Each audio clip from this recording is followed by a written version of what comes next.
I rank where the view is nothing less than phenomenal for how I express and project from my abdominal. The only view better, both my daddy and my mama know.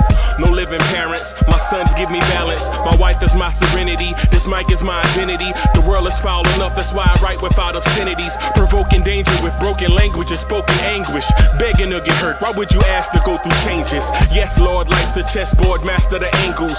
Control the tempo, be the one who holds the info. Acknowledge is just as deadly as machete swings. When spoken, the truth is as potent as that Medellin. While others swear the style is free, I just let it ring. Our time is undervalued, soldiers make us better kings. My fans on my shoulder, reaching after better things. Today I take the shot, for them I'd rather set the screen. My mama told me follow my dreams. My daddy told me get it by any means. Stand tall, make him bow to a king. But I've evolved, you can see the resolve. Look in my eyes when you speaking to God. Life and for those who we caught up in using what I was scarred with the muse. I guess they call it proving I'm more than an artist. Penciling out my darkest while stenciling out a harvest. And storing what gets me from A to B, just like garages. Instrumental with collages. Envision what I've been drawing. Broadway to give you rhythm like the great Lena Horne. So bent on, found comfort in the storm. Find peace and on when you see them others perform. Organized chaos, outcasted like hey ya.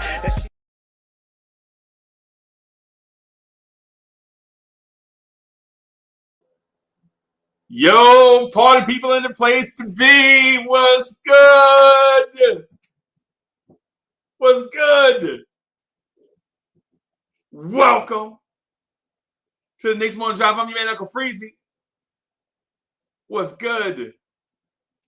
Man, it feel good. Man, getting a W feels great.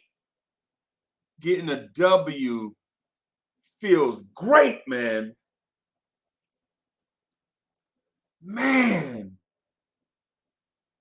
Oh boy. Hey, before I get started, get into some deep conversation about some stuff.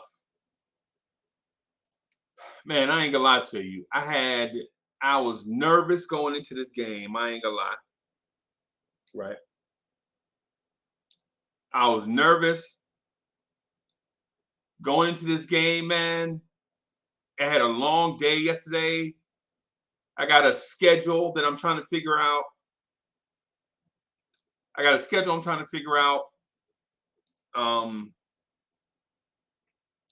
Crate dog on the loose, sleeping 2 hours at a time. Crazy a bunch of stuff. So I slept through the beginning of the game, right? So I can, you know how you turn the game on and you hear it, but you like, yeah, okay, all right. RJ hits a shot. All right. RJ hit another shot. Okay. All right. All these things going on. And you see Randle, you're like, okay. All right. He looked, right now it looked like this same old Randle thing might have some legs to it. Right.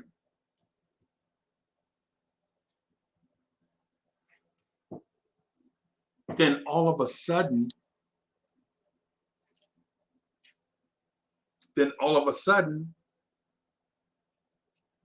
Clark Kent is like, where's the phone booth? Clark Kent step in the phone booth, and our hero return. That's fire. Man, it feel good to get a W. We was all restless, like, yo, how we losing to the Raptors, man? How we losing to OKC? You know what I'm saying? And so we trying to figure out all these different things. We start pointing the finger at ourselves and looking around all strange, like, got Marvin Gaye playing? What's going on? All kind of stuff. Yo, it's crazy. It's crazy. But let me get to some. I want to get to some key box score stuff, and then I'm gonna open up the put the link in the chat so we can rock. Okay. Still a little tuck it out. So I'm gonna ask for, you know what I'm saying, some help from the crew that kind of tote the KMD this morning. You know what I'm saying? But I am excited though, I ain't gonna lie to you. So first of all, who the hell is Kiefer Sykes and what is he doing in the NBA? Kiefer Sykes is listed at 5'11", 167, right? So y'all know what that means. That means he's probably 5'9.5", about 158, right? So he was 8 for 16, 4 for 8 from 3, 2 for 3 from the free throw line, had 4 rebounds, 6 assists, and 22 points. How do we keep finding random dudes to murder us? How do we keep finding random dudes to murder us? I mean, it's starting to sound like a Shabba Rank song now. We keep finding random dudes to murder us. And like not just one, yesterday it was 2. Who is Dwayne Washington Jr.?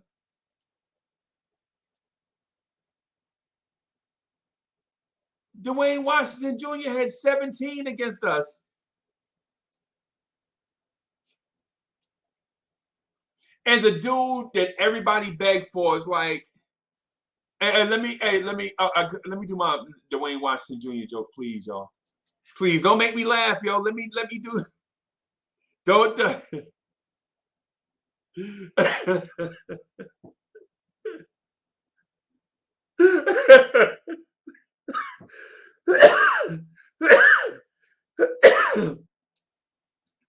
Dwayne Washington Jr.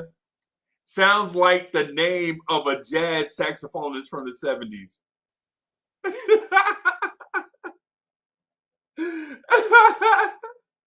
I was like, who is Dwayne Washington Jr.? Didn't he play jazz saxophone for the Doobie Brothers or something? Yeah, who? But again, the Doobie Brothers saxophonist scored 17 on us yesterday. God dog it. Yo, you know your backcourt defense is bad when a jazz saxophonist from the Doobie Brothers put up 17 on you. I mean, what's going on? Right? What in the world is going on? Right? But anyway, I want to get to some other key stats in this game. Miles Turner, the dude that everybody was begging for. Oh, trade Pat Ewing and James Dolan and Julius Randle and RJ Barrett and 9 first-round picks for Miles Turner, who yesterday had 5 points and 7 rebounds.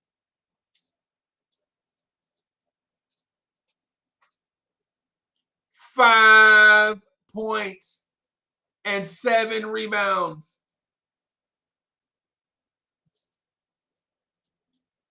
And Cats and Knicks Nation was like, I want to trade Kemba, Fournier, RJ, Julius, Mitch, Nerlens, Derrick Rose, 5 first-round picks, and a Whopper with cheese for Miles Turner, a dude that had 5 points and 7 rebounds.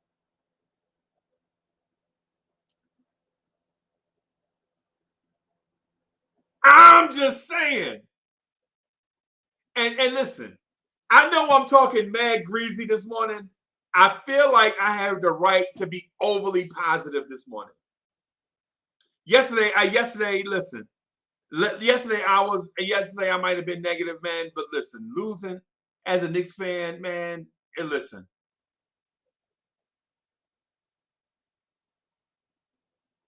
Come on. Come on. Right? So here's the thing. This dude had 5 points and 7 rebounds, and we want to trade for him. Don't we already have enough dudes? Don't we already have enough 7-footers that get 5 points and 7 rebounds? What are we gonna do? Start selling them on eBay? What's going on?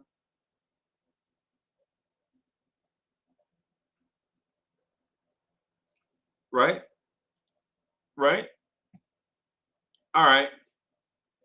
So here's another box score that matters to me. Sabonis put up Sabonis kind of numbers. Sabonis is Sabonis, man. I won't even go there, right? But this is a stat, a box score that to me is important to look at. Obi Toppin played 9 minutes, scored 2 points and 2 rebounds, 1 assist, and a foul. This is concerning because a dude came off health and safety protocol. Our hero, Randle, came off health and safety protocol, right? And grabbed 16 rebounds. And our young, bouncy big grabbed 2.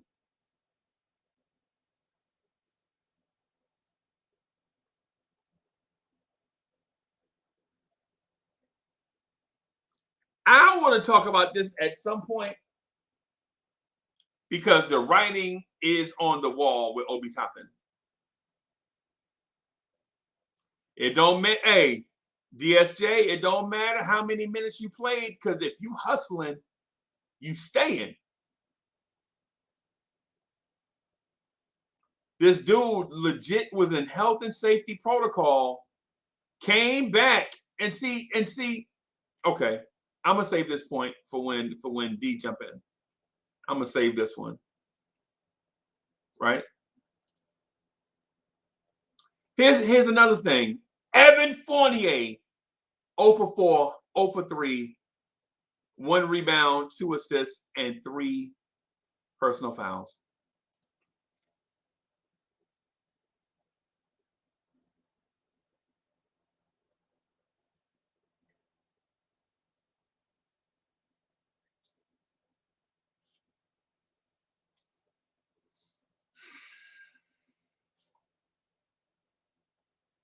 I don't know what else we can say about Evan Fournier that has not already been said.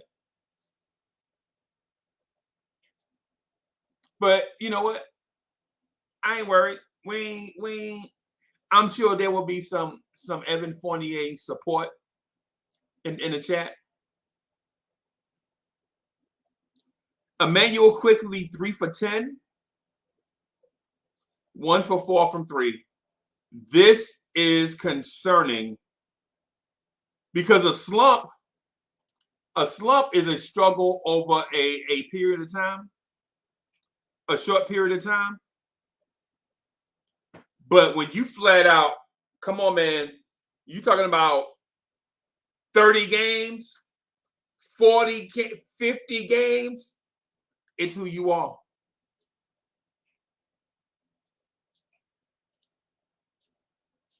RJ Barrett, Julius Randle were 12 for 20. They both hit 2 3-pointers, right? RJ Barrett had 8 rebounds. Julius Randle had 16 rebounds, right? RJ Barrett had 32 points. Julius Randle finished with 30 points, right? I just wanted to cover that because there is something significant in them, in those numbers, right?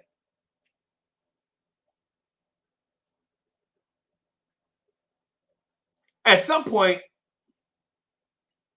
we have to start giving our hero our number one option, Julius Randle, the love that he deserved. Right? At some point, we got to start giving Julius Randle the love that he deserved, because the only thing worse than your dog running away from home is a superhero giving up on his city.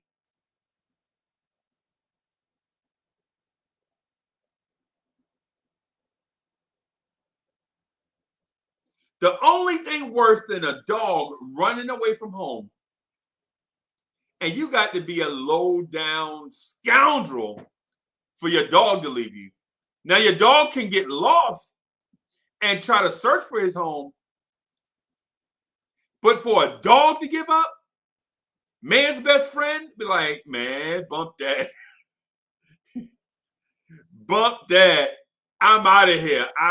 For a dog to say, I'd rather be homeless than stay here with you, you got to be a low down something, right? And it's the same thing with your superhero. You got to be a low down something for your superhero to turn his back on you, right? Our hero didn't. Our hero came back early, sick, out of shape, and got 16 rebounds and 30 points against another all-star caliber power forward and a center that most people believe can be a difference maker. Right? Let's put this link in the chat. Let's talk about it, man. It's the day after a victory. I'm excited. Want to see what y'all think, man. I already trolled, no lie, I already trolled Knicks Film School a little bit this morning on Twitter. Just a little bit, not a whole lot. Not a whole lot. But as you can tell, man, I'm excited about our hero returning. And Beast became Super Randle last night. Super Randle's got a ring to it.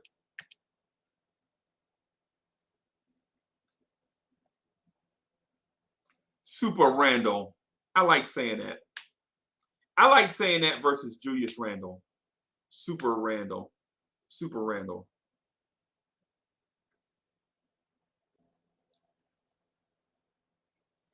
It's a bird. It's a plane.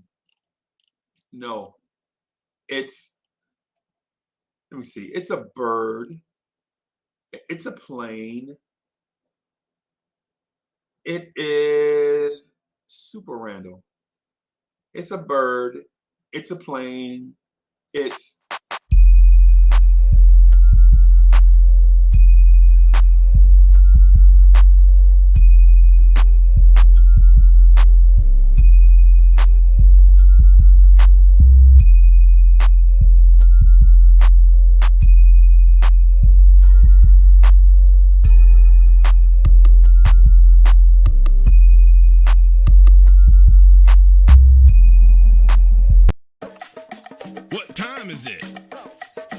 I would like to introduce.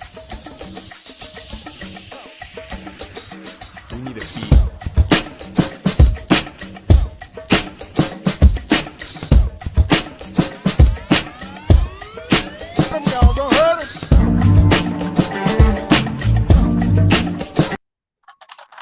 fellas, what's good? Let's go for Uncle Freezy, you sound crazy, man. You sound crazy, man. What's wrong with you? Talking to my man Mal Turner. Talking about Mal Turner like that. What's wrong with you? Super Randle. 5 and 7 speak for itself. 5.7 rebounds speak for itself, bro. Man, Mal Turner made more points than 3 our centers put together. And a point guard.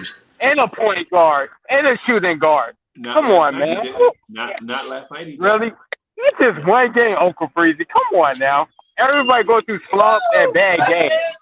If you put Mal Turner with it, yeah, whatever. Randle did good last night, though. He grabbed 16 rebounds, and he was sick coming off of health and safety protocol. He didn't take that day to get back in shape. He came out and listen. I ain't gonna lie to you. The Notorious B.I.G. said one time in one of his classic songs, because he's got so many, but he said, "Your heartbeat sounds like Sasquatch feet, thundering, shaking the concrete." Right? The Notorious B.I.G. said that, right? That's what those guys were like when they saw Randle. They were like, "Wait a minute, you were just in health and safety protocol, man. You ain't supposed to be out here." And not only did he show up, bro, he looked shaky at first. I ain't gonna lie. He looked shaky at first. But 30 points, 16 rebounds on 10 of 20 shooting is nothing to scoff at. He did what we needed him to do. Bim. He had the eye of the tiger. Yeah. It freezes. Somebody can't tell Stop for nothing now. Stop is on cloud 9. He's very happy this morning. Flexing. Doing a double bicep. He was tired. He was tired. He needed rest. He needed days off. He was tired. And I blame that on Tim. Hey Sam, I'm just proud of my son, man. That's all that is, bro. But just one game. But exactly, CW. It's just one game. He's gonna have to do it in Boston, and he's gonna have to do it in the Garden again for me to really feel a little good. But at the same time, I'm proud of my son. It was a good comeback.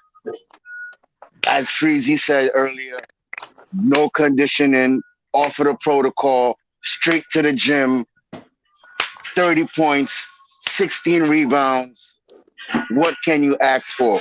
And big up the sidekick too, man. RJ showed up again. So, I mean, that's what we want from these two guys, man. To step up, be a unit, work together, pull out these wins. The next 7 to 8 wins, 7 to 8 games, is at home. I expect big things from these two guys after this momentum right here. But at the same time, CW, I have to agree with you. Just one game. I'm still a little nervous, but kudos to Randle, right, my boy. Yes, sir. Let me do something real quick.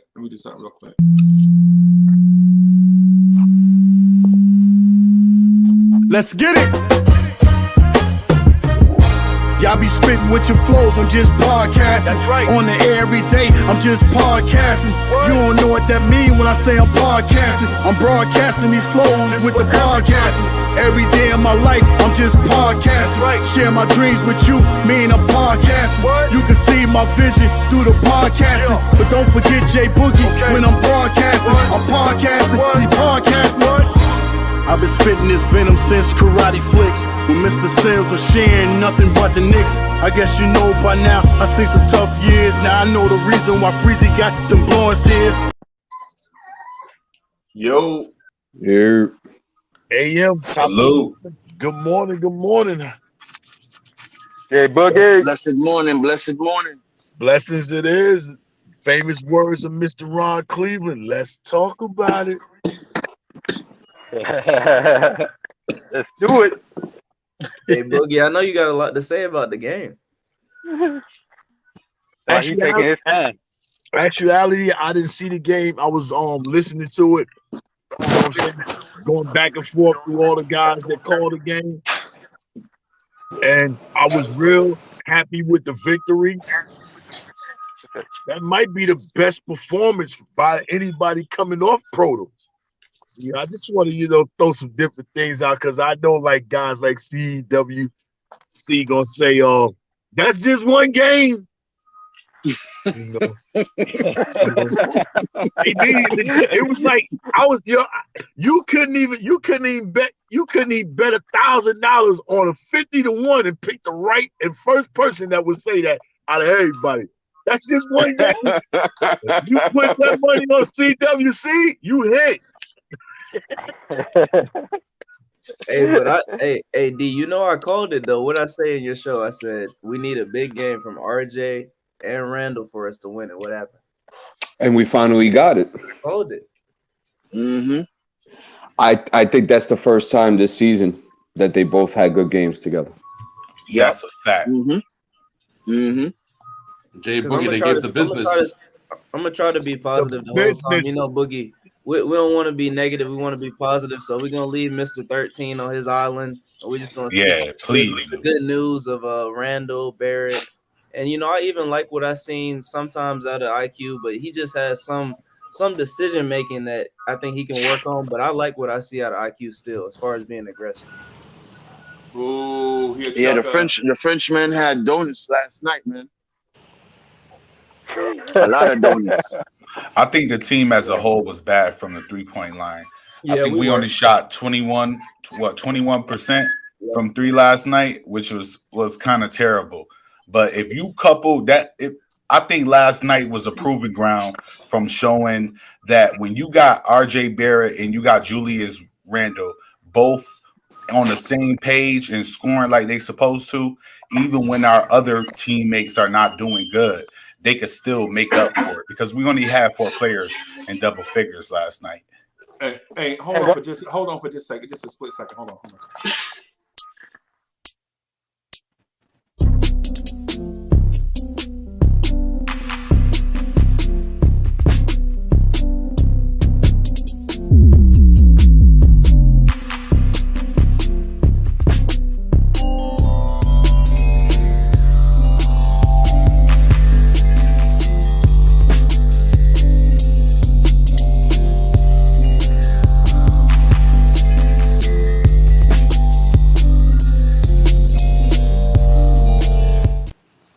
Morning, y'all. What's good? It's good to the great Salute. Debate part 2 coming.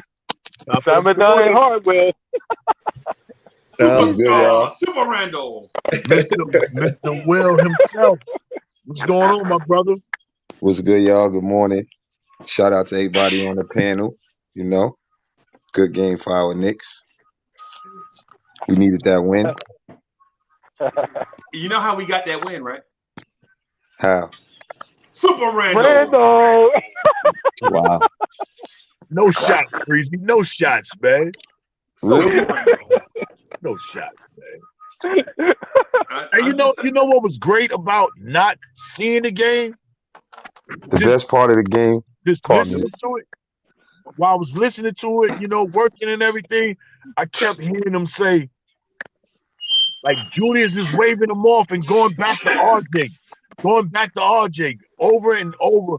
It sounded like he was, you know, keeping that hot hand, keeping them going, trying to get them, keeping them staying involved and all that.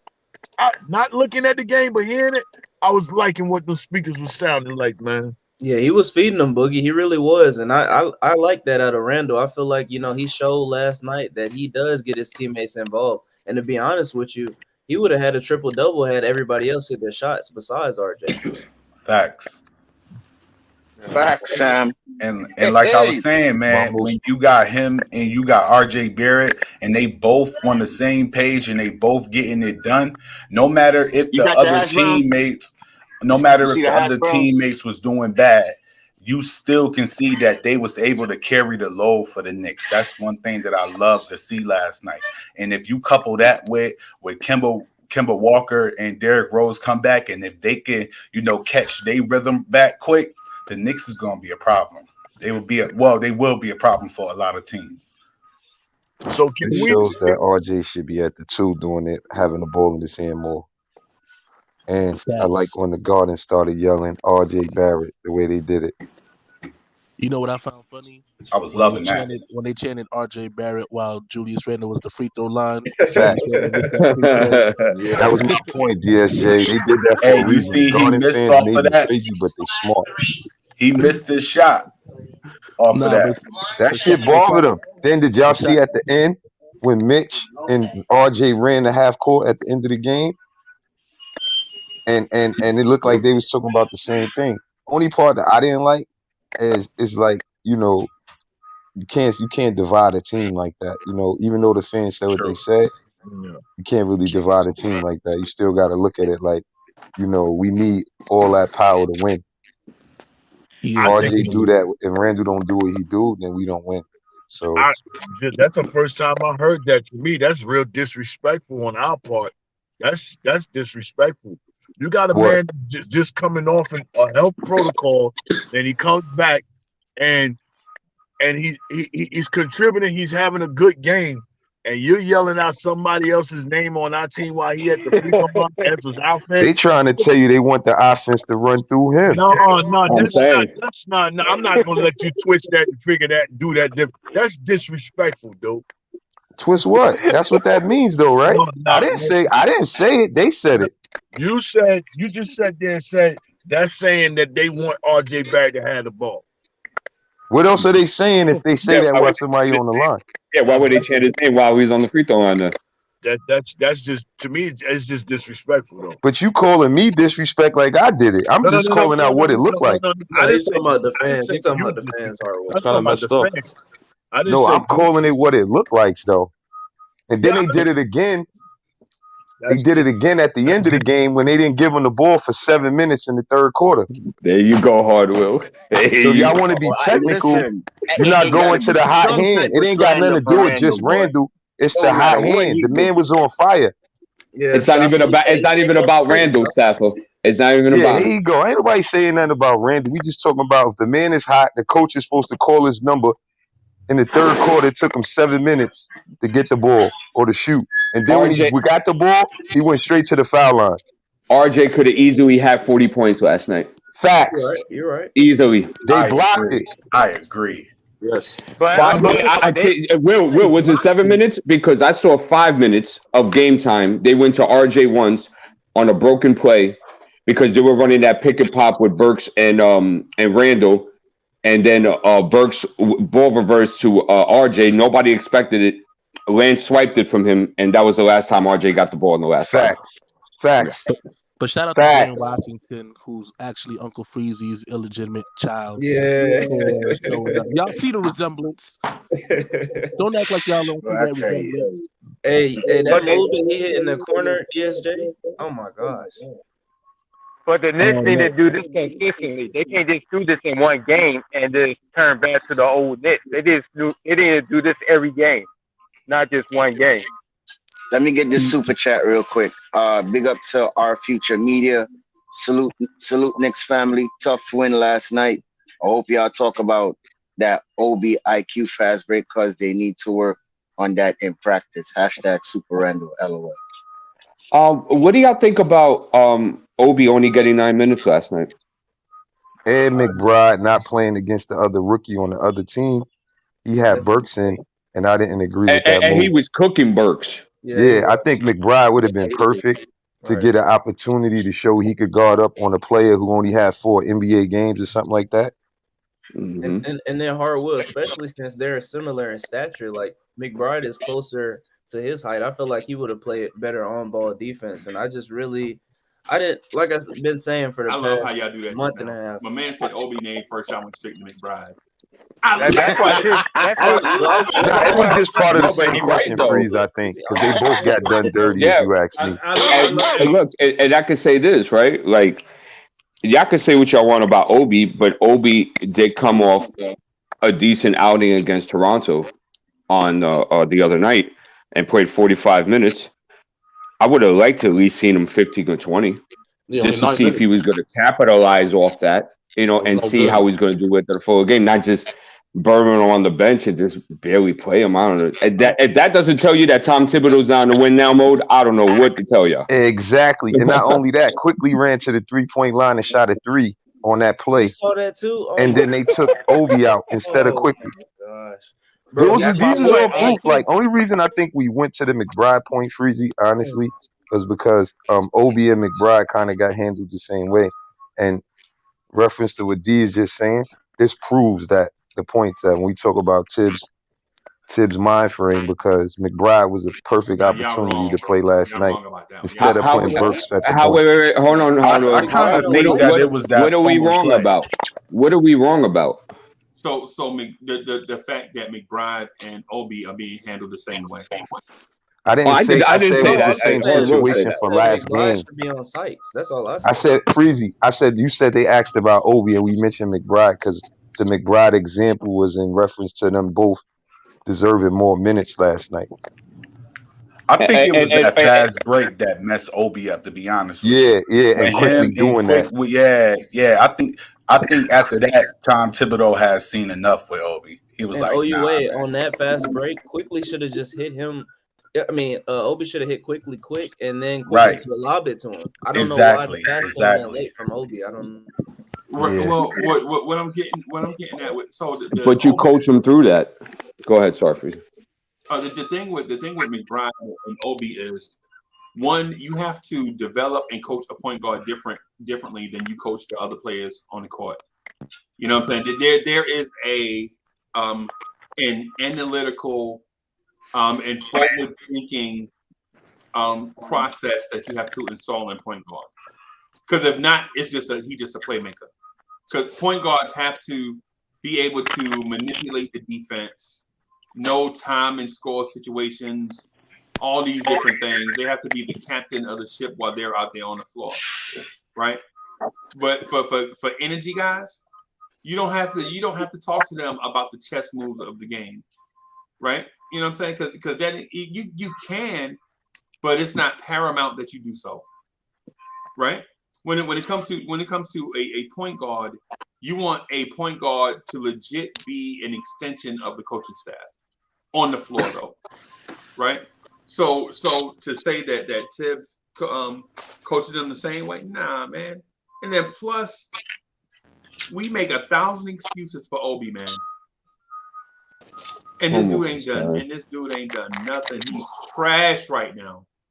He had a good game last game, Freezy, and he had 6 assists last game. 1,000 excuses for Obi. Yeah, and he had 5 rebounds. He had 5 rebounds and 4 assists in the first quarter of that game. What about Mr. And French? finished with You only played 9 minutes, Uncle Freezy. Are you talking about the Raptor game? No, the Raptors game. Come on, bro. Oh. Hey, Freezy. So what about the leash for Mr. French then? What are his excuses? Nah, let's see. He just contract. Yeah, he just straight trash. I don't want to add them to the McBride because the McBride thing, in my opinion, has merit. The Obi thing is Obi Toppin is Frank Ntilikina. Come on, please. I think the point was more on the win now point in reference to playing Burks over McBride in that situation. That was the point that we were making. We wasn't comparing how they handled. We was making a point on how we proven why he didn't play McBride yesterday against a player who had no NBA games. Well, let's make it clear. Hardwell, hold on a second, Freezy. Hardwell is adding McBride to that. I was just saying that if Obi played 45 minutes and played decent, right? He didn't play great, but he played decent, right? I know that my coach is in the win now mode when Julius Randle comes back, and as soon as he comes back, he played 40 minutes, and Obi only saw 9 minutes of the floor. That's an indication to me that that's win now. That's all I'm saying. Facts. That's why Randle and I added on the McBride point in reference to that factor that D was saying, because that's a fact too, that this is a perfect opportunity to play this man, and you put Burks back at the point. Now, we won, so we got to be careful on how we critique it, but at the same time, no, I had to say that, Freezy. I'm saying it myself, but I'm just saying in reference to D's point, win now mode, Burks at the point, that makes that looks crazy, even though we won. Burks didn't play great at the point neither. No, he didn't. Right. But Freezy, not until the end of the game, really. They needed another scoring punch. That's why the only reason why I think Tom Thibodeau started Burks. Because, you know, besides Randle and RJ, who else is going to score the ball in the first season? I think he started yesterday.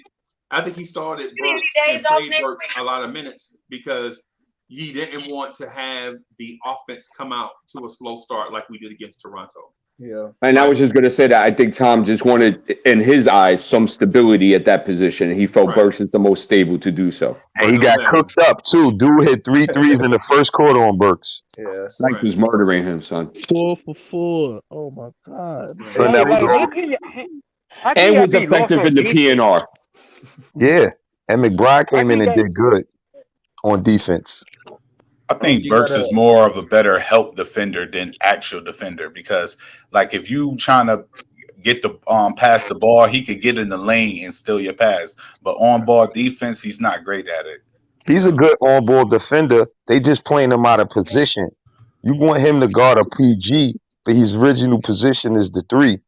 So a I can point agree guard with is that. faster than a 3, and you want this man to go and make plays and be a point and stop the point guard. That's a hard job. That's why we went down when he put him at the point.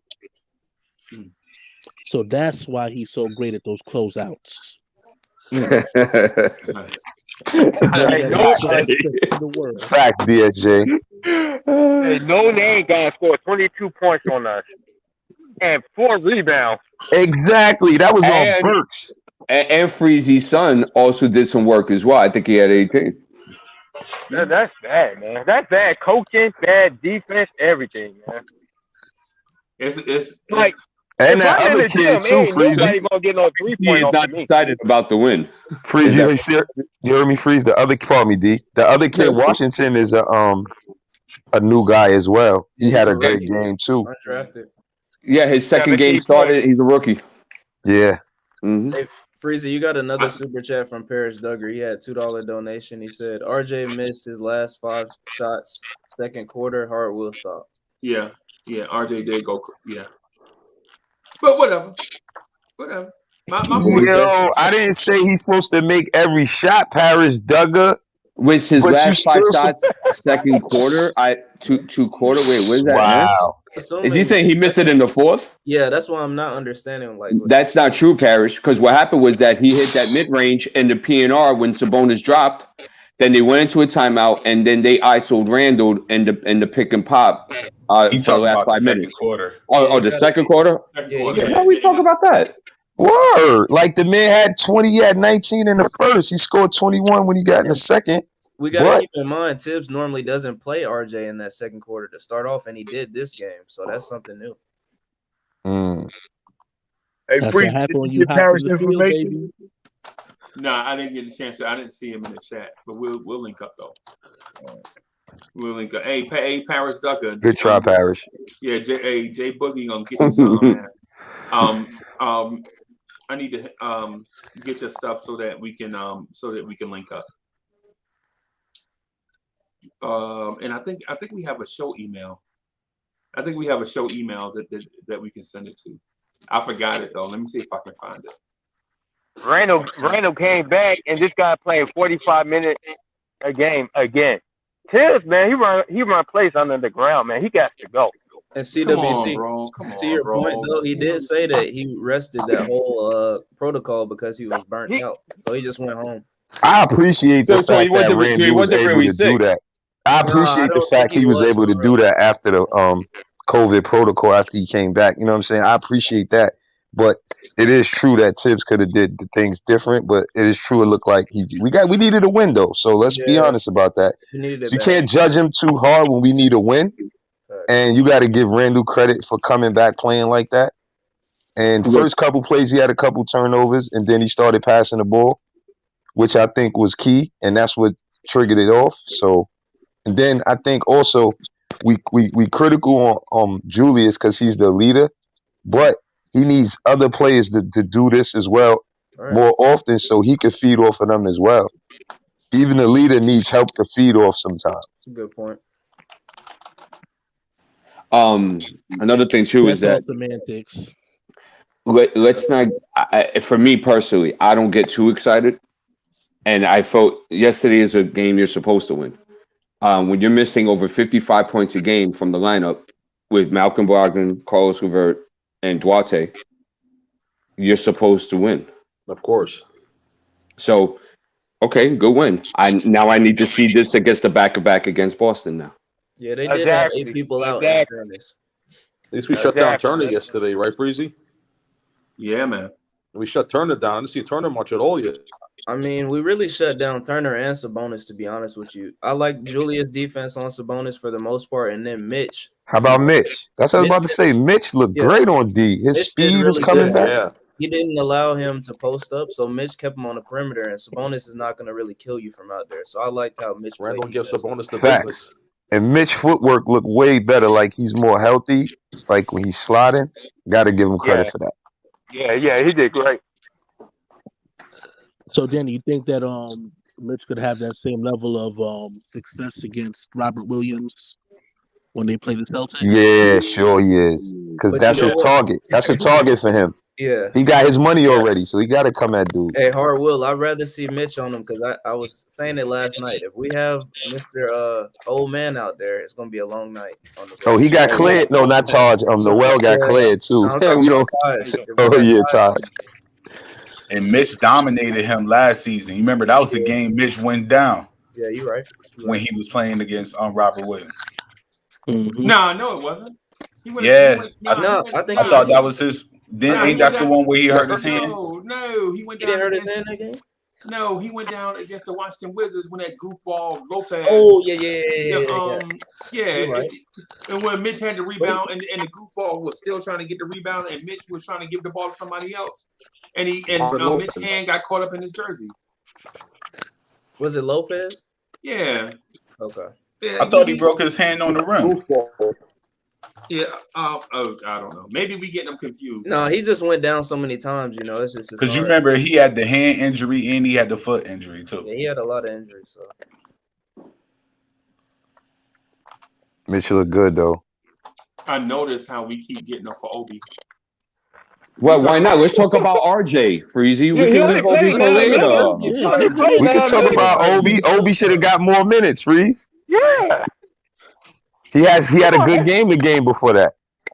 Bad enough the man can score 7 and points to and think get poo-pooed on still. You won't. Yeah, and to think Tibbs played Randle like that after the first day is back for him. That's like I thought he was going to give Obi some more minutes because of that point, but and he had a decent game last game. Can we all agree though that Tibbs really did that because he wanted to win that game and he felt more sure with Randle on the court? Yeah, last game, right? Yeah, and with Burks at the point. I said the same thing with the Burks point. I think. But it's cool to win one game, but one game is going to be hard to win the other games too. But when your champion is hurt. But D, I got a question for you, D. In reference to what you just said, right, bro? That was a great point on we were supposed to win that. So in reference to your point, right? Shouldn't that mean we should be playing McBride and Obi more in these situations? That was more what I was trying to make when I mentioned who played on Indiana's team and why McBride should have played and stuff like that. A lot of these teams is facing COVID issues too. So I think that we should be even though we need a win though, so that's a good answer for that we just needed a win. But look who we going up against. And so what's your question? Shouldn't the young guys play more minutes in those type of situations? So I'll answer your question like this. If I was Tom Thibodeau and my mentality was a win now, which it is, I would still balance out some spot minutes for them in that type of game because just to get them to burn in the rep. Facts. That's my point. Yep. Right. So I think 9 minutes is unjustifiable for Obi to get that burn and rep. And I would have liked to see Deuce at least one more time. Facts. I agree. You got to factor in trust too, though. How much does your trust? How much does the coach really trust the players? Does he trust Obi enough and the rest of the young guys to be able to put you in there for heavy minutes and you be able to contribute to the team? I think it was a trust thing with Tibbs of why he did that because he wanted to win so bad that he was willing, to relieve them of time.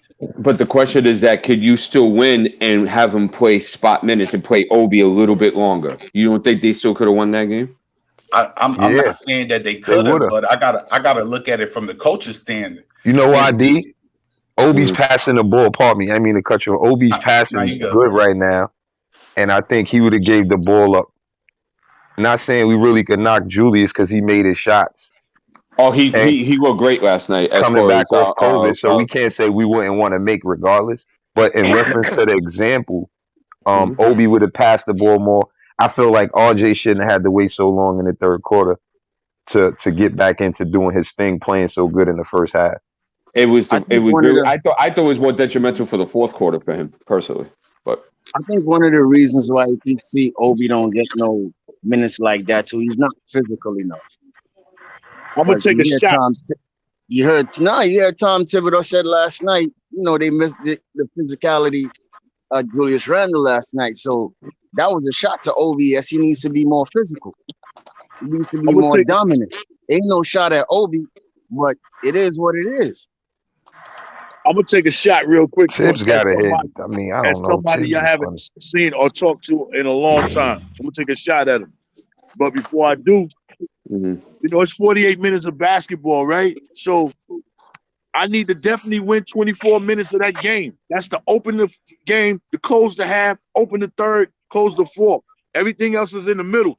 Those are the most important times of the basketball. You must win those games. But I'm gonna take a shot real quick because Hard Will was on some coaching. So let me say this to Hard Will. I know Zach's a coach, and I know Hard Will's a coach. If I need one of them two guys to win me a game right now, I'm gonna go get Hard Will. I hope you understanding that right there, Hard Will. I put my trust in you more than Zach. Even though he's a coach and you're a coach, I don't see enough of his work. I see your work. So that's what Tom is doing. He putting his trust in what he know he need. I need this game And right I now. understand that. Eyes looking. No, that's facts. I need That's this game. facts. I need it. That's facts, J-Borg. I agree with that.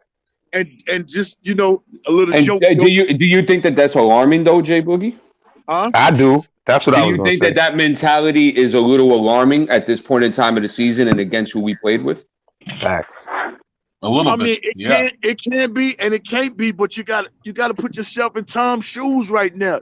They brought Tom here to win games, and he's not been in position to win games. And part of it is his fault. Part of it is the office fault. Part of it is the players' fault. So right now, I got 2 years up under my belt. I got 5-year deal, so that means I got 2 more years in the wake up if I'm going to be here that long. You know what I'm saying? So I got to win games, and I give him a little credit. It might be funny. I'm just throwing a little joke. But Let's throw out the super chat out here. We all 500 this year. We 1-1 this year. I got you, Jay Boogie. Paris Silva, thank you for the generous contribution. RJ was outstanding, but he cooled off at the second quarter. I'm going to assume that's what you were writing there. Burks tried to get going in the third quarter. My point is, stop looking for BS because RJ didn't get the ball. Thank you, silent investor, Paris Silva.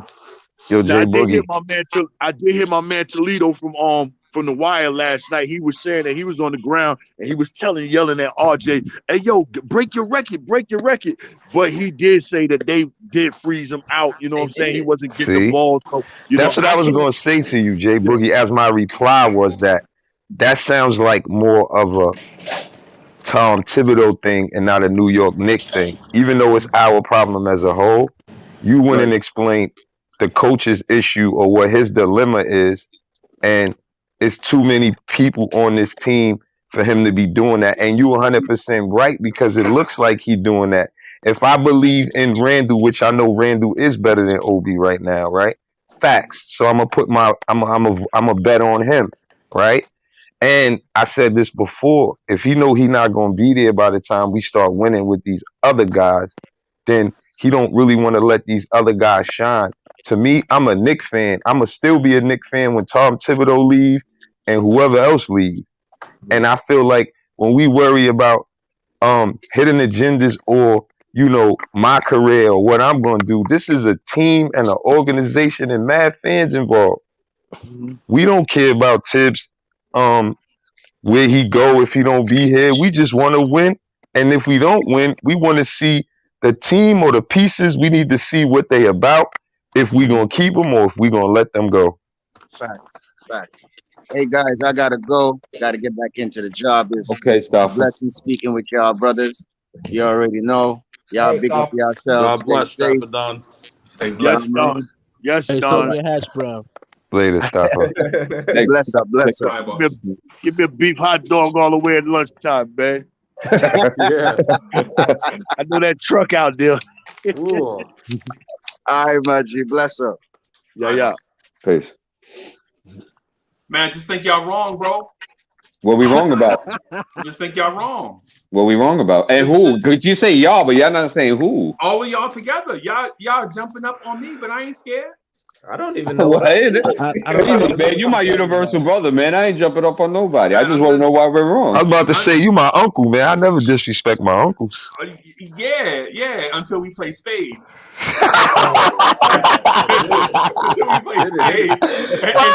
And then I'm he picks spades on whole things. You know it gets real personal in spades. Yeah, I'm Until saying. you burn the chicken on the grill. Yo, it's crazy because we had a spade game around Thanksgiving. I went to Atlanta. Remember, I told you I went to Atlanta, and we had lost this hand, me and my sister, right? And they started talking for the first time. So I was like, "Yo, all we need is 200 to win now. We gonna get a 10 for 2, right?" So the cards get dealt, right? Why one of my opponents say, "How many spades you gotta have before you could throw your hand in?" So I looked at my sister like, "Oh, bid the 10, bid the 10." Right now. Yo, that's what he said, Freeze. He said, "How many spades do you have?" I said, "Man, look again. You got one in there, buddy." Because I got them all. Let me find out you stacked the deck, Hardwell. Let me find out you stacked the deck. I didn't even deal, bro. I just know cards so well. When he said how many spades you need to have to throw your hand in, I knew me and my sister had the 10 for 2, bro, and we got it. It was crazy. We had 2 books, bro. I hope y'all wasn't playing Joker, Deuce, Ace, King down. I hope y'all just playing Ace down. Nah, we do play Deuce of Diamond, Deuce of Diamond, Deuce of Spade. We play like that. All right, back to the Knicks. I just wanted to tell that funny story, brother. My bad of going off topic. Freezy, how are we wrong and who's wrong? Oh yeah, that's right. You said all of us. I'm sorry. So how are we wrong? You said y'all. So I feel like So I feel like CWC is wrong. I feel like Hardwell. I'm a baller. I ain't wrong. I'm a baller. All right. Okay. I could be wrong. I could be wrong sometimes. I'm a baller too, but I'm wrong. I could be wrong sometimes. I'm always open to being corrected, so then I could go on the straight path. So go ahead. And you can learn when you're wrong too, and you can learn and be corrected when you're wrong too. So I don't mind being wrong. And so the being wrong is not even being wrong for a couple of y'all. It's the co-signing of somebody else that's wrong. Like, yeah, facts. Like, you know. Also, get to the source then. What was the source then? So the thing is, Tibbs don't have a hidden agenda, bro. The thing is, when I know that when you have what you knew what you were getting with Tom Thibodeau before he even accepted the job. When it was a rumor, you knew what you was gonna get. You knew Tibbs was gonna play Cats a lot of minutes. Yes.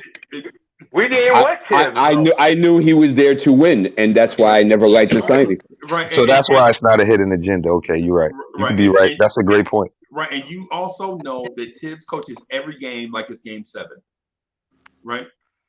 For real, even in preseason, for no reason. Right, for no reason. For instance, the third preseason game, Vets was still out there with a 20-point lead with 5 minutes left to go in a preseason game. I know. Right. You know, Tibbs coach every game like it's a Game 7. So you probably do that in practice. Yeah, but you gotta practice how you play. But you know what you're getting. You know what you get. I'll give you another example. Y'all know Tom Thibodeau is hard to turn. You knew that. If you didn't know it this year, you witnessed the Elfrid Payton conundrum play out last year when everybody felt like Elfrid Payton should be on the bench after about game 50, and Tibbs still played him. We know every game. It was more like. Well, that's a bad hire then. That's a bad hire then because we wasn't ready to win now. I just want to make it clear that I am not in agreement. Okay, Boogie. I'm not on the train of that there's a hidden agenda going on. I already know that Tom is a win now coach. Right. So let's make that clear. Okay. And I disagree with that. And I'm the one that said it was a hidden agenda. Not about that. I don't know who Tom is. In reference to when we have talent on the team. And I was going to say, you keep, and before I make this point, I wanted to say, Freeze, if we know we getting that, then that's a bad hire because we're not building the team if we can't win now with the personnel we have on our team. Right. That's the point of when I said hidden agenda, but I do know what Tom Thibodeau gives. So I said that was a great point in reference to saying that. But do you think knowing what we have in Tibbs, that doesn't stunt the growth of the young players that we have, and we not winning now with these players, with the team that he wants to play on the floor? It's not the young players, Hardwell. I think it takes away from development as a whole. It doesn't matter. That's what I mean too, B. second year. Anybody in general. No, I'm not only talking about rookies, D. When I say young players, I mean RJ. RJ's young. Yep. I'm not saying rookies.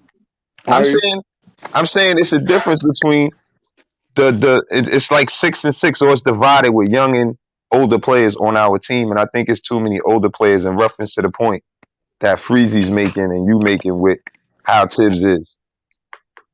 But Will, you got to understand that in addition to, growing your young players, you have to establish them inside of a winning culture. Not saying that the Knicks is a winning culture at this point in time. I'm talking about like when they assembled everybody and they came in and they wanted, hire Tom Thibodeau. They hired Tom Thibodeau with the aspect of he could take nothing and make it something, which he did. In retrospect to what I'm saying, he did that. He took nothing to something, he made something out of it, and he established a winning culture. And I feel like at the end of the day, that's what helps a young player out the most, when they know what it feels like to win and they know what it takes to get there to be able to win. It depends on the foundation. Let me give you an example. Yeah, if the Indiana Pacers hired Tom Thibodeau with that roster that they have right now, I would totally understand why they hired him and why they would be in a win now situation. Right or wrong? Yeah, that's why I don't understand. Does our roster, you saying that because you feel that the players themselves are better? No, I think that roster is better constructed, and shame to Rick Carlisle for what he's done this season with that roster, because I think a lot of coaches would love to have that roster that Indiana has. So my point being is that the Knicks don't fit that. And the pieces don't fit as to if that was the mentality of bringing them in. It doesn't fit to a certain degree, especially with all the young guys in the draft capital. Can I ask you a question? Okay, Sure. So taking away the current season that we're in right now and the current record that we have, if you close your eyes and envision all the names that's on the starting lineup as far as Kemba Walker, Evan Fournier, RJ Barrett, Julius Randle, Mitchell Robinson, and you don't pass judgment on what we have seen now, wouldn't that put you in the mind of a successful roster? No. And Indiana even scrapped their roster.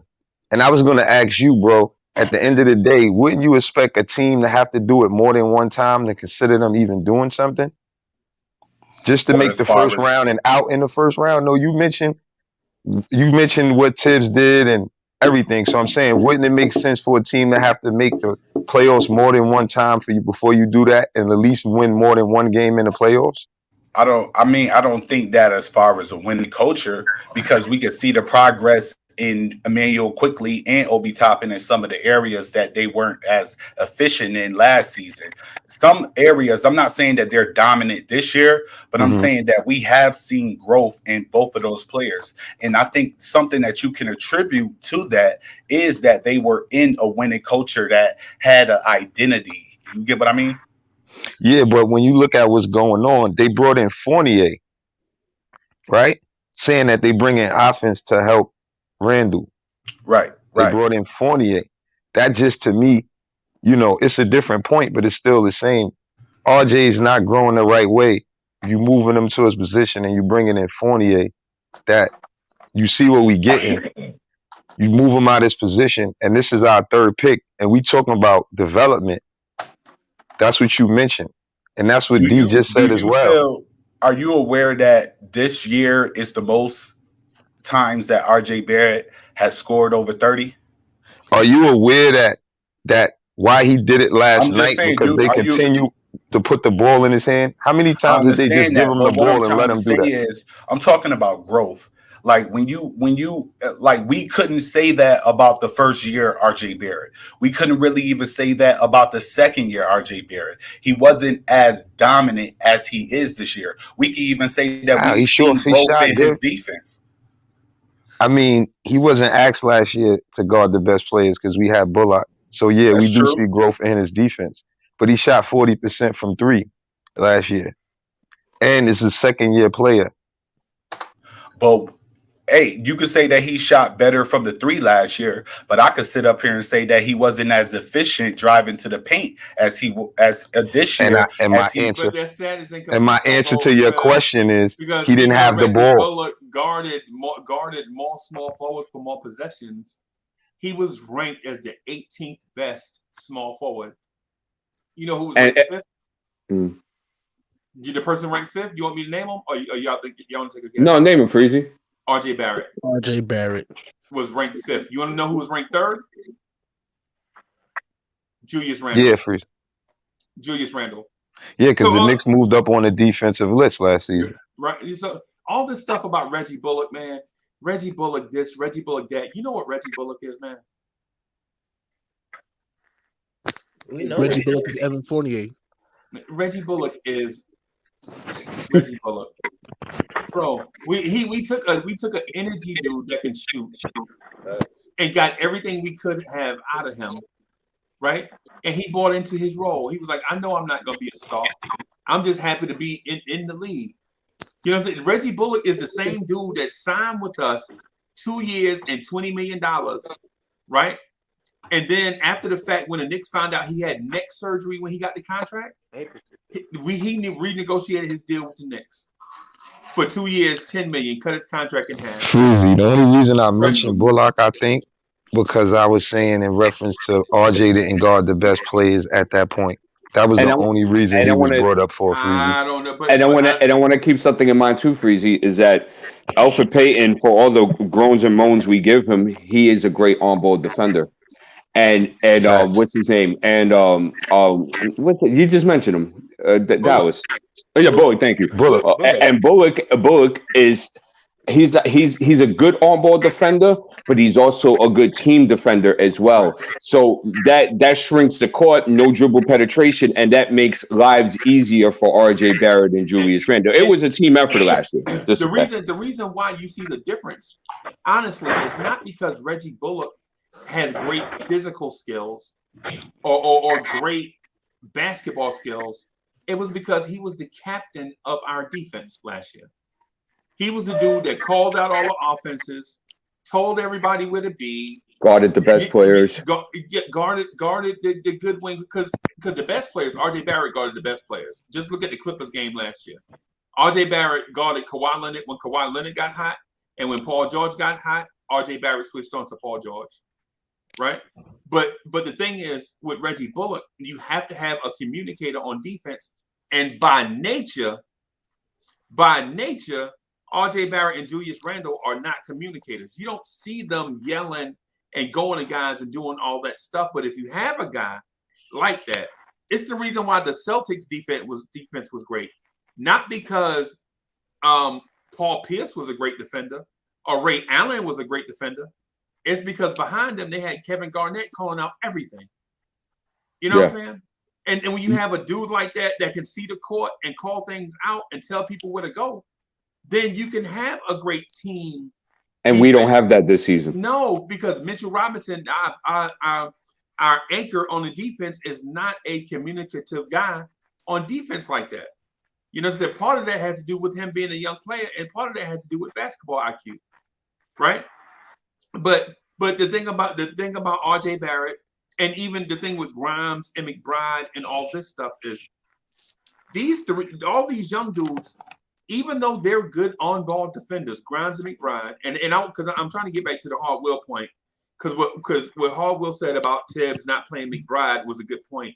We just glossed over it and didn't get a chance to talk about it. Even with McBride being a great on-ball defender, we still need somebody backside calling out screens so my man don't get mashed up by screens that he don't see, and by Sabonis and Turner. Yeah, and so Taj does try to do that when he's out there, right?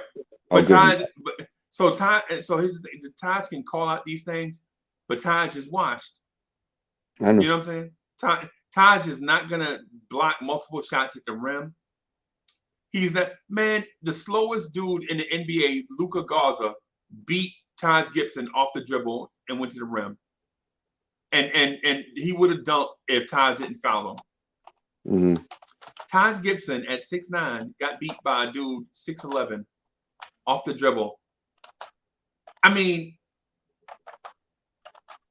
bro, it was embarrassing in a sense, but at the same time, you know, what other choice do we have? I mean, you're not gonna put Obi there because Obi. Just to State's point about, because State mentioned about RJ looking better than last year because he's had 2 30-point games this season. Right. I don't use that as a barometer or a metric of success of evolving because I do have to keep in reality that and I understand it's 31 games, and of course these numbers are subject to change, but this is for right now. He's averaging 2 points less than he did last year. He's shooting 3% worse from the field, and he's shooting 7 percentage points down from his 3-point percentage from last season. He's taking just about as many shots, and he is taking actually more threes this season. And he was better at the free throw line last season as well. He was a better rebounder last season, and he was a better distributor at 3.0 last season to 2.2 this season. So I don't use 2 30-point games as a barometer or a metric as of success of saying that he's developed better from last year to this year because he had 2 30-point games. Just want to state that. And if you don't, the point I was going to make about that too was if you don't have the opportunity to do this, because you have to get put in a position to do that. Like, you're not going to be able to just, it's a certain way they run the team. And if they run it through RJ more, he'll be better at it right now than he will, I think. And let me ask you a question, Harwell. What do you think was a main reason as to why RJ got off the way he did yesterday? He was aggressive at the beginning of the game. Some days he looked like that, and some days he don't. To me, just my opinion. He some days he looked like, you know, yo, I got to take over. Like, I got to go. Like, and I think to me it proved like, with the, like I was just trying to say, how they run their offense, or if they run the ball through Julius, and then he's just standing in the corner, like we said on previous shows.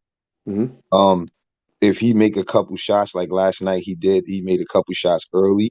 And like I said, Julius turned the ball over early a couple times, and then he just kept passing him the ball, which was good because I feel like even in the third quarter, I would have started giving him the ball again because most of his shots were falling. You know, basketball, you're supposed to feed the high hand. Right. You know what it was for me, Hardwell?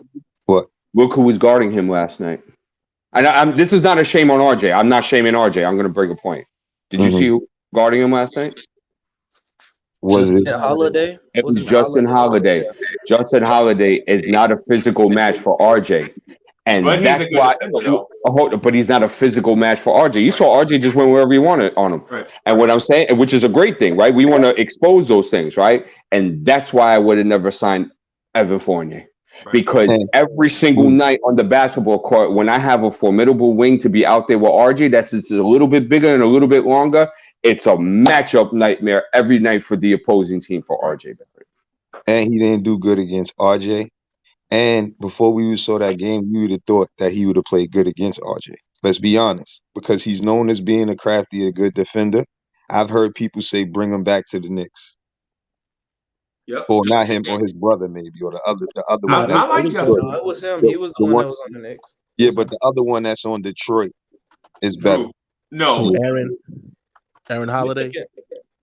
The one on on Detroit? You talking about the one in Justin was the only one that played for us. His other brothers played for the Pacers and then Drew Holiday. Yeah. Aaron Holiday.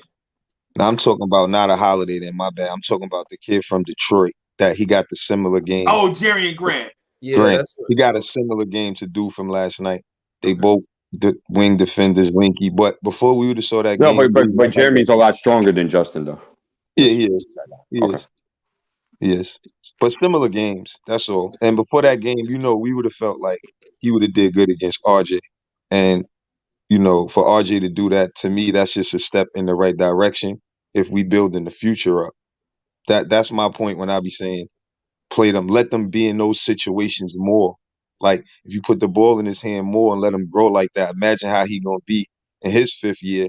Because we glorify players in their 5th year, like we don't remember they first 2 or 3 years on when they was turning the ball over or they was somewhere and they was allowed to make their errors. Okay. What offensive sets are Miles McBride good in? Like what thing does he do good on offense that demonstrates to you that he should stay on the floor? I said personally, I would bring in a point guard so he could learn from. But right now, I said in reference to the games we're playing, like last night, for example, he could have been on the floor for that. Because I don't think that young guy would have got off as much as he did because of McBride fast defensive first step and how he slides. I'm not saying dude wouldn't have got off because he was hot. He made a few of his shots, but Burks couldn't keep up with him. Of course, yeah, of course not Burks, really.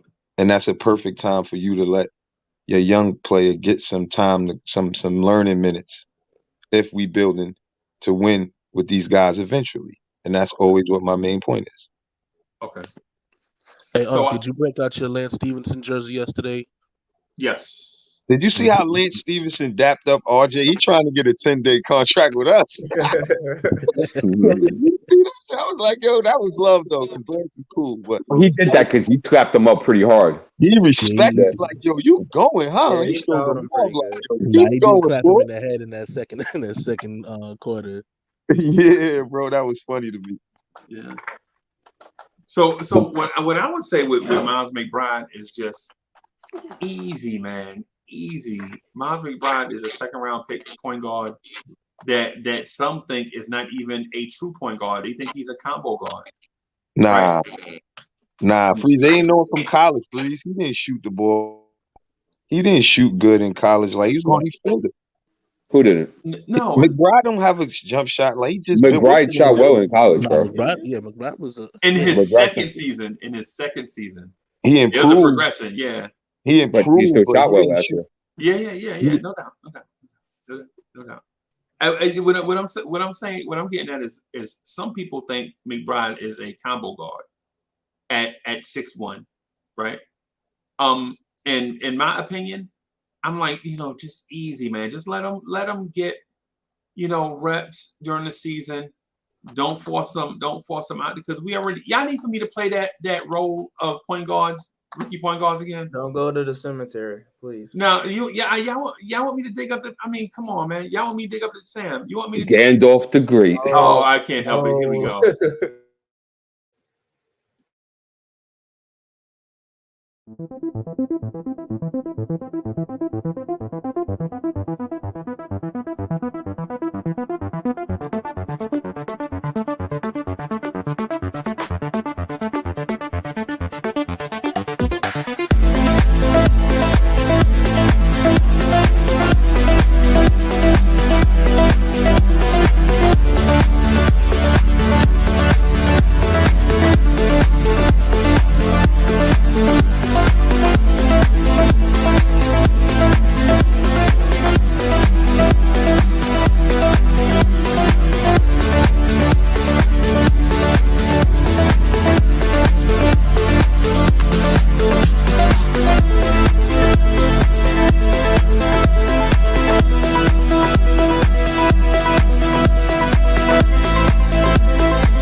Oh, I'm sorry. Yeah, I gotta get you some beats, Freezy. I was vomiting off that, bro. Just those names, man. I loved it. Frank Williams. Hey, yo, Freeze, I make beats, right? Man, you don't make no beats, man. Get out of here. I promise you, I make beats, bro. Bro, Freeze, I gave you a beat and you still haven't played it yet. Yeah, I know. No, not the beat, man. I got it. I just hadn't Put it together. I got you. Yeah. No problem. I'm just teasing. And so South Brooklyn, that's not a list of all the point guards. That's the list of rookie point guards, right? That's a list of rookie point guards, guys that we drafted to come in here, and for one reason or other, where we played them too early, whether we had the wrong system, it's just crazy. One of those years, bro, we drafted 3 point guards in the same draft. We drafted Mark Jackson, Tony Williams, and Billy Donovan in the same year. And yes, that Billy Donovan in the same year, right? And hey Sam, guess who he had to beat out to get a roster spot? Who do you have to beat out, Freezy? A dude named Scott Brooks. Yeah, man. Yeah, man. So if you guys don't mind, I want to bash this dude from another network real quick. A dude named Uncle Fulio. Let's do it. Let's do it. So this dude named Uncle Fulio, he got a show on Nothing But Knicks called The Controversy. And what he'll do is he'll pull like some lame duck dude into a conversation in a lopsided argument to puff his stuff up, right? And then what it does is it puffs him up, right? Make him look bad. Big strong guy, pick on the whip, right? So he'll say, so right now with Uncle Fulio has done recently is he's picked on RJ Barrett, right? So what he'll say, Uncle Fulio has been saying this. So Uncle Fulio has been saying is RJ Barrett should come off the bench. RJ Barrett is not a 2, he's a 3. Let RJ Barrett score against other teams' second units, right? And then every time RJ Barrett has a good game, he says, "See, I told you was right. Look at RJ Barrett." And I'm like, bro, Uncle Fulio, what are you doing? Bro, you can't have it both ways. You can't bash RJ Barrett. You can't say that RJ Barrett can't create his own shot. RJ Barrett can't do this and can't do such and such. And then when RJ Barrett does those things, you're like, see, look at my RJ Barrett tattoo. I have it on my heart. No, bro, you can't do it like that, bro. You can't It's do a it like couple that. people missing because of that too, Freezy. You're right. Well, and so I'm being facetious with Uncle Fulio. That's my man. That's my man, 50 grand, man. I love that dude. But what he's been saying for the last couple of years is that RJ Barrett is not a 2, he's a 3. And RJ Barrett right now may not be it. What I would say to that is RJ Barrett is it right now, right? But what happens is when a team has so many holes, I'll give you an example. The Jackson 5. The Jackson 5 had 2 talented dudes and some other dudes that was, I'll give you a better example. New Edition. So New Edition had 2 talented dudes and some other dudes that love the game. Like they love the industry, you know what I'm saying? So you got one dude in Johnny Gill who can flat out sing, might be the greatest R&B, one of the greatest R&B singers of all time, right? And then you got another dude in Ralph Tresvant who was a savant, stage presence, excellent, right? And then you got other dudes, Ronnie, Bobby, Ricky, Mike. I don't know. You know what I'm saying? And so what happens is you have, in order to put out a great product, you have to take advantage of Johnny Gill and Ralph Tresvant, right? Or you have to showcase them so people won't see what's going on with the other guys, right? Now, can the other guys get together, form their own group, and do something dope on their own? Sure, but it won't be New Edition. It'll be something different, right? The thing with Julius Randle and RJ Barrett is they have to do so many things when those two are on the floor that when they make a mistake, it's highlighted. But when the other people make a mistake, it's like, oh, nah, man, Obi Toppin just need more minutes. Oh, nah, man. Emmanuel Quickly and a Chuck. You're always Obi first, yo. It's like, nah, man, Mitchell Robinson just need to get in shape. You know what I'm saying? Nah, man, Kemba Walker knees, Kemba Walker, when Kemba Walker knees get right, man, he can be an all-star again. Nah, man, Derrick Rose, man, you know what I'm saying? He ain't always hurt. Man, Alec Burks, man, he could play more than one position. When Alec Burks can play point guard. Grimes isn't a volume shooter. Yeah. Oh, did you see the games Grimes had? All you got to do is give him the ball. He can score 27 every night. Grimes need more minutes. Because these are the things that I hear. These are the things that I hear, right? As a Knicks fan and a dude that do a pop-in YouTube show with plenty of smart dudes that know exactly what they're talking about. Like the dudes that jump on, they bring fire, right? Right? Here's the thing.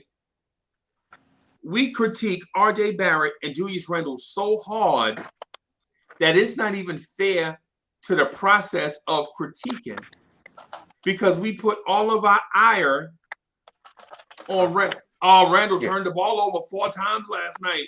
Yes, he can. Really? Really? Did he turn the ball? Okay.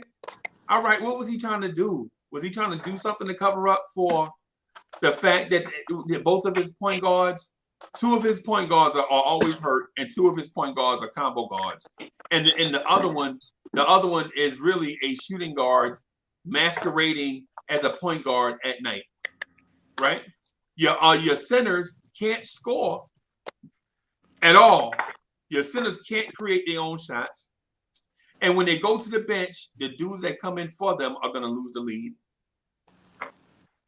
But then when RJ Barrett has a night where he goes 5 for 21, people are going to say, well, RJ Barrett can't shoot. Never mind, they signed a dude to $18 million that don't even care about the Knicks at all because the checks are always there on time. Freezy, I just think it needs to be a consistency. That's all for everybody. No excuse for nobody. In general, that's all. You're right about, but just no excuse because you can't say people can't say that about Obi, but then you say that about Randle or Barrett. It should be the same consistent treatment, I think, in reference to what you were speaking of. Like we should, because it's our team. It's a team. You know what I mean? And like I said earlier, when some of these players go, we still gonna be here. Yep. And it don't matter when all of them go, we still gonna be here. That's my point, though. So at the end of the day, I think they all gotta fall under that freeze, and it's fair that way. From the best player all the way down. Would this be an issue if Quentin Grimes was scoring 10 points a game off the bench? No. Would this be an issue if Miles McBride was scoring 10 points a game right now off the bench on solid splits? You're right. Shooting 44% from the floor, 40% from 3, and say 75-80% from the free throw line. Would the consistency be an issue? The team consistency, not the player consistency. Even better, would it be an issue if Mitchell Robinson can shoot a jump shot from about 18 feet?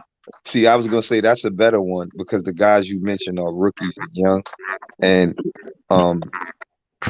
even like I said about just certain games we have it now where they should be playing just for learning purposes.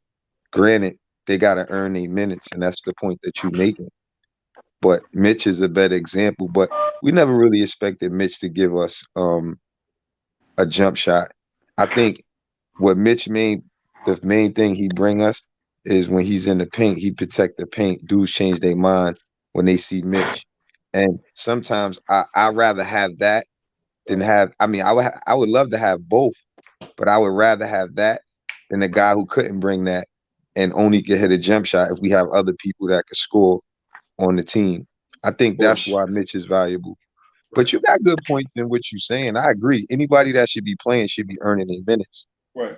But the way we criticize or critique what we seeing, right, has to be all across the board. Right. And I think sometime what we got was when you say RJ and Randle, people are critical with the leaders because it starts with the leadership. It's just like, the offense run through you or we feed off you. If you are a leader, then that's why people could point fingers in that fashion. Is it right to the way it goes? No. Right, but there's a flaw in that theory, and not because you brought it up.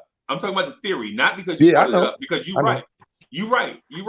Right. The leadership gets the most criticism, right?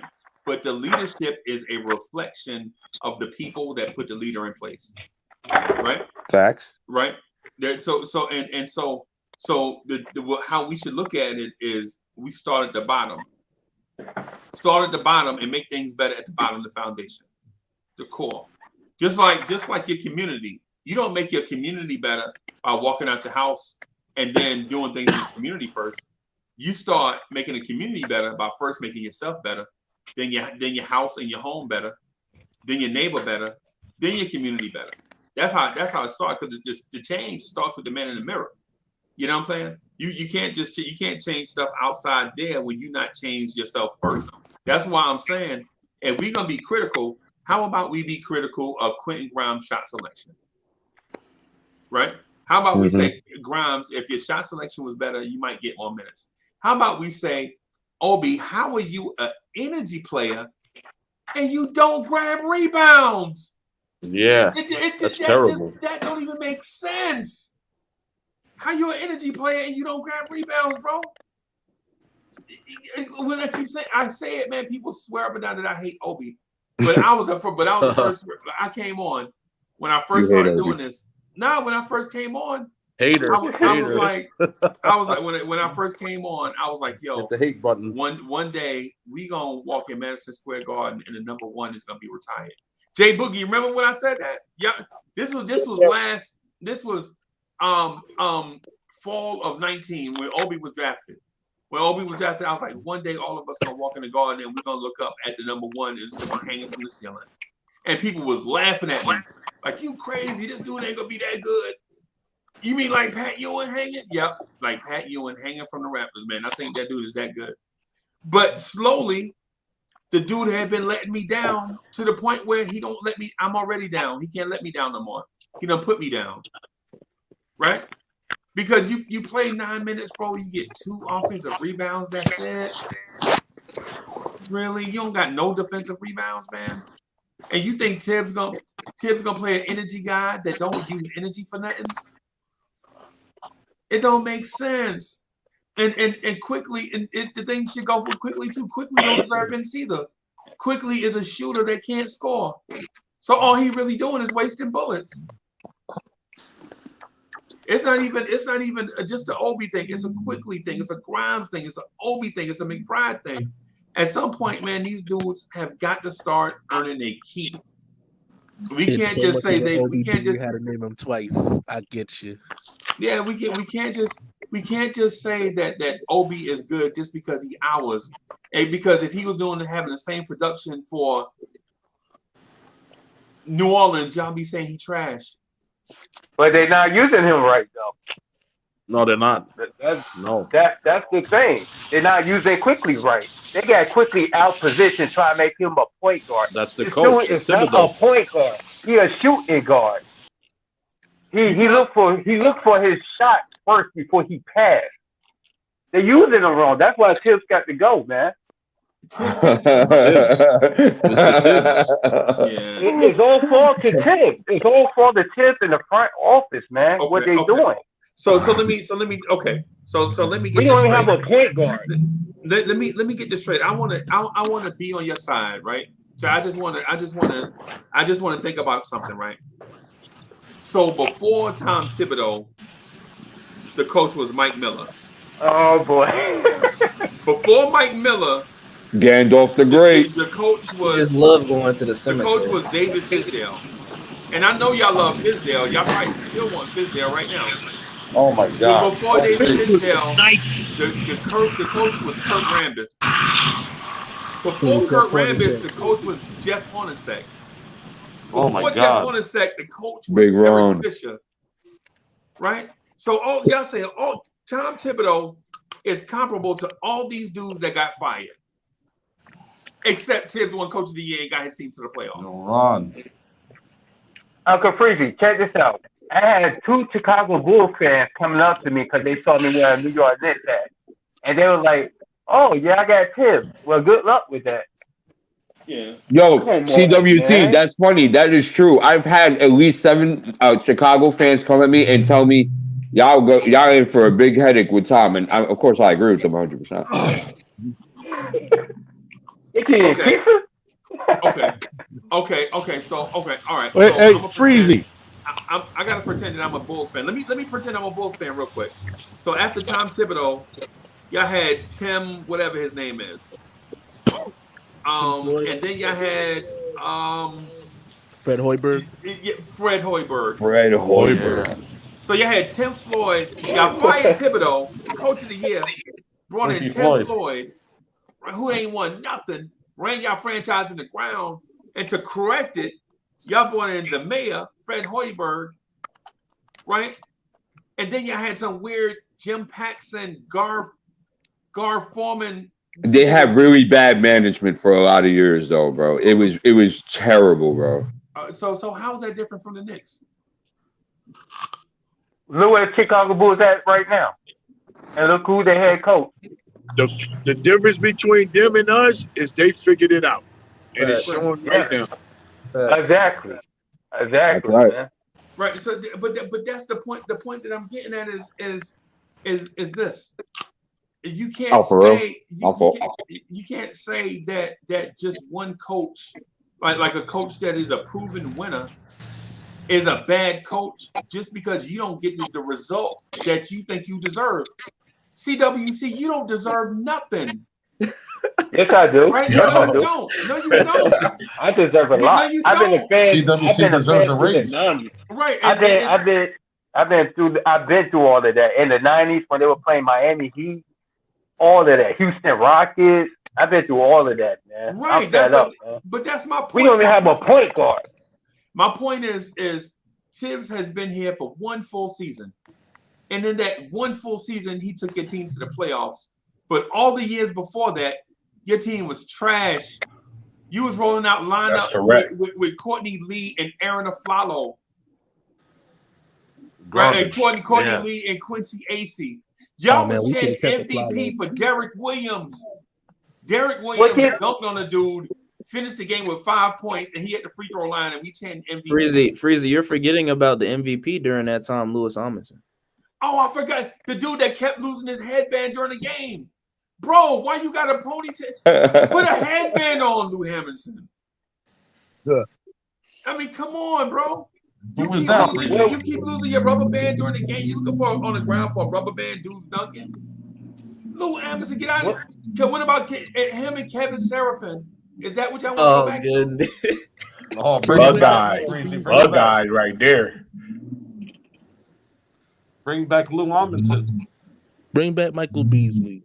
And Jason Smith. Beasley, you got Beasley. If goes in Beasley, though. You got to bring Jason Smith back too. I'll bring Beasley back. Yeah. Stop it. Here's running out play under the ground. Baker. He's running out play under the ground. Right. And so the point that I'm getting at is the point I'm getting at is people want to run Randle out of town and they forget the power forward before him. His name was Noah Vonleh. But we want to run Randle out of town. Right? We want to run Tibbs out of town when you had a coach named Kurt Rambis. I like Randle. I want Tibbs out of here. That's ASAP.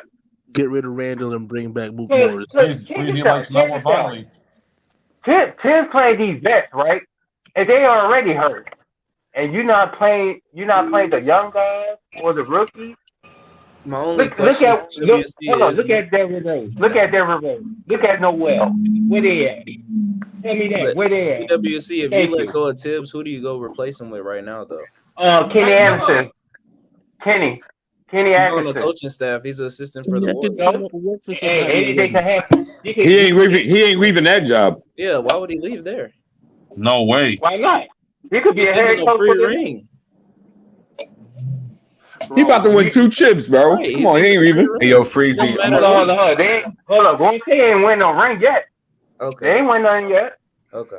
Hey, yo, Freezy, I'm gonna head out, man. But I want to thank you for letting me join you guys, man. I just want to salute out to the chat, salute out to the panel, man, and make sure that all y'all have a blessed day, man. Hey, do the same, my brother, man. Same to Blessings you. to you, Have a man. Peace, blessed day, bro. my man. Peace, fam. All right, man. New Year, Peace. man. Peace out, bro. 2022. This is Definitely. how we do. Boomerang that. Yeah, Keep man. that mask. What we are so arrogant. We are so full of ourselves, bro. We don't deserve nothing. What we should do is just enjoy the moment, man. We don't What we deserve. doing? One game? Hold on. What we doing? One game? Freezy, it's okay. They want Kenny Payne head coach right now. Yeah, man. Bro. See, if you look at the Chicago Bulls, you know what I'm saying? You can tell that the office and the coach and staff, they're working together because that's exactly correct type of style. He ran that same style with OKC. He did that same type of style with the Wizards. You know what I'm saying? Now he went and got his same type of caliber players that play on the perimeter, dribble and handle the ball, and can beat you off the dribble and kill you one-on-one. You know what I'm saying? We don't have that going on. You know what works for Tom Popovich is because he goes to get guys that works in his system. Right. Our office and Tom is not on the same page, man. We got 4 guys that fit Tom, and that's the you can say Julius is a slash Carlos Boozer. You can say RJ is a slash Lou Ardine.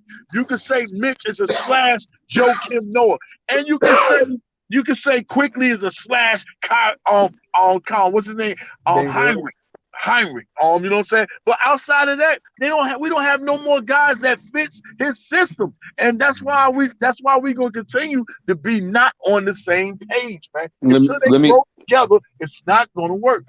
And I completely agree with that, J Boogie. But I want the thing about who are we gonna get? If it's a win now situation, there's not too much out there. There's not much at all. But if I'm looking to rebuild and start from the ground up, and I'll give you a perfect example. Nobody knew who that Memphis coach was when he first took the job 3 years ago. That boy could coach. Taylor Jenkins. Thank you, DSJ. And you never know. There's a lot of crop out there that are looking for jobs, and there's a lot of guys that know this game, and some of them are equipped with the emotional intelligence to handle it, and some of them are not. But you never know unless you put them in the spot. So for win now, which is the agenda now, Tom's perfect for it.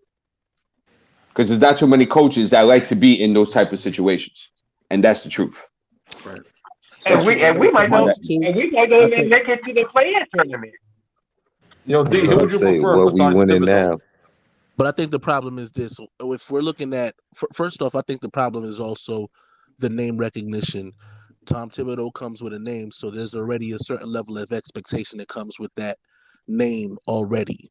Sure. I think if you were talking about developing. If you're talking about building from the ground up, then you go with a name that you don't recognize. That's why there was no expectation when it came down to, okay, we're bringing in Mike Miller to take over for David Fizdale. Because he's horrible, Mike Miller. There's no hold on. Miller's okay. Whether you feel like he's horrible or not, there was no expectation because at that point he's not a name. There's no resume that you can associate him with.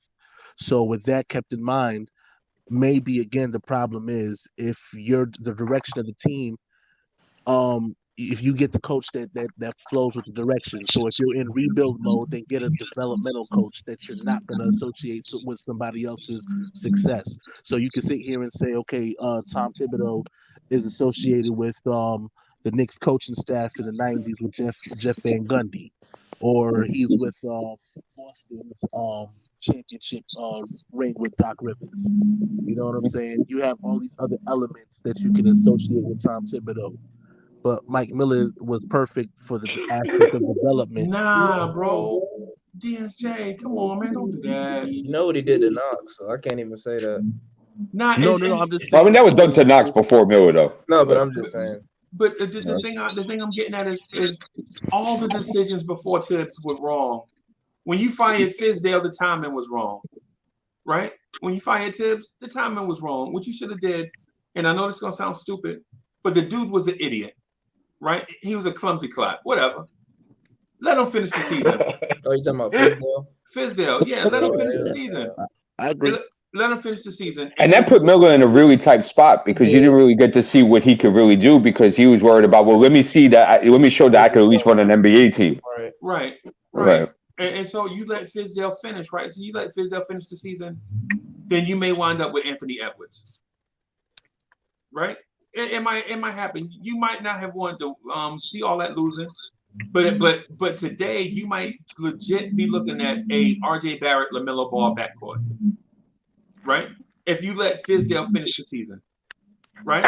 And if and if the vets was mad, so what? We got to think about us, right?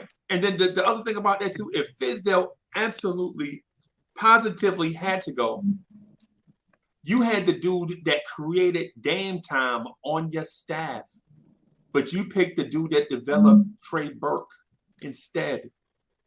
These stupid decisions follow us everywhere. Caleb Canales helped create Dame time in Portland. He was on that staff. Yeah, people don't remember LaMarcus Aldridge was the man in Portland, and then he had a point guard named Damian Lillard as his sidekick.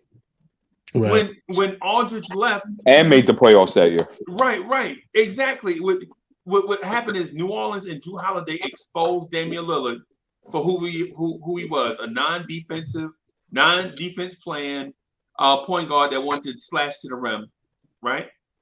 Caleb Canales was like, yo, they trapping you at 23 feet. So what we're gonna do is we're gonna set the screen at 25 feet and let you pull from 25, 26, 27 feet, as much as you want, right? And Dame worked and listen, these are not my words, these are Damian Lillard's words. Damian Lillard said, yo, I had to go in the gym and get my legs strong so that I can have the ability to shoot from that far away. So these traps away from the basket won't disrupt our offense. Caleb Canales, the dude that helped orchestrate Dame time, was on the Knicks staff with the village idiot David Fizdale. And instead of going with the dude that helped make Damian Lillard into an MVP caliber type player, we went with the dude that turned Trey Burke into a not AG leaguer no more. Yeah, did y'all hear at least give him the opportunity. Did y'all hear how stupid that sound? This dude helped take Damian Lillard to the next level.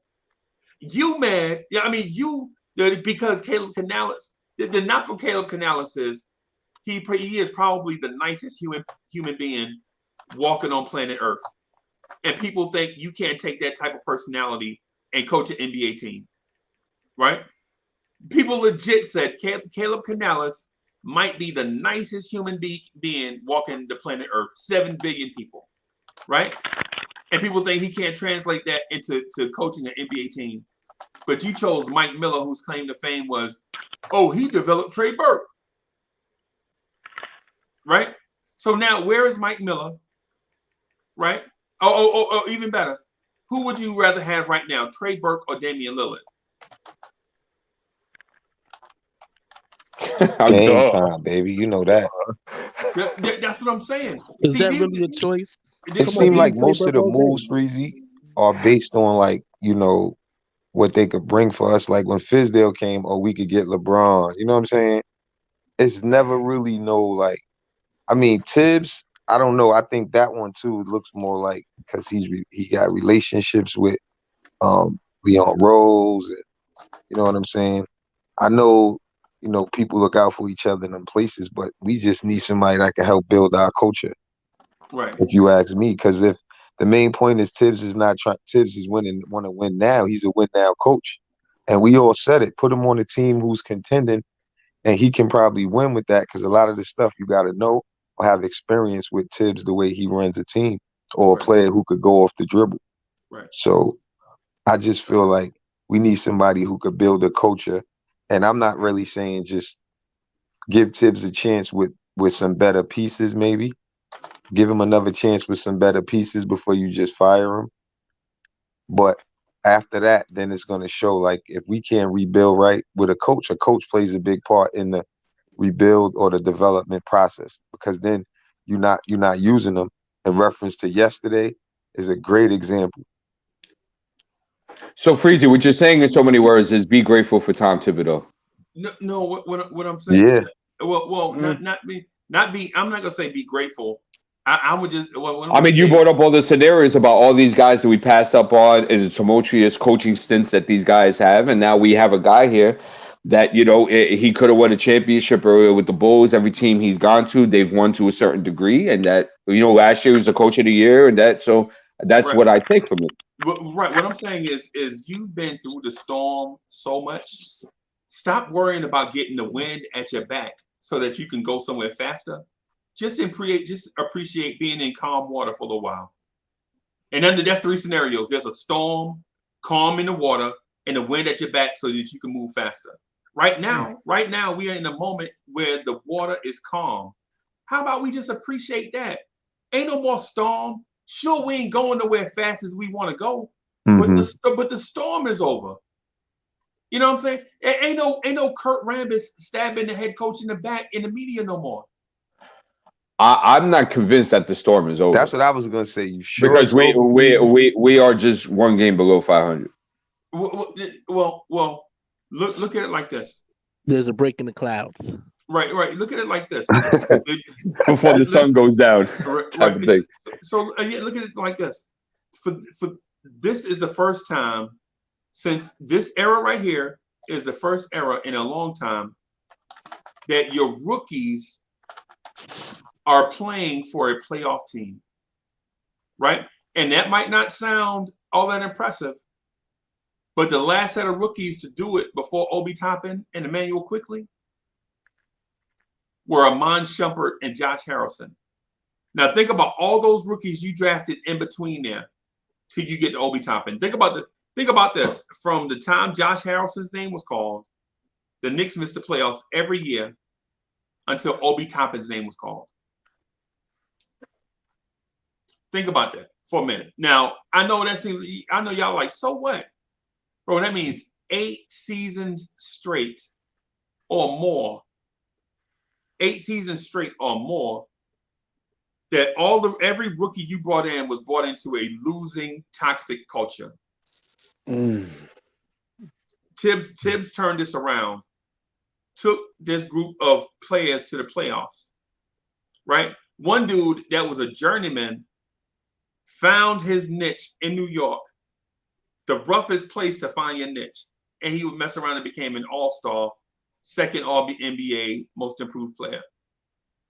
We did the same thing. We did the same thing with Michael Beasley, bro. Michael Beasley was the same type situation as Randle. Michael Beasley didn't do it. Derek Williams was the same type situation as Julius Randle. Derek Williams didn't do it. But Julius Randle did it with Tibbs. And now we say trade Randle and fire Tibbs because we want to go back to Mike Miller. We want to go back to David Fisdale and Noah Vonleh. And plus, too, if the Dort mentality, right, is, and I don't agree with it, but I have no choice but to go with it. If the Dort mentality is win now, the other coaches that you might be looking at, if you look at to replace Tibbs and still have that same mentality, you look at the guys that like Terry Stotts, you look at the guys that like Steve Clifford, which I like Steve Clifford personally, but those are the type of guys. Those are the type Albert Gentry, right? Those are the type of guys that would be considered, right, to replace Tibbs if that was still the mentality, right? Correct. So I'm saying that if it's a win now scenario, we might actually have the better crop of that mentality moving forward. And what I would say about anybody that says fire Tibbs or replace Tibbs is you must have forgotten who manned the sidelines before Tibbs got here. In a nationally televised game against the Boston Celtics, we down by 2, right?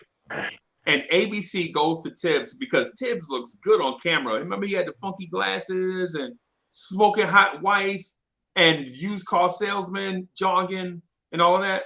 Oh, Fisdale? Yeah. and so they go to the huddle and everybody's like, what's the play? And this clown wrote the word together on the whiteboard and broke up the huddle. He was so bad. Bro, it was the most embarrassing. Bro, you thought, okay, y'all were embarrassed that Stark shot 2 for 18. Man, I was so embarrassed that in a nationally televised game against our rivals on a Sunday, ABC got the camera in the huddle over the top of them. And instead of him drawing up a play so that we could get a shot to win the game, he wrote the word together. And the ABC analyst was laughing so bad They could barely call the last 7 seconds of the game. This clown wrote the word to. This ain't the Mighty Ducks. This the NBA, bro. These kids ain't 7. You go write the word together. But you wanted him to finish out the year. Oh, me, I'd have fired him game 3. You know why? Because he wasn't brought here to coach. He was brought here on relationships. Right. He was That's what I brought was here going to with say. a free agency with a whole bunch of money, all them big names and everything. He's supposed to be a likable guy, and nobody came with him. Right, Nobody came with play with Calvin on paving full.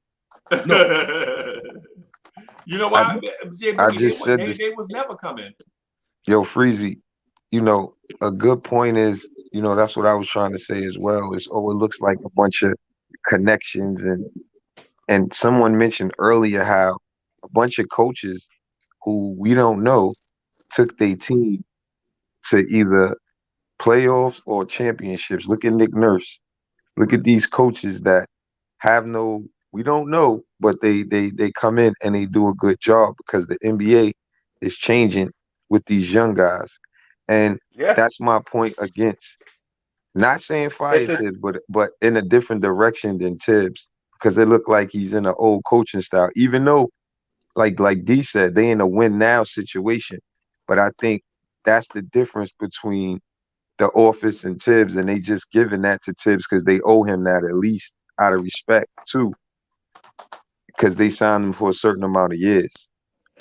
Hey, look, if you make the argument on the Tibbs takes. Sorry, Harvey. Go ahead, bro. I'm finished. That, you know, so if you wanted to say, you know what, scrap the win now because we're not going anywhere with that, right? Mm-hmm. There are coaches out there. But okay, D, you know I'm big on that, D. Oh, I know already. Yeah. And I am too, because I felt the foundation's improper. So I would scrap it again and then start the foundation up correctly. Johnny Bryant, you guys could say that. I say Sam Cassell. I say Becky Hammond. I don't care if she's a girl. That girl is intelligent and she knows how to coach. She just got a major deal. Is she really? Damn she it. got paid, I bro. like her, man. Yeah, she got paid. Yeah. You got Charles Reed. That was an assistant for Budenholzer and the Bucks. That man could coach. So there's people out there. I just don't know if you guys know them, but you know there is a lot of talent out there on coaching. If I'm Dolan, I would love to get Mark Jackson in here. Mark Jackson's not ever coaching in the NBA ever. You got to realize he's not coming back. Yeah, he would have been had a job, I think. Obviously, it's been what, a decade now? Like it's been a while since he's been. It's between the NBA not wanting him and why should he leave what he does? He has probably one of the best jobs on the planet Earth. Right. He and Mark Jackson is undefeated in the analyst booth, bro. Why go to the sideline and take an L? You know what I'm saying? So, but what I was gonna say, he don't want that stress, right, Freezy? Right. But what I was gonna say, the only way if I'm James Dolan, I'm only firing Tibbs for one person, and his name is Brad Stevens. Right. He'll never leave. But and the reason why I would take Brad Stevens over Tom Thibodeau is because while I feel like Tibbs is a better culture setter, Brad Stevens is younger and relates to players better. And he is probably the best in-game tactician you have ever seen in your life. Brad Stevens will never coach a team ever again. That's what I was about to say. He will never leave his job, though. And as president of basketball operations, he'll never leave. He ain't going nowhere. Yeah. Right, I know that. Okay, bet. I know that. Oh, but I mean, you can get. It's a lot of good coaches out there. It don't make a difference what type of coach you get. You got to allow that man to use his system. That's the thing, yo. We not catered. If I bring Freezy in right now, I gotta use his system. You know what I'm saying? He wakes up, he gets up early, and you know he does what he does. I gotta use his system. Well, Jay Boogie, if I'm hiring a coach, right, I do want a coach that will reflect the energy of what my city provides. Like if I know if it's New York, right, and I know we hard grit, we blue collar, right, we appreciate defense, we love our ball handlers, for example, right. I want to bring in that type of personality that is going to exemplify the attributes of where we're playing at, right or wrong. Right. Did we not So it just does do matter. that with Tom? And isn't he that blue collar guy that brings defense? Yeah. I couldn't tell this season. No, He you know brings why, it. right? Because what he implemented with the blue collar type guys last year, you didn't continue on dealing with them type guys or get guys that's the same. Right. So that went to shreds. You bought Evan That falls on the Fournier, front office. Kimball, all that stuff. But I always bring it to this. Like, you think that Tom just let them do that, and Tom was like, okay, I'll work with this, even when it's totally against everything that I do and why I signed here in the first place. I'll let y'all ride with that. You think that happened? I'm gonna tell you honestly what I think. I think Tom came and did a job that they was really shocked that he did, and once he did it and brought back the earth and everything, I think the front office said, "You know what? Let me step in here. I got it now." That's what I think. I think he laid it down. They took the keys out from up under him and wanted to show that they know what they doing and didn't know what they doing. That's a possibility. I also thought too that maybe the front office got diluted with the idea that they could put Tom, Dick, and Harry, and Julius Randle will make them look good. And I think after he did what he did, that gave him more. Like, they stepped back to let him. That's why right now we looking at it like, what's going on? Because he doing what he want to do, which is win now. We all agree to that, right? So that's why we seeing a lot of stuff is what we seeing in reference to the substitution. We made good points from last game, how certain things just baffled. Like, we made all those examples already, so I don't have to say that again. So at the end of the day, that makes the front office give you a little bit of space. But then when it starts to not work, that could cause them to question. But right now, I don't really think they could question him with the COVID situation and how everything is going. You got to wait and see how it play out. But I think, when they gave him the job, they let Tibbs, think he was going to be able to win now and then give him what he needed. And that's the problem where we at right now in reference to Tibbs trying to win now. And now, if it's not going to go in that direction, they may have to have another conversation, I think, about that. Because it's looking like if we can't win now, how I feel, if we're not going to win now, then we need to be playing like we building something. And winning now and building the way we building is not looking like it make a lot of sense. I'm just happy that everybody is in general consensus that we're in a win now. And I think last night was just perfectly evident of that. And there's nobody can deny it now. So facts, D. And I think this year, the safety call is gonna decide who's gonna win the championship this year. Cause you never know. It might be 7 people out the next game and other teams, I think that's people coming back so fast, it's hard to say that. By the time the finals come, hopefully that, everybody, but you can't say. But hard you could get it again too. Yeah, that's don't crazy. Don't matter how many you could get. I work with I'm in the health field, and you could get a booster, right? But you could still get it completely. Yeah, I heard think that. It's really when it comes to that CWC, it just depends on how it affects the player, because how it affects everybody differently. So let's say it affects a star player and he's out for like 2 weeks compared to a guy like Randle. That's what I'm saying. Back, so yeah, that's what I'm saying. And imagine that star player would be out in the playoff series. You know what I'm saying? In the Eastern Conference and all of that. Imagine that star player is out for 2 weeks. That could make a difference. Yeah, definitely could. I'll ask y'all a question. With the way that they looked last night and how they played, do you think it's possible if Julius Randle and RJ continue to play on that same pace together, will they at least be the 5th best tandem in the East? I'm gonna say no, because I feel like they need more help consistently. No, but he said tandem though. He said just those two. Yeah. Okay. Yeah. Oh yeah, definitely. I'm with you. You know what it is, Jay Boogie? I don't want to get too excited about last night. Let me see him do that against these 2 games with Boston. And then we could start having that conversation now. Yeah, because it wasn't nobody really. Not saying they need that. They need those reps, and they need to see that they need to do that. I think it's always a good game for them to do it. And plus, Boston has great wing defenders. So I'm interested to see how that will look. Yeah, that'll be a good test. I think Boston beat us by 4 points last game, right? And we didn't even have our players. I didn't have some players either. They didn't have some players either. Yeah. And I said it before too in reference to the COVID situation, players being down and other players having an opportunity to have to step up like RJ. And then what he did last night, I was saying hopefully when Randle and them come back, that can happen. And it's the first game that they've both had this amount of points together all season.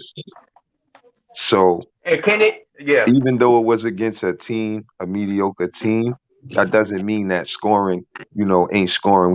We played good against Boston early on.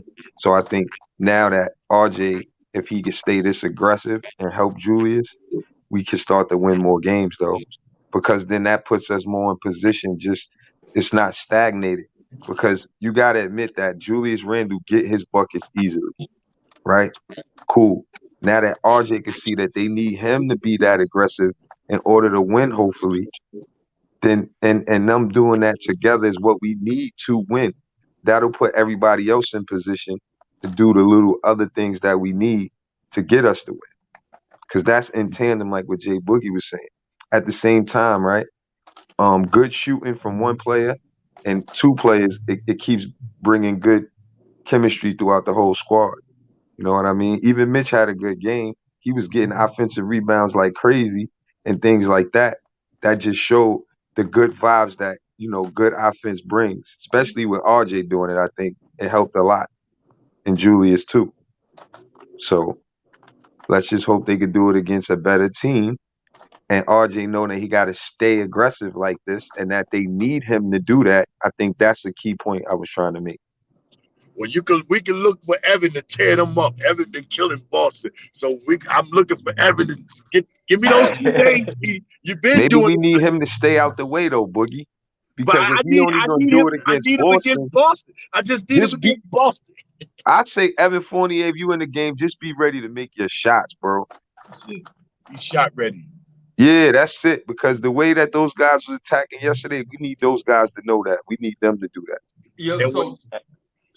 I just want to say 2 things real quick. So Evan Fournier doesn't really play good without a point guard, right?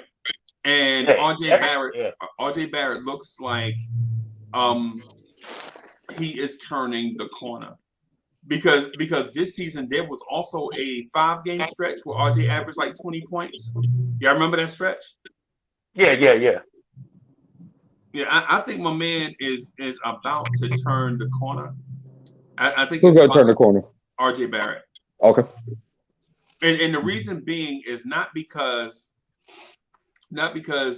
he the Monstars gave him his powers back, right? Or because Dr. Evil gave him his mojo back, but because RJ, if you look at his game, I think he is more DeMar DeRozan style than Klay Thompson style, which I mentioned in the past. I mentioned that RJ. He said Barrett, that too. Yeah, RJ said that too. Not to cut you. He said he looked at DeRozan's game growing up because he's on the Raptors and RJ's favorite team was the Raptors because he was from Toronto. I don't know if that's his favorite team. I want to know what you mean by that, Freeze. They got 2 different styles. I was just going to say I don't understand what you mean because RJ doesn't play like either of them. Yeah, because RJ can shoot like he said he took a lot of stuff from DeRozan, though, RJ. Yeah, that don't mean I'm just saying, if you watch DeRozan play and you watch RJ play, it's really 2 different styles of basketball. Yeah. So yeah, but DeRozan is he been in the league for a while. He more seasoned. I don't know if Freezy was saying he see similarities to because RJ did say that he watched DeRozan growing up and he took a lot of moves. That's why when he played defense on DeRozan that last game, I think he brought it up around that time when he made a miss and we beat Chicago. And he was saying, yeah, I learned a lot watching DeRozan. I understand that. Right. Well, what I'm saying is okay.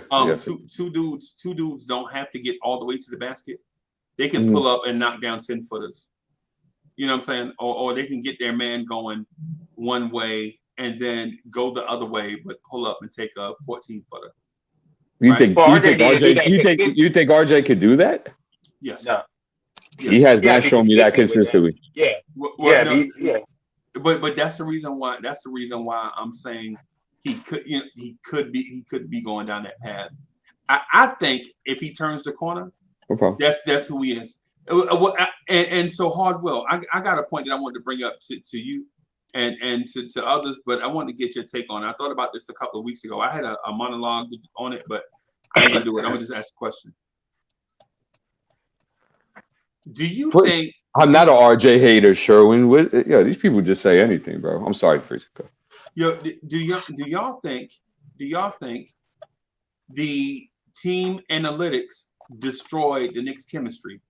And before I get your answer though, what I want to point to is the insane increase in 3-point attempts, the fact that 3-point shooters were brought in to the team, and not mid-range guys and rebounds and such, and also the fact that RJ Barrett and Julius Randle are attempting more threes than they ever had. So you feel like because of the analytics say take threes, you feel like it's taken away from the PowerPoints of their game? Yes, exactly. That's exactly what I'm saying. I agree. It is too. I agree. I agree. We was 8 for 41 the other day, y'all. Right. And the reason why I'm bringing it up is because you notice that once the style of play changed, Julius Randle's numbers went in the toilet. Right? Once the style of play changed, RJ Barrett's numbers went in the toilet. But if they had done what they had been doing last year, what they were comfortable with, I think listen, I'm in the belief that if they had left well enough alone from last year, Julius Randle could have averaged 26 points a game this year, and RJ Barrett would be somewhere around 20-21. Well, Tibbs the one tell him shoot threes. But yo, he finds anything, yo. That's the head coach for Uncle Freezy. If I was a coach, I'd be like, yo, stop taking all them 3-pointers and take it to the hole. What y'all doing out there? Well, CWC, his thinking may be that he doesn't have anybody that could break down the defense. So they're kind of forced to play that style because it creates more space for when Julius wants to go one-on-one, or if RJ wants to work in the P and R, the dribble handoff, or some of that nature. So it could be something like that, CWC. I think it's y'all not, have y'all not noticed that Randall's not taking the ball to the basket this year? Hardly. It blows my mind. But you did notice that he's more of a jump shooter this year. Yeah, I know that. Yeah. Yes. Not too sure. Yes. Look at so. Well, you know what we should do is pull up Julius. He shoot more threes this year than last year. He shot more threes. What I will say is that he worked more inside out last year. As to this year, he's working more outside in. Does that make sense? So you mean he's doing both? So no, that don't mean he's. You see what I'm saying, Frazy? Like, because I remember he used to mid post a lot last season. He used to devastate off that mid range fader, especially down the left side of the baseline. He's not doing that too much this season. Yeah. No. Yeah, that's what. Somebody got to get him the ball there, and I hate to say it, but we still don't have a point guard. Maybe Peyton was doing that. Got to give him the credit that he deserved for, because he was a part of that run. He did something. Oh, I'm going to pull up his shot chart, and when you see this, you ain't gonna believe it, bro. Share it, share it. Yeah. So for those that like to use online resources, to establish and reinforce data facts, I'm using Stat News. Oh boy. So I'm using Stat News, right? And where is it? When you look at this shot chart, it's gonna be crazy. Watch this. Look at this shot chart. My bad, right there. Wow. You see? Do you see? You look at the wing post ups. The wing post ups are basically have been eliminated. Yeah, you talk about the elbow. You talk about the elbow post up. Yeah. Okay. Yeah. Basically, have been eliminated from his game, right? Which was a very strong part of his game last season. Yeah. And now he's basically shooting that straight ahead 3 and at the basket. Wow. And what's funny too is that those threes where he's taking it, that wing and the top of the key, are lower percentage threes than actually if he was at that wing between the corner and the wing. You know, it's like that slot area in the corners. It's a lot more high percentage there. So that's funny. Where RJ likes to shoot from. Basically. Right. Yeah, that's very telling. Do you have last year's, or you only have this year's? I could pull up last year's, but I won't be able to have them side by side. No. But I got it in my head. Oh, okay. All right. So yeah, because that I guarantee that shit's gonna look. I'm sorry, that stuff's gonna look completely different. That's a good setup there, Freeze. I like that. Oh, you ain't gonna believe when I show this. Show the evidence. Exhibit A. You are not gonna believe it, bro. I promise you. It's gonna look completely different. All I'm gonna say is this: I am a genius, bro. I'm a genius. Damn. Just pat yourself in the back. Bam! Wow! Wow! And so here is the data. Here is the data that supports. Sheesh. Here's the data that supports where Julius Randle has been shooting the ball from. Why a change in philosophy from the New York Knicks organization is ruining Julius Randle's year, and not Julius Randle ruining it on his own. Oh, that's fire. Well, Will, you see this, right? I'm looking, bro. I'm all on it. I'm looking good. That's crazy. It's kind of hard to argue. So it's not like Julius Randle just fell off. He just doing what the team is told him to do, and you're not getting the same effectiveness. Right. He's just being a good soldier. He'll tell him to do what he'll tell him what to do. Right. Sorry. I mean, he still get his points, but we just could tell by the field goal how many it take. It's because of this, what we looking at, why he's not so efficient like he used to be. Right. It's not like the dude, you know what I'm saying, didn't work out in the offseason and all of that stuff. Fact. It's because he changed his game. You know what's a little confusing about that is that he took the same amount of threes he did last year than this year. Yeah. So he made more last year. So why isn't the demographic showing that same volume if he took the same? You get what I'm getting at? Because last year he was basically 3 or rim. 3 or rim. Let me go. I'm gonna go back and show you the other one. Right. Last year he was basically 3 or rim. Mm-hmm. Well, I can see because he is taking 2 less shots within the 3-point line this season. Right now, look. See, this is this year. Okay. See that? See how the shots are all over the place this year, right? And then watch this. And so, and if we go back to last year, it's either straight on 3 or right at the rim or in the wow. Yeah. And because of the dribble penetration by Peyton, and especially him and Bullock and Randle would play 3-card Molly with each other. Yeah.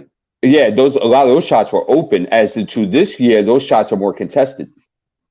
Right. And so you would think a player would have a higher field goal percentage at the rim, right? And so you saw him take more shots at the rim at a higher field goal percentage at the rim would lead to more points. Facts. And you started off, Reezy, by talking about the analytics before you even showed it. Yep. Your point was that it's because of analytics that this is going on. Because we like, why are they shooting so many threes? Right. Yeah, man. So hold on a second. So are we saying that okay, go ahead, J. Boogie. I'm sorry. Oh, I mean, no. Go, you need to go ahead because I was just going, float around and go on some off-topic trash. Go ahead. Okay, J. Boogie, no problem. So now my question is that Kevin brings up a good point here. Are we blaming Tibbs for this? Or is it possibility it's the front office saying, hey, we want to play more like this season because of X, Y, and Z? And then Tibbs said, okay, well, I got to go along with this. Okay, hey, look, Randle, this is like, how did that work exactly? Let's put our brains together and see why there's such a difference of that. Yeah, like who makes that call, Freezy? I think it's the front office. But can Tibbs say, I don't want to do that? That's not going to work with this roster because it's not working. Could he do that? I would say Tibbs has to do what the front office say, bro. And this explains why they brought in Fournier and try to bring in some 3-point shooting.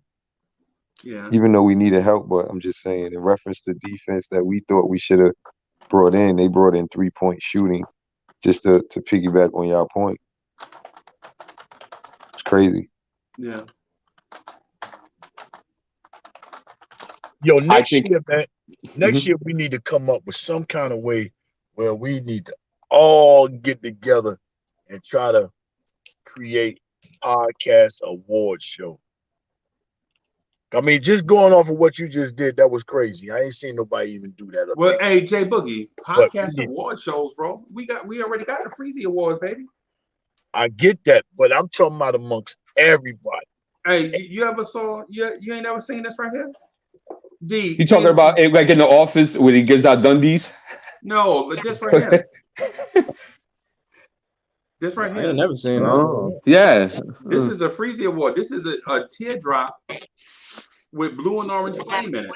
Wow. That's hard. Okay. Why isn't that used for your intro along with whatever music you want to play? Because we still putting the Freezy Awards thing. We working on logistics right now. Right? And then plus every time we get the category set, new people join the family. And so we'd be like, we don't know if it'd be fair to do it. Now that Subliminal 209 is on board, D is balling a hard will here. You know what I'm saying? How fair is it to give out awards and these dudes be looking at like, well, I'll be on the joint too. You know what I'm saying? I have a question. All right. So you say the front office, right, Freeze? Yeah. Okay. Was it the front office or Tibbs last night that decided to go to a pick and pop ISO for the last 5 minutes of a game, which they only scored 1 field goal and hit 2 free throws? Was that the front office or was that Tibbs? Tibbs. Yeah, I would say it's Tibbs. Yeah, that's Tibbs all the way. So, and it didn't work. I felt taking the ball away from RJ in those last couple of minutes didn't make a lot of sense to me. He only touched it one time on a broken play, and it got swiped away from Lance. So I can't totally blame the front office if I've seen stuff like that. True. I agree. Okay. They might have set the precedent and the framework, but it was up to Tom to decide what color paint. Are we going with sheetrock? Are we going to go with a dirt home? You know, like stuff like that. No, I feel you. And then also, I gotta be Julius Randle and say like, well, I won most improved player of the year playing this way. Why would I change on the fly? And at least if we're gonna go ahead and change what I do, can we at least do it a little bit slower within the season gradually and still do the things that I do real well? No. See, D, that's what I'm saying. See, okay. So what we doing is we have a disconnect with all the questions and narratives. Like you just asked me that, right? And in the same live stream, we talked about giving McBride more minutes. What's that got to do with anything? Because Julius Randle and Miles McBride have different basketball IQ and different experiences. So it's like if you teaching Julius Randle just one thing, right? For instance, how we gonna call a play for Randle, right? Call Randle's play, and we don't have a point guard experienced enough for a point guard to run second and third options off that play. McBride in the main, and maybe I'm wrong, but in order for you to do that, we probably need a more experienced point guard to play with Randle, a more experienced core to play with Randle. Like if you legit are saying just do it slower with Randle, that's what you're saying, right? No, I'm saying if you were going to change with what he was doing from last year, what made him successful, instead of giving that sudden shift and change that we see from the demographic, right? I would say that whether we do it a little bit slower and gradually so then Julius can still play his game and then feel comfortable expanding it in different points of the offense in which Tibbs would want? Hold on. Give me a split second. Hold on, everybody. Before you do that, hold on. Let me do. Wait a minute. Let me do.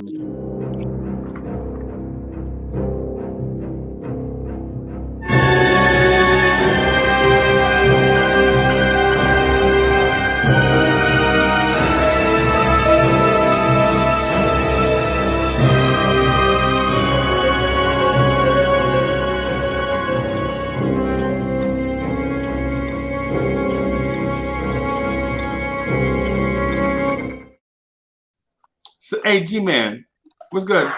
What's good? Good morning. And let me ask you a question. What's good? So I'm watching a movie the other night, and the start of it is like showing space and these stars, and they say something about a little boy born in a galaxy somewhere, and something. And then he got a sister, and he having daddy issues with his father. His father done went crazy, and he got these two robots. One of them is dressed up like a gold Hershey Kiss, and the other one looked like a waste paper basket on wheels, riding around in a. I'm like, yo, how in the world can a waste paper basket drive on sand? You ever seen a waste paper basket drive on sand, G-Man? Yes, it's called a Humvee. Okay, all right. I just wanted to throw that out there, bro. I didn't even know what I was looking at, man. Oh, you watching Spaceballs? Maybe, possibly. Jabba the Pizza Hut. Yeah, and the brothers had a pick in the desert. Yeah, there you go. Hey, salute to the chat. Salute to the panel. If you're up in the building, hey, what's good? Go ahead and hit that like button. If you have not subscribed to the channel, please do so. Become a member so that you can get this membership of these specific things that Freaky like to share with the membership population. You know what I'm saying? So I've been watching you gentlemen this morning, as I always do, in between. Thank you, appreciate that. And I'm telling you, the crazy part is people, and every once in a while I slip, right? And I click off the mute before I mute the show. They're like, what are you watching? I'm like, don't worry about it. That's the TV. I'm watching Sports Center, right? But it's been a myriad of interesting conversations that you guys have broached this morning. So I'm not going to rehash what has already been discussed, because that's hustling backwards, right? So my question would be, what is it that we're looking for? Based on, and I'm not even going to say based on the game last night, because that's a small sample size. That's you got guys playing against. You got to look at the opponent, and then you got to look at, is this something that we normally see from players participating in? That's two different things. So I guess the question would be, we talk a lot. As I heard Freezy talk a lot about, where we came from, where we are now. And then my question is, what are we doing moving forward? And I always ask the same question. My question never changes. My question is, what are we doing moving forward? As long as Tibbs is there, we're going to try to win now. And, I know you don't like it, but that's what it is. I don't. But this is my thing, G. And I thought a lot about this, right? And I'm with you on the Tibbs situation. I'm with you 189% for sure. Mm-hmm. But my thing is this. So you like Tibbs? You don't. No, I just want to clarify. Just clarification. No, no, I don't. No, I believe, again, let me clarify my position again for those that are new to the channel and those that will rewatch, so you understand what G-Man's stance is on running this at Tom Thibodeau, right? Tibbs was brought here for a specific reason, and he fulfilled that purpose last season, right? And then what happened? Imagine this, ladies and gentlemen, boys and girls, children of all ages. Imagine this for a second. What happened was we got a little bit of success, and people felt like, well, I ain't got to listen to this dude, and we just brought in here to do this thing. So instead of doing that, we're going to do this. But the dude that you brought in here is still on the same thing that you hired me to do. I'm the defensive guy, but you ain't giving me defensive play. How does that work?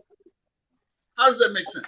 That's like saying you have an automobile, and as soon as you open the gas tap, it tells you premium unleaded only. Anything other than that, you're about to mess up your engine. And what you do? You're a little short in the pocket that day. You say, well, I could probably put 87 in here and go get me some STP and make it through. No, what's going to happen is you're going to be at the dealership because the check engine light will come on. The Knicks check engine light is on right now, and can't nobody tell me. You put the team on the what do you call that thing? The machine, the dyno. Put the team on the dyno and figure out what's wrong with it, and let's go fix it. Because right now we just all over the place. We spending money on parts that you don't need. Your check engine light on, but you just replace your tires. Stop playing with me right now. That's where the Knicks are right now. I'm telling you. Stop it. Right. That's why we need to get dudes that can come off the bench and contribute consistently. Right? Like we have a dude that legit scored 2 points, but he scored 17 points the other night. So listen, 17 points every night. I know I can't get that from him, but how about 10 or 11 every night? Right?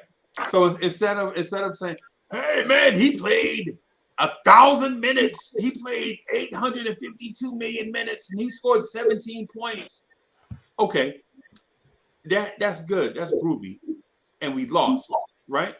How about you score 11 points in a victory, like every night? How about we try to do that? You keep 11 points in competitive games every night.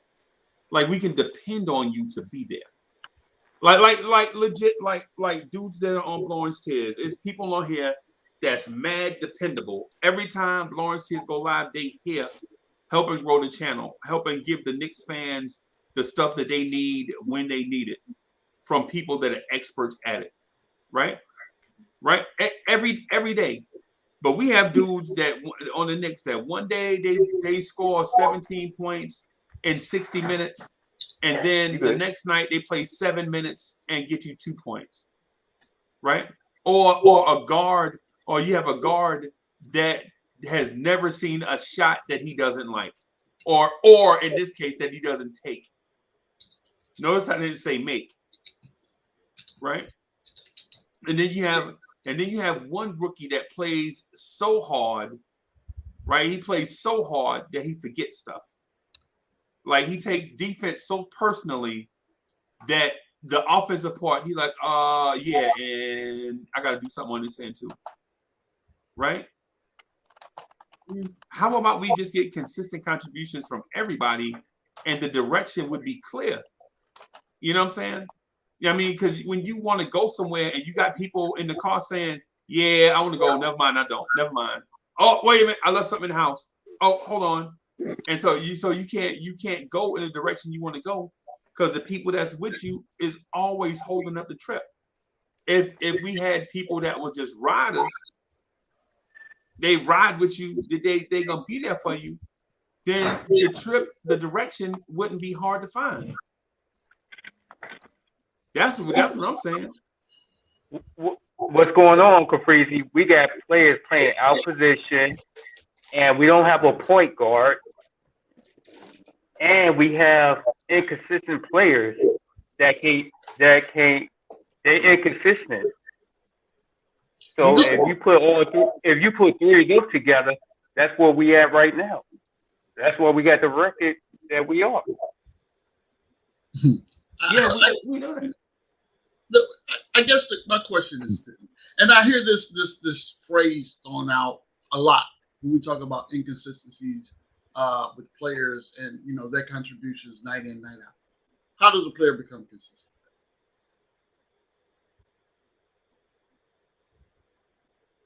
Okay, maybe. Tell me, D-Man. I want to know. No. So the way you become consistent at a task is do it in a repetitive state over and over and over again. In some semblance, in some semblance of the same environment, right? So if my minutes fluctuate night in and night out, and I don't know from day to day what I'm doing, I can't game plan myself. I can't hack myself up and get myself mentally prepared to the battle that I'm about to go into. That's doing me a disservice right off the bat. No, you are doing the organization a disservice. Because you don't tell me what your expectations are of me? No, because if you can't rise to the occasion, they can't rise you to the occasion. If you ain't ready to rock and roll, we can't rock and roll for you. Tibbs can't wear the Obi Toppin medium jersey. Tibbs too old and fat for that. And he the coach. Okay. Obi, now listen, I was basically talking about McBride.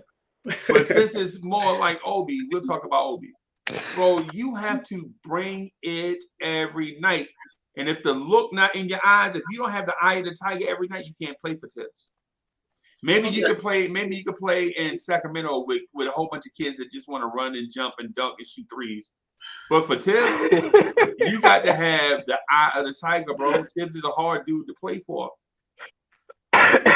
It's like when soldiers in World War II was under Patton, and they were mad that Patton would leave before the supplies came.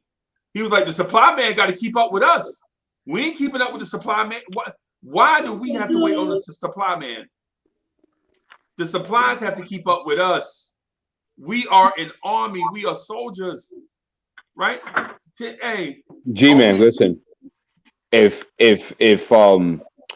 Tibbs feels like you're not ready to win on the basketball court right now at the moment in time, you ain't getting no burn. None. Oh, I believe that. And we've seen. Do I agree with that? No. But that's the reality, G-Man. I agree 100% because we've seen times where he goes away from the hot hand, right? And then you take a player that makes a simple mistake, you pull him out of the game, and you insert someone in the game that's non-productive. So, that's why he got to go. You see me, right? I'll let Obi learn, and I'll teach him. You see? And I'll go step by step with him. Tibbs ain't doing that, my guy. No. I'm with you. I'm with you 100%. 100%. He's stubborn. And that's what. Wait a minute, man. How y'all gonna say? Okay, so how you gonna say that? But Tibbs was told that this dude was NBA ready. All right, now. All right, DSJ, take care of yourself, brother. Take care, brother. All right, D. All right. Go ahead, you wasn't Tibbs told this dude was NBA ready? This dude is like, yo, we're gonna draft him because he NBA ready. Told by who?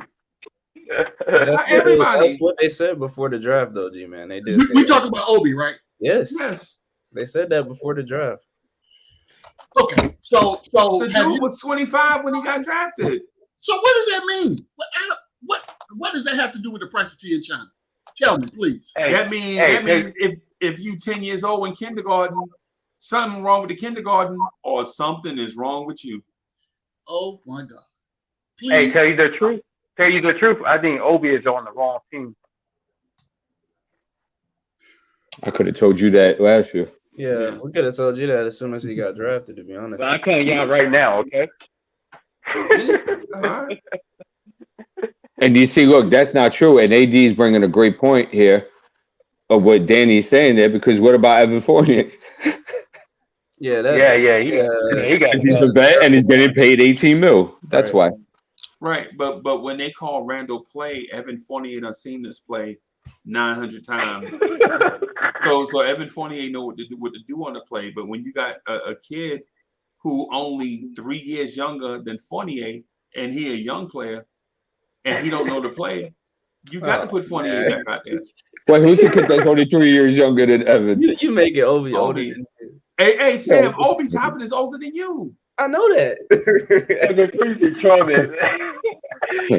that ain't saying much though, Freezy. Isn't Evan 30? 29, I think so. Okay, yeah, he's got 6 years older, Freezy. Jeez. All right, okay, all right. How many years Fournier been in the league? 11. That's a good point, but I mean, just saying. I'm just saying. So I'd rather see Obi go through the growing pains, or see one of these young guys go through the growing pains, and see Evan Fournier play a single another minute with this team. I agree 100%. 130%. I would rather see Obi Toppin make the All-Star team for the Minnesota Timberwolves and the Karl Anthony Towns trade. If Obi was with the Kings or Cavaliers, he would make the All-Star game. He would make the All-Star game if he was with the Kings. I think they're perfectly happy with Evan Mobley. Yeah, he would not play with Cleveland because they have too many forwards for Obi to even play. He definitely wouldn't play on that team. Because Obi don't fit Obi don't fit the yo, man, we lost to the Raptors, right? And he interviewed Obi. The first thing Obi Toppin did in the press conference was laugh. Sometimes you gotta laugh to keep him crying. What was funny, G man? Sometimes you gotta laugh to keep him crying because you know how abysmal the team looks on the court. What you want him to say? Go out there and bash the team? No, I don't want to bash Obi, bro. All I want to say, I didn't say Obi. I said, do you want Obi to go out there and bash the team? Obi Toppin is not Buck Williams. Obi Toppin is not Charles Oakley. Really, Uncle Peasy. Obi Toppin is not. He's not Anthony Mason. You already said he's Kenny Skywalker. Yes, that's so bad. Oh my God! I disagree, but I was going to say I don't agree with that one. This is what happened. This is what happened. Kenny's cool, but Obi should be better. So here we go, ladies and gentlemen. So right now the train was going down the tracks, right? It hit a crossroad. Somebody forgot to hit that switch to switch the rails. So the train is going off at Never Land. We're gonna bring the train back on the track. What are we doing to fix the situation that the New York Knicks are in right now? We did it, G-Man. What did we do, Freezy? I missed that. I must have been asleep that time. We cut Obi minutes, brought back Super Randle, and we won a game. He's unfortunately right because we're in win now. Look, for them, there's not much to be fixed. Maybe acquire another player or two, but as far as like a foundation, G-Man, they don't feel that. They feel the foundation is exactly where they're supposed to be going. Yeah, hence why Julius Randle got 40 minutes last night. Exactly. Why Taj Gibson started the game. Why we saw Evan Fournier for 20 minutes. Why Obi only got 9. Why Deuce has had a cigarette and went back to the bench. Right. Yeah. He had a drag on his cigarette. And it was players that was on 10 days playing more minutes than some of our players. Right. Yeah. I mean, I'm just saying. You know, I celebrate the win that we got last night, but I want to hear this same energy during this Boston series. Because I don't. So G-Man, you're not satisfied with the win last night. I'm happy that we got a win, but I'm also I'm a realist saying I'm a realist in saying that the performances that you saw on that court last night. Tell me when in the last. Let's see. I won't stretch it. Tell me the last 5 games when you saw those players give you that same performance. That performed last night. I'll wait. Sam, I wasn't satisfied last night. I need to see more. That's fair. I'm just asking, is he satisfied? No, I'm not. This is look, you almost made me go to my first off mode and start using those 4-letter words. Yo, Cornerstone Cab is in the chat. So we should have blown Pacers out by 20 points, man, last night. That's what I'm saying. Those are the games our young boys should be able to handle for us. So that was a bunch of young guys on the court for Indiana. But like we said earlier, we needed a win. Yeah. And Tibbs is in win now mode. It proved it. D said it. No more debating if we in win now or not after what we saw yesterday. Yeah, and I'll veg you back what Freezy said earlier. What did you say, Freezy? You said something like, "Yo, this dude's in a game 7 in the off season type of thing." You know what I mean? It's so true. Game 7. Yeah, every game is game 7 for him. Every game, bro. So Mark Swift says G-Man beats a dead horse every episode. So Mark, what I would tell you is this: when you answer my question, I'll start beating the horse.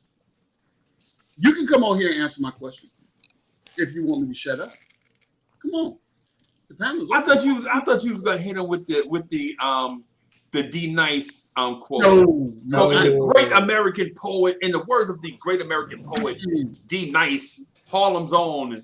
See, every episode begins in this mode. Very cool, very calm. There's no sweat in my palm. I thought that's what you was going. I thought you was going to quote. I ain't that Freezy. Freezy, can you do me a favor? Can you put out that hater image that you put real quick? No, there's a reason. Watch. The hater image where? Yeah, that one where you go hater, and you click it on the keyboard. Yeah, that's Danny Melendez. This is all this man does when he's in the chat, bro. Yeah, I don't see now one positive perspective come from him. We could bring up a great point and he'll be mum. Hey, and as soon as there's something against his narrative, y'all goofy, y'all this. I think the get out the chat then, bro. The craziest thing that he said like today was that minutes are earned. When we see Evan Fournier out there, that's the craziest. That's why I brought it up. I don't know though. I agree with the premise that minutes should be earned. Of course. Yeah, there you go. Okay. Like that's what I think he was saying there. Like minutes should be earned. Yeah. And so the Evan Fournier. Ron, what's good? That's my intro video and song. Thank you. Good about the game last night. What's happening, y'all? What's up, bro? Hey, did you see me try to call out Uncle Fulio? I seen you. I seen you. Call him out. Hey, man. man. I hope he know I was joking with him. Nah. He believe me. He working for Uncle Sam, like he said. He'll get you. He won't forget. He got it saved up for next time. What's up, y'all? I just wanted to say I just had something, and I thought when you was talking about the D Nice quote, I thought you were saying I don't eat pork, so I guess you wanted beef. I thought that's what you was heading to. Oh, D Nice. Wow. Anyway, listen, man. Y'all, you gotta chill with Obi, Uncle Freezy. Come on, man. Calling the dude Kenny Skywalker, my dude. Come on, bro. That's disrespectful. Yo, he said you got. Listen, I like Kenny Skywalker. You call him a 6'9" Frank Ntilikina, son. You gotta stop that, bro. Yes. I mean, look, I agree with you, but you keep getting on Obi for these rebounds. Obi can't rebound from the 3-point line. He playing defense on the perimeter. I'm just saying he's out of position. It's hard to get rebounds when you're out of position. How many rebounds did RJ Barrett have last night? Just ran RJ Barrett or Evan Fournier. Julius Randle had 16. Okay, so that means RJ Barrett probably had about 10. He had 8. Okay. And that means Burks probably had about 7. So listen. Burks had 5. 6, I'm sorry. Burks had 6. Fournier had 1. Yeah. I understand what you're saying, Uncle Freezy, man, but Obi is always on the perimeter for the most part. Like, he's running down low after somebody. He's not positioned down low. Julius heads to the basket. These RJ heads to the basket to help because we know he knows that his assignment is to get rebounds from the wing position. Like, Obi's a little different animal. This is all about how Tibbs wants Obi to play. Obi is a different what? Animal. Oh, you don't think Obi's an animal? I get it. Wow. I was about to say you got. I don't get the Obi and animal. We go. Here we Choose go. wisely with Freezy. There should not be equal signs between Obi and animal. Oh my God. I can't wait for the day that Obi, I'm telling you, Obi's going to come to one of these press conferences. He's going to curse people out, and you're going to see a whole nother Obi topic. It's going to change. So one of these days it's going to click. He's a kitten, Freezy? You saying he's a kitten? No, because kittens grow up to be cats, bro. Wow. Obi Toppin is something softer than that. Obi Toppin is a monarch butterfly. Wow. I think Obi's tough. It's Freezy, you gotta remember, it's hard to deal with what he's dealing with in that position. In that position, Freezy, that's hard to deal with as well. What are you dealing with? Just like how he's being coached, like how he's being coached, he's being taken out the game for one mistake, see somebody else make a mistake and don't be taken out the game. For example, yesterday, quickly ran to the 3-point line and shot a 3. He took Obi out and left him on the floor. Right. Well, that's my boy, Christian. That's my boy. Somebody got an echo going. That's AD. AD, you got an echo going, bro. Yeah, I ain't trying to come in to fight Ron's battle. I just wanted to make that point, Freeze, and I'm going. I appreciate that, Hog, because I tweeted that yesterday. I'm fuming. I tweeted that because it got me really hot and heavy. I was pissed off. Can you go out and come back in? Today. Oh, it went away. I was gonna say, yeah, but come on, Freezy. Obi went from 44 minutes to 9 minutes last night. Yeah. Hey, I'll be back, guys. I gotta take a call. All right. All right, man. All right, go together. 44 minutes to 9 minutes, Freezy. Come on, man. That's what you call favoritism. That's why he got to go. That's why he got to go. Them CWC, he want to send him out of LaGuardia ASAP. He is not playing around. But Sam, ASAP. But Sam, if the dude played 45 minutes versus the Raptors, then he played 9 minutes when Randle came back. Come on, man. Where's that, man? I mean, that ain't right. That ain't right. I will say one thing though. I think Randle's game last night was more impressive than RJ's. I mean, for Randle coming back first game off for the protocol, I thought that was pretty impressive. Hey, you know, that was good because he showed heart, right? See, now you're trying to get us. I'm not falling for it. Not today. Yeah, he showed heart. Yes. He trying to be funny. I know where he going with it. I'm not falling for it. He trying to say Obi don't got heart. No, he don't. He don't have heart, bro. He ain't tough.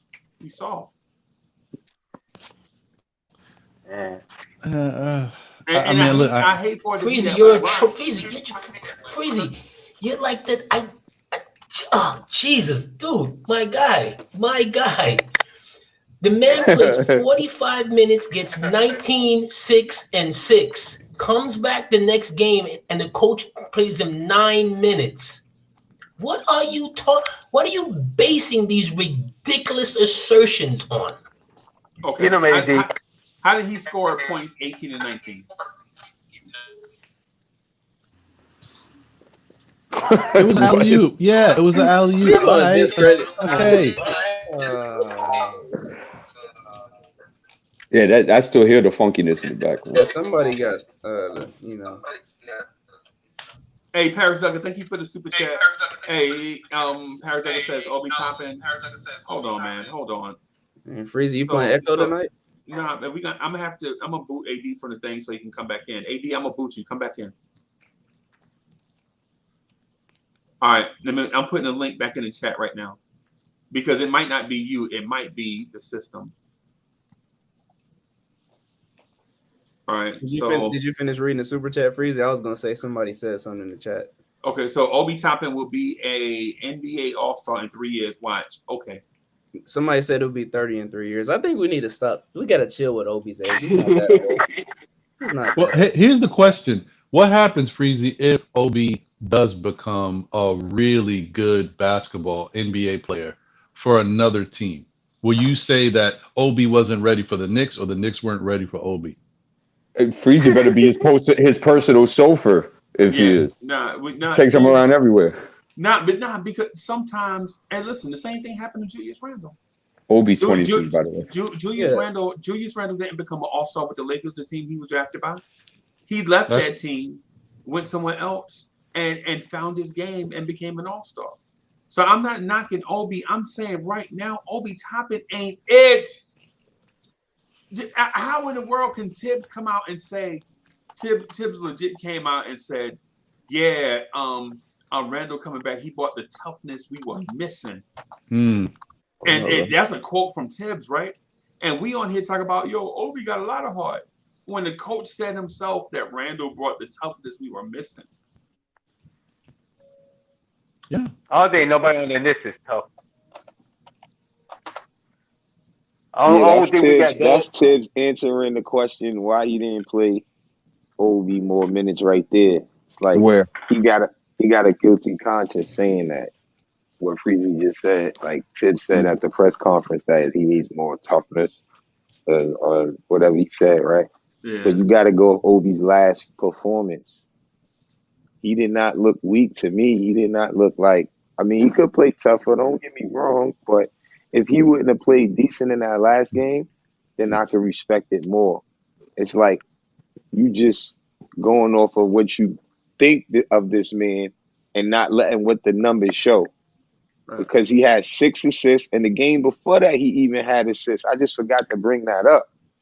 But you got to admit, some of the plays he made, remember when that game when Burks caught on fire and he hit the threes in the corner? And 1 threes and all that was Obi giving him the ball. It was a lot of stuff that I listened we don't give him credit for. And I said it's harder to play under that microscope, not comfortable, because you know if you make a mistake, you coming out. So to put that in it, nah, Obi is doing fine for the opportunity that he's given, and to be under scrutiny for the littlest thing, and to see other players do worse and just take him out. That's why he looked that way when he gets subbed out. He just put his head down and go to the bench. Hey, you know what's That's crazy? that's what Chuck said. Stunting the growth of your young players, right there. Prime example. Yep. You know what's crazy, Harwell, too, is that with all that, with the win now mentality and playing the minutes that he played the guys and stuff like that, that game was the game up until the last couple of minutes. And the only reason why it stretched out a bit was because Indiana was inefficient in hitting their free throws. We scored 4 points in 5 minutes, and 2 of them came from free throws within the last minute. Just saying. That's why you said you wasn't impressed, and you ain't even bring that point up too. You just made another good point on how if they would have made their free throws, we wouldn't even won that game. Exactly. And last game.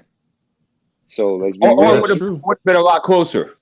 Yeah, facts. No, we just saying we don't want to take away the credit from our team, like we said. The upside is they getting the reps. They see both our players, our best players, having great games. So let's hope that carries over to a game where the competition is better, because in basketball that can happen. But you have to look at who they did it to. Yeah. Before you get too ahead of yourself. Obi needs to learn to play his game no matter who's saying anything, no matter who's around them. Obi just needs to fine tune and work better at improving on his game and work on improving. And don't get caught up in this 3-point shooting. If Obi just worked on getting a consistent 18 to 20 foot shot, he can still be a very viable option in the NBA. Ron, you know what the problem is, Ron? Tibbs is doing that, Mr. Miyagi, his old school way of how he groomed players, and it's not gonna work. These kids are different nowadays, bro. That's all. These kids don't receive like how coaches used to yell at me. I could not yell at a player like that nowadays. For example, you cannot do that, bro. And it'd be some good players. You just got to know how to communicate with them, let them know what you want and think. So that's when I get at about Tibbs is going through the way he groomed players, and I think it's a little outdated. As how strict he is, because times are changing and the NBA is going in a different direction. When you look at Charlotte, you look at all these other players, you don't see their coaches trying to really change LaMelo Ball's game and mess his game up. The boy's doing good. You're supposed to go off of his production. Another good example, RJ Barrett. Look how good he did. You would think they would not put somebody in his position and bring a Fournier here and think. These are just different examples on how they go in the opposite direction of making our players better, if you ask me. Right. Hopefully RJ did something last night to make them realize that we have a future here. Let's put the ball in his hands more. And I want to give a shout out to the fans in the Garden last night. I don't care who, what, whatever. May say they crazy, but they smart. They said RJ Barrett more than once for a reason. They saying get the ball out this man's hands and let's start building our future. If he don't like it, he can still get his 20 points. We know that already. Juju, you get your buckets already. That's what you do, bro. We're not saying that you can't. What we saying is we can't win without you.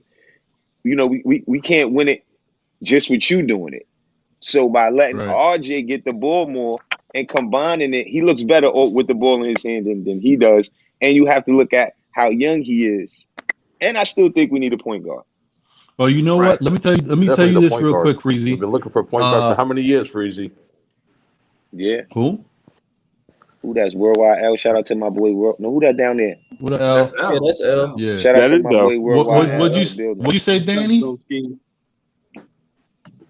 He's just He talking said about how we they've was been looking for a point guard for years. Go ahead, I'm Ron. Oh well, yeah. We definitely are. That ain't changing. I was gonna say, listen, if Obi We need works that point on guard. And what is 45 minutes in the game to Obi, Freezy? Yeah, man, it's in outer space. Man, he shouldn't be doing that. You in outer space, Danny? Yeah, that's what we was talking about. You're right, Danny. What I was saying is, if Obi works on that mid-range shot and gets some consistent level of it, not saying last night's Julius, because last night's Julius was similar to last year's Julius, But if Julius keeps playing the way he was playing before last night, Obi could run Julius up out of here. No. Yeah, let me tell you, with his energy, his ability to get to the basket and dunk, with a mid-range jumper and the way Obi passes, because he's a much better passer than Julius, he just doesn't command the double teams because they don't respect that shot. If he gets that mid-range shot, he could run Julius up out of here.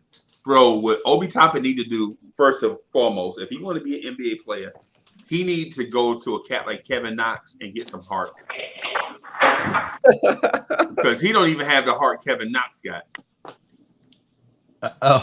Kevin Knox. Kevin Knox. That's hey, hurtful. Freeze, That is really hurtful. For G-Man for $5. Yeah, I saw. I'll get to it. So, G-Man, thank you for your generous contribution, bro. God damn it. Why would Tibbs bash his I want to wear the favorite shorts I player, wore Leonard? the other day, and I can't find them. Oh, I'm sorry. No, put those shorts on, B. Yeah, put them on, B. And so he said, stop the I'm trying to madness, play Obi. ball. That's what. And he's saying that Obi will be okay. Obi ain't gonna be okay, man. Either you have heart or you don't. This is the same conversation we've been having about Frank Ntilikina. I don't want to go down this road no more. It's like all Frank got to do is Frank, and now we're doing the same thing for Obi. And people don't understand, bro. You when RJ struggle, the wolves are out. Obi has shown way more than Frank Ntilikina. I was just going to say that Obi showed what? more this year Like than what? anything Frank has done with in his whole tenure with the Knicks. Such as Obi has shown me in 45 minutes he could at least get 19, 6, and 5, bro. Like, come on, man. Right. Yeah, he Frank, bro. Come on, Freezy. This dude, we keep making. You said it, Freezy. The Wolves is out. You the Wolves. Nah, man. I want the dude. Okay, so if the dude got 19, 6, and 6, 2 or 3 times, right? Like okay, all right. So I'm a so Frank. I was away from my phone, Freezy. Frank. Yeah, that's hard. I'm sorry, Freezy. I didn't mean to cut you off, but Frank, come on, Freezy. You can't. I know you said you loved Obi not too long ago, so it's just like if somebody disappoints you, you can't just hate them now. You could be disappointed, but when you compare him to Frank. That's bad, Freezy. Bro, yes, it's terrible, but it's not my doing. It's not my doing. No, the comparison is your doing. No, okay, so I got something because you said something about the Evan Fournier thing and Obi can pass and blah blah blah, right? Yeah. So I just happened to look at his game log, right? Right? Obi can pass, right? So, man, here we go. In the last company who invented stupid commercials. Look at you. So in his last 10 games, mm-hmm. and the games in December and the games in February, he had 2 multiple assist games, right? So he's got 1, 0, 0, 0, 1, 1, 1, 3. 1, 1, 6, and then he had one yesterday. Obi Toppin sees the floor better than Evan Fournier. Stop it, Freezy. That's why he has 2 multiple assist games in 12. What I said was the minutes. Yeah, the minutes do matter, Harville. I agree with you. But what I said, Freezy, is if Obi works on a consistent level of that mid-range shot, because he's got to keep the defense honest. If he don't keep the defense honest, he don't command double teams. He don't command certain types of defense. So he can't pass the ball. They're laying off of him. That's all I was saying. He's hurting himself. So if he's laying off of him, why he won't? Oh, okay. Can we just talk about somebody else? Because Obi Toppin is a bust. You're the one that brings him up. Oh, you brought him up today. I didn't say it. Yeah, I was trying to keep him quiet. I was trying to just let him rest because I think they did him wrong yesterday. Yeah, I think he was handled wrong. He would have had a bad game the game before that, then I can understand. What you said, Al? Now, talking to Free, I said I thought about him last night. Was Randle was having this little good game. I know it was just tickling your little fancy over there, so you can have something to talk about this morning. You know what I mean? Super Randle. I know it's tickling your little fancy. You know. Yeah, man. Yeah, that he had a good game last night. I love like I said on Ron's show Saturday, you had left though, Freeze. But like we was talking about it on Ron's show Saturday, on Still Knick Fan. how the time off the 2 games, he might be able to, if he's smart, he'll be able to watch and pay attention and then come back fresh. And you saw it last night. Being able to watch sometime when you take a couple of games off and assess, not only do you get the rest physically, but you get the rest mentally. And he seemed like he came back fresh last night. I got to give Randle his props last night. But that's thanks to RJ Barrett. So, Tibbs, if you out there, you watching, you need to retool that offense and start going through RJ. I'm not saying to be the number 1 pick for Cat Star, right? The number 1 option on the team. That's not what I'm talking about. What I'm talking about is having RJ facilitate as opposed to having Randle facilitate, because it sets up both of them. Yes, and sir, they're able L. to both feed off. Yes, they're able sir. to feed off of that. Or So Randle people don't get it twisted about what I'm saying about, oh, RJ's not, he will be the number 1 on this team. Yeah. But I'll say that segment for my show later on tonight. But I will say, him and I Randle, will say, like how him and Fournier would even be good, bro. Like how Randle and Fournier was playing. If you see more of RJ and Randle doing that, that may be better. Even though the handoff is kind of weak, but he was doing that. Because they don't have to do that. That's a garbage play, period. Whoever does that handoff play, that play is garbage, period. But Tibbs no one is going to use succeed with that handoff. Yeah, it's garbage. It's garbage. Hey, L, let me ask you this. Why we talk about Obi when Obi don't have heart, right? And Jericho Sims don't get minutes. Jericho Sims probably jumps just as high as Obi Toppin, right? Mm-hmm. Why don't we play Jericho Sims more, bro? It seems like Tibbs is the common denominator for all our answers, right? So even me and Hardwell and Heck was talking, we texted each other last night. So Hardwell said that play the young guys. I got to constantly remind everybody that this already is a young team. So I just feel like the person that plays the person who plays the best should be the one that's playing. If you're suffering, then it should be next man up. And I think that's what we want to see from Tibbs, and he doesn't do that. So like last night, if you see Fournier struggling, then you got to get somebody else and get somebody else that playing time. If you see Burke struggling, IQ struggling, then you got to tap somebody else's number. You can't keep having these guys in the game struggling night in and night out. That's the problem that we be having with this team. He goes to the well too much and too often. Do I think Obi should have played? How many minutes he played last night? 5? 1. Would he play? Would he play 7? I thought it was 9. I thought they said 9 minutes. Whatever. I mean, I like to see him play some more time though, Freeze. I don't know how. I don't see the softness that you see. I don't see that. I don't see that. Hey, let me ask you this, Al. When's the last time you seen a big, the size of Obi Toppin, not at least have a hard foul or flagrant foul this late in the season? I mean, the game not played like that no more. So it's been a long time since the game was played. You asked the question. You asked the question. They don't play like that no more. On fleek. Yeah, hey, the excuse game for Obi is. I mean, y'all on point, bro. I'm just calling it how I see it. That's how I do it. I call it how I see it. It falls back to then Freeze. Why did they draft him and not just get a point guard then? If you ain't gonna use the man at that pick, at that rate, and then not build them up correctly, because even if anybody want to argue with, and that's my whole thing. Like that's why I say when you mention Uncle Fulio, if you listening, I want to debate you on your show about this. You think the Knicks are being developed properly, and this is where you wrong. And Freeze, you made great points on them. Other points you made is when they say RJ Barrett can't do this or that, then he have a good game, and they change the take. My point is this: the other day, everybody stood up here. I had to unmute myself and speak up for RJ, bro. Right. I was the only. I said, nah, bro.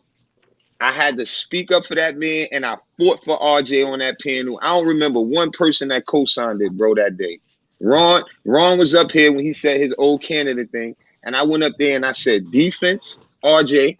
I said, you can't, my take on RJ all the time, Freezy, how you can't judge him if he don't get as much opportunity as he should be in the third pick.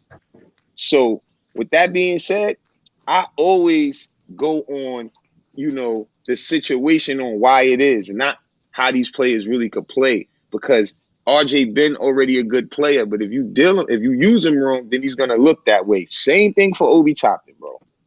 Right. Same thing for Obi Toppin. And you can't say no. Hold on. My last point is this, right? We always blame management for a lot of stuff. Who we draft, the coach, right? They can't be wrong for every decision that they made, but it could be mishandling some of the pieces or the decisions that we made could be the problem. And that's my main point, Freeze. For real. What I'm saying, I get what you're saying, but listen, in the close game against Detroit, right? In a close game against Detroit, Obi Toppin had a jump ball situation against Hamidou Diallo, right? A 6'9" dude with a 44-inch vertical versus a 6'5" dude, right? And he can't lose a jump ball. That's timing, Freezy. You can't lose a jump ball it's to a timing. Yeah, I tell you one thing about Obi though. He may make a you mistake. Too hard on my man. Yo, you too hard he on make Obi, up for the mistake faster than him, man. And that's why Tibbs take him out faster. You notice that, right, Freezy? Because he make up for his mistakes so fast. And Tibbs even noticed that. But so that goes to show how you got to let your young guys grow. He's a Wolverine of the Knicks young core. And first off, Freezy, Hamidou Diallo's got bunnies. And we were almost a victim of homicide. I told you that. We got lucky. I don't know. I would trade Obi for Diallo right now.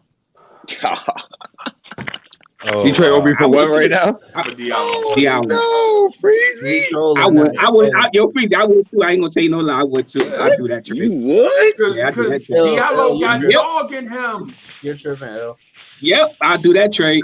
Yeah, he got dog in him, bro. He got the streets in I him, would bro. The only difference is this, Freezy. You didn't see the full potential of Obi, bro. That's the only thing y'all completely missing. The point going over y'all head. If y'all know that this man is he having to play behind somebody, you know, any other team, he's going to be used differently, bro, off of what he did on our team. Let's just go off of that, right? Yeah, so for you to just look at a player who's on a team with Detroit that had nobody there but Sadiq Bey, he don't even get that much minutes over there. I still make that trade right now. I'll make that trade right now. No, he's good. He's from Queens. I know him.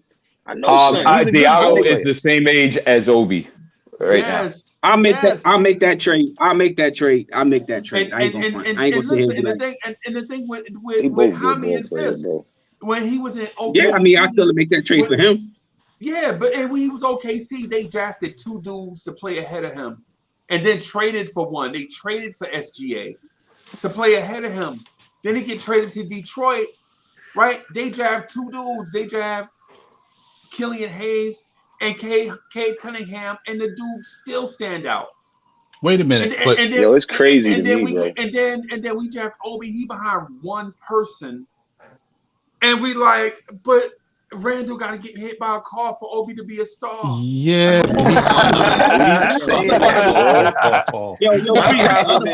My problem is y'all be gloating over players that be doing good against our team, and our team ain't even all of that. We got a bunch of young players on it. And y'all start saying, "Oh, this guy's nice because he come and have a good game on our team."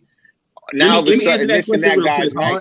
Last night should prove that anybody could get buckets on us. Dude been in the league for 4 games and had 20 on us. Right. So please stop it.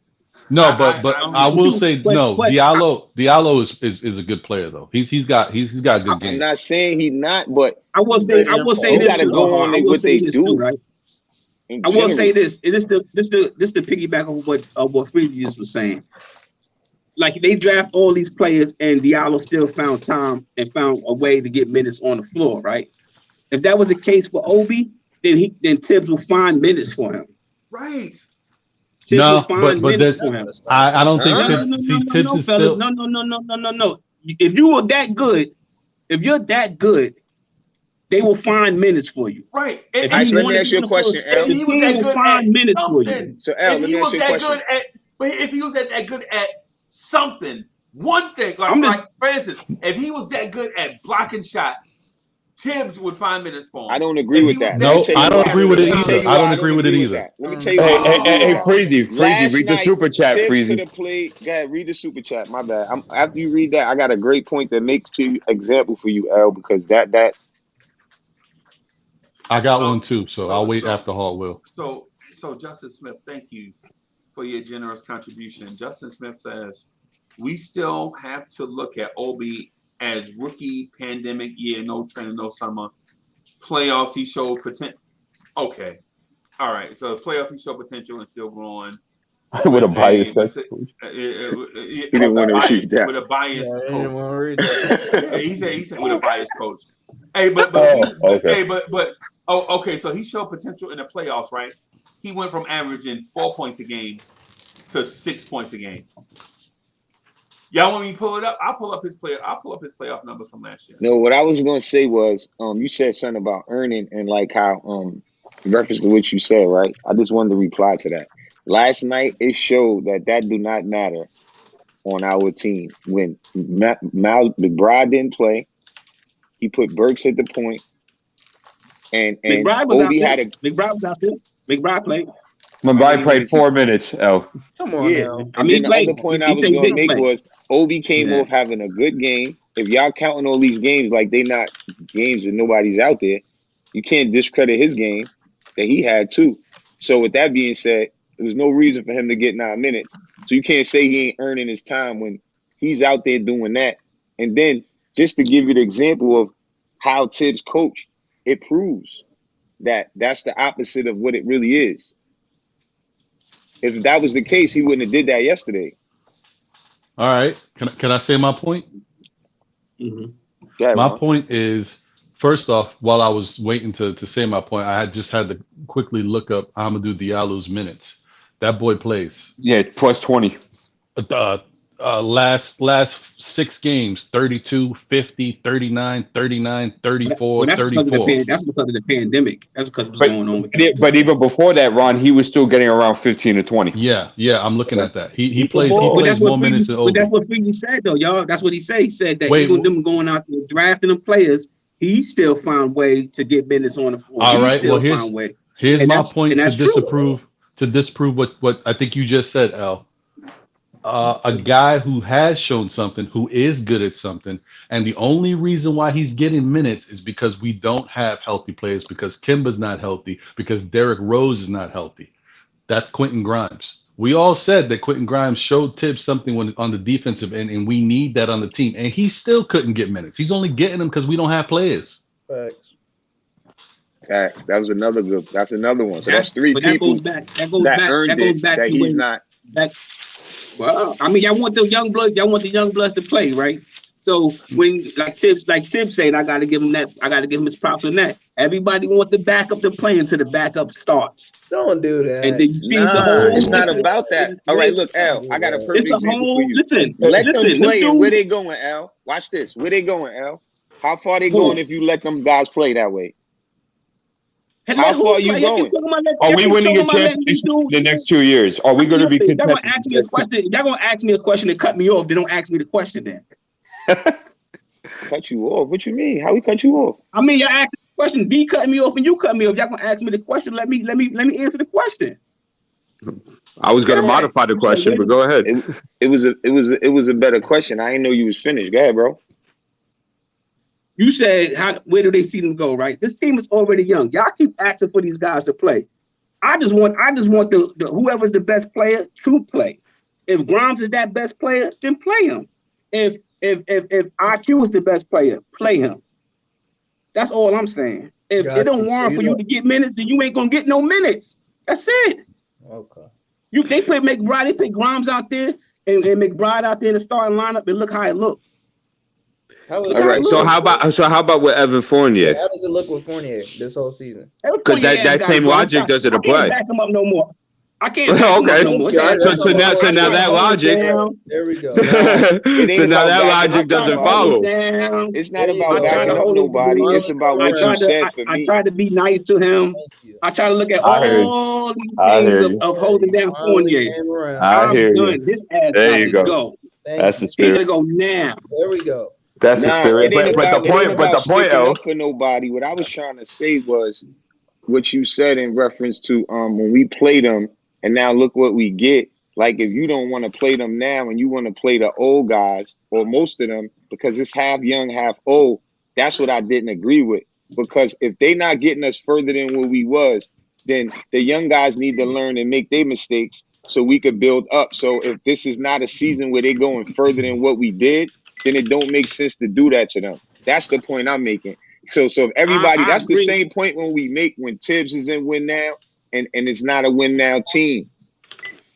That's the problem. I agree with. I want them to get minutes, right? Don't think I don't want them to get minutes, right? Hard. I want them to get minutes. All that starting and all that, they not ready to start. McBride should have started yesterday. Get them some minutes.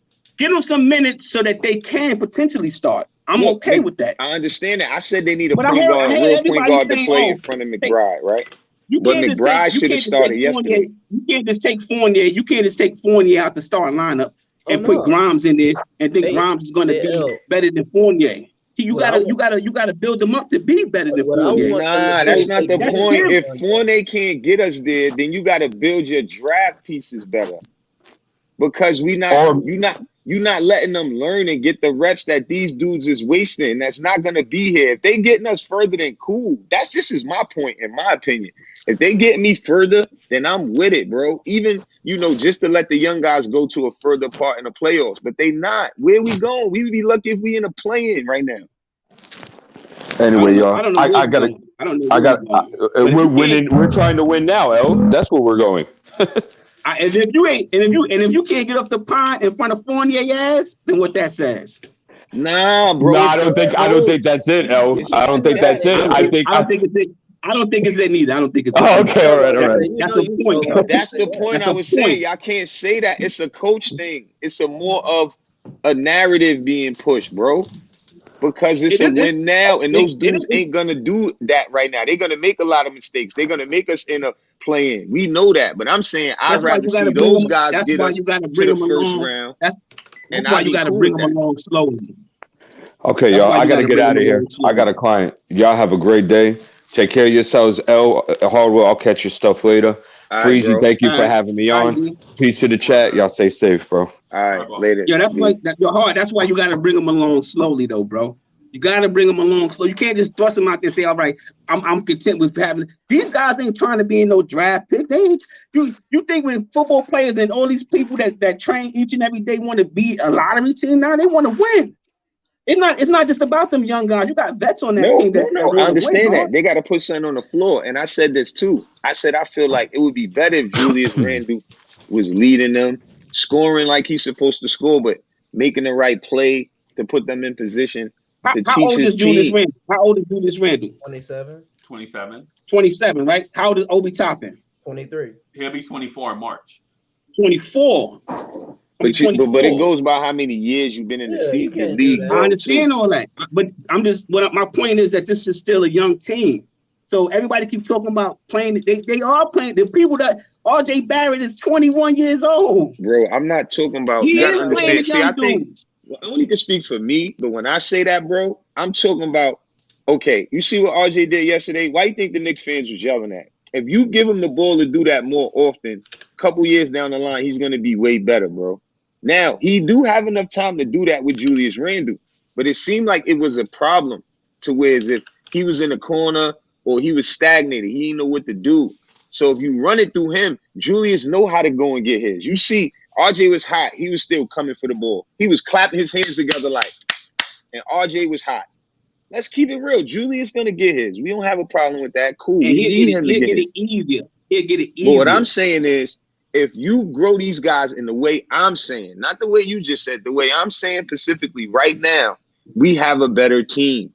Because the way they're doing it, it's more of a win now type of thing where they think it could go further than what I think. As far as second, third round playoffs, I don't see that, bro. What do you have to go off? What foundation piece, what example piece do you have to go on as this is opposed to you just? All right, L, you're in outer space, so yeah, it must be that from Paris Duggar. Yeah, right, say that again. What team can you use as an example and say, all right, this team, look what this team did, or look what this team did to hold ground to what you're saying? Charlotte. That's an easy question. Look at Charlotte. What about them? There's more teams that do that. Look at. I give another look at the Warriors. Even though the Warriors know what they're doing, but look at Poole. Poole struggled They say he was trash that season when Curry and them wasn't there. They was playing. They had that team. Poole was trash. Now you can't hear them stop talking about him because he played through his mistakes. They knew Charlotte they didn't have wasn't nobody. winning. Hold Charlotte on. didn't have Listen, let me nobody. finish. Hold on, let me finish. They knew they wasn't winning. They wasn't fronting. It was in one direction, like Freezy said earlier. I'm cool with it if we pick a direction. I heard somebody say that too. That's what I'm trying to say. It's like, don't go with the we gonna do something. I think that's more or less of what they got to put on the floor, the fans, all of that. Nah, bro. I feel like build up these guys so in a few years, 4 years, we could be contending for something, bro. Because a lot of things is gonna change. But if you don't build up these guys, then they just what y'all say they're gonna be. Even Obi. But if Obi leave when it come time, then you gonna see. And you ain't gonna be able to compare him to none of them type of players no more. Because he ain't being used right. We compare Obi as a player with no point guard. Go ahead, bro. See, that's the thing. So we need a point guard, right? As far as all these young dudes playing, because the young dudes are already playing, right? IQ plays, RJ plays, Randle plays. These are the young girls. This is your young core, right? This is your young core. And your young core is a 1-2 punch that's young. So is anybody on that bench going to knock them out their spot? Absolutely not. So then you move from there. And down in Charlotte, there wasn't, like you told me, like you made a good point about IQ. If the reason why IQ was able to beat IQ last year because he had nobody pushing him. So if you down in Charlotte and you ain't got nobody pushing you, then them guys are able to grow, right? But if you got somebody pushing you, then you make the person that's in front of you better. Then you don't get that. You see what I'm saying? You don't get that playing time. Golden State, when they mailed that bag in, when they mailed that mail off, that's when them guys started getting hurt. That's why you saw pooling on them players started playing because they that's when everybody was out. I said that. Yeah, but that's still the same thing. If you not winning, my point, if you not winning or doing better than you did, you are stunting these players' growth by betting on things that to me is not going in that direction. That's all. Just like how Tibbs coached you last night. We're not the last team in the East. I mean, we right there. So you're going to see them try to make it. They're going to try to make the playoffs. It's going to take some oddly things to happen for this team to do that hard. There's not. These players got to come out there. They got to play. They got to play, man. Got to take advantage of your men out there on the floor. Hey, Chef, what about this, Chef? Because I understand what Hard Will's saying, but I don't agree. I understand too. So the thing is, what Hard Will saying is in a perfect scenario, that would be the situation to do. But rebuilding is not a perfect scenario, bro. You're gonna draft dudes that's gonna be bust. You're gonna draft them and be excited on draft night that you got them, and then about two years in, you're gonna realize this dude's a bust, right? And while I'm not saying that Obi is a bust yet, I said it before in joking, but listen, Obi not carving his way, bullying his way into the lineup is an indictment on Obi Toppin, not on Tom Thibodeau. Blaming the coach because a kid can't force his way into a lineup is the kid's fault, right? That's what I'm. The other point that I want to mention is if we're gonna play the kids, man. If we're gonna play the kids, and I would be all in for playing the kids if we had a Russell Westbrook, KD, James Harden type thing. You know what I'm saying? Where these kids are good and all they need is experience. With these kids that we got, we don't experience ain't the only thing they need. They need to sharpen these skills. We don't even know if these dudes are quality NBA players. Right? If we were guaranteed that Grimes would be let's set the ball low. That in 3 years Quentin Grimes could be a starter. If Miles McBride could be a starter, if Obi Toppin could be a starter, and I'm talking about average NBA starter, right? If they could be top 15, how many teams in the league? 30, right? It's 30 teams in the league. So if these dudes could be a top 15 player at their position, 30. I would say, yeah, man, you know, play the kids, let the kids grow. But these dudes don't look like that right now. Like we don't have a Kobe Bryant in our young core, right? We don't have a Kyrie Irving in our young core. We don't have a Karl Anthony Towns, a Anthony Edwards, a Steph Curry in our young core. And we could see that right away, right? And say playing these dudes doesn't necessarily mean that they even gonna get better. We might just be treading water by playing these dudes, right? I mean, think about all the minutes that Quickly got. Is Quickly better than he was last year? You want me to answer that? You want me to answer that? Defense better. He playing defense better. He definitely plays defense better, but he's not. His decision making sucks. Yes, and but for Obi, I want to make this. If like Hardwell always says this, and I gotta agree with him on this one when it come down to Obi. You put Obi on a different team. You put Obi like just brought up Charlotte. He will be a better player. Obi has shown us a way bigger. His ceiling is higher than Grimes and McBride. You know what I'm saying? He has given us more than Grimes and McBride. Obi, I like to see him play more Grimes and McBride. From what I've seen, I'm with two Freeze. Give me somebody else, make a trade, bring somebody else in. But it's only a small sample size. It's only a small sample size, but that's Tibbs' fault. Because when them certain guys is not having it going on, then you need to tap on them young bloods here and there and get them some spot minutes. You know, you don't give them spot minutes, and I don't like Tibbs for that. I don't like that. I don't like that he do that to them when they should be out there playing, because other guys like Fournier. Didn't Fournier have the donut last night? He had the donut, right? I don't even know what he had, but I was going to say. I think he had a donut. But you look around the league. You look around the league, right, Hard? You look around the league. You look at Houston. Look at what they doing. Look what's going on with that team. That's all young dudes over there. So you got to be careful about thrusting them guys out there and all right, I'm going to fail, and then we're going to be draft picks. We're going to enter the lottery. Randle and RJ don't want to be a draft team no more. Because mind you, they was here when we was losing. They was here when we sucked. You think they a little bit of taste in the playoffs, even though they got they butts kicked? You think they want to go back to being a lottery team? You think they willing to sacrifice that with their career to be a lottery team? I don't think so. Right, absolutely not. I just wanted to say in reference. I mean, you could say like it's gonna boil down to where we fall at the end of the day. Because if the plan ain't right and the way they going about it ain't right, and it don't work, and then we did this to these young guys, and then they try to revert to this next season, that's when you're gonna realize some of the points that I was trying to make. And another good point is in reference to Obi. Freezy said he don't work hard to get in the lineup and do X, Y, and Z. He had to have a COVID moment when Randle wasn't playing, and he showed up. He showed up last game. You only could go by what he did last game.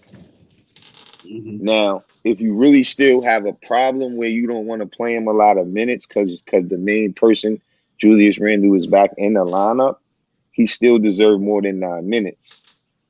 He got taken out of the game for a minimum mistake. And this is why I point to the facts of it's not all fair down the line across the board. Now, we could say we only could go judge Obi by what he recently did. Let's keep it real. Because if we throw away Randle game when he had 5 or something like that, we ain't looking at none of that. You know what I'm saying? Let's keep it a bean. You only could look at what he did last game. He having 6 assists, I think. That was the point I wanted to make on the Obi point. And L, in reference to when you saying they don't want to do something, when you just a player, like Freezy brought it up earlier, and he showed the numbers on how many shots Randle took comparing his seasons, they could be telling him to do that. You know what I'm trying to say? So we don't know why this is happening, but this is what's happening. I want you in the Obi situation, Hard, but them other young dudes, man. You know what? I can't see. They had in a small sample size. I can see Obi, but that's what I wanted can to I say. see? That was a bad assessment, Al, on them because they ain't played in enough games and they rookies. I was just when I say I know. young guys, I mean all of them. Listen. I agree. I agree. I agree with that. They haven't played enough games, so I don't want to shoot them down too much. I'm just calling like I see it, right? I don't want to shoot them down too much because they haven't played enough minutes. That's why I say they should get minutes. I'm not saying they shouldn't get minutes. I'm saying they should get minutes, but all that thrusting them into the start lineup, cats need to pump their brakes on that. Pump your brakes on that. It's only in circumstances I think he should be in. Like yesterday, like I said earlier, when he played against that guy who haven't played any games, fast little guard, perfect opportunity to play Miles McBride. More minutes at the one than perfect Burks. opportunity. Perfect opportunity. And but he didn't do that. You know, that's the bad part. now this is my point in bringing it back up because it don't make sense to keep repeating it. But this is my point, right? We supposed to be having our young guys playing against young teams. You know what I mean? No. In this situation, let me say that better. In this situation, with the COVID situation, even though we needed a win, and we said that too, but you would expect our young guys to be able to go out here and hold it down against those guys.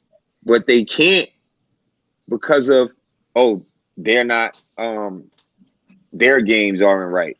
That's what Freezy says sometimes, right? And L said, because they're not ready, right? Yeah. But we don't look at it and say, but what happened when the bench won the game for us? And the starters got cooked by a team when they was down by 14 to a team that had nobody on it. That's a good point. You can go off. You can ride that point hard. You can ride that point. My point in and that's bringing the point that up is we forget that and we go hard on younger players that haven't had enough opportunity to learn. And we kill them. Well, that ain't fair. That ain't fair. Bro. No, let me make my last point. Nah, but you've been making the point, bro. You conveniently I'll leave skipping. it at that then, bro. You feel like that ain't fair? Nah, because you conveniently skipping Jericho Sims. It's like you going to save McBride and Obi, but dudes like Jericho Sims that don't get no minutes, or Luka Šamanić who hadn't even pulled up yet. He's not even on a. He hadn't even been on the main roster yet. Everybody should get minutes except for Nerlens, outside of Nerlens Noel. Nerlens Noel. Sims deserves minutes, Freezy. No, what I'm saying is Noel, Fournier, they asses need to go. Go. Hey, Freezy, I hate to cut you off, but I gotta go slide and go train. Peace and blessings to y'all. Y'all have a good day. All right, come through tonight, Sam. Come through tonight. Well, now what I'm saying is I think Hard Will is making the convenient argument for the young players that he like and not across the board. But nobody was. I don't think he's doing. I don't think he's doing that. I know where he's going. I know where he's going with it. Nah, but the thing is, it's Tibbs. If everything falls on Tibbs' lap, right? But also these guys really got, because we don't know what goes on behind the scenes. We only could assume, right? I know this. Right? We all first three letters of assume is, so we only could assume, right? Our opinions is our opinions, but no one knows the fact of what goes on with that team. All I'm saying is, give the guys some minutes and spot minutes. But Chef, what about Šamanić in the G League? What about that's what I'm saying. That's Tibbs. Everything falls on Tibbs. Okay. All right. Everything falls on Tibbs. Because why you not playing these guys? You rather go with Nerlens Noel who gives us nothing.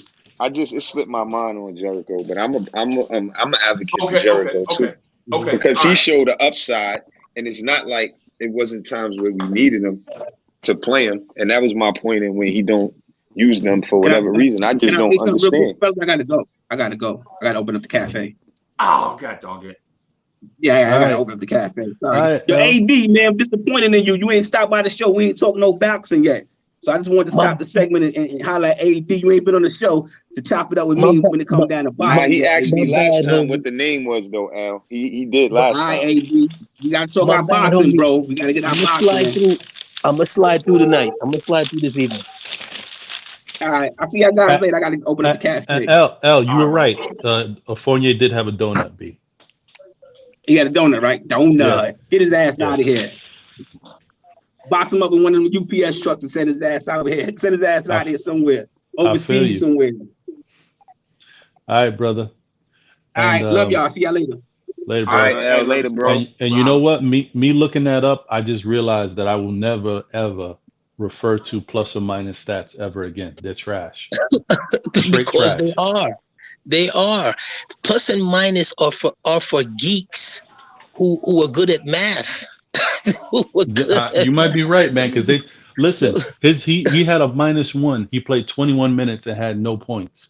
Yeah, and that's because it's too relevant to how good the team is playing. You don't have to do anything. You just be on the court.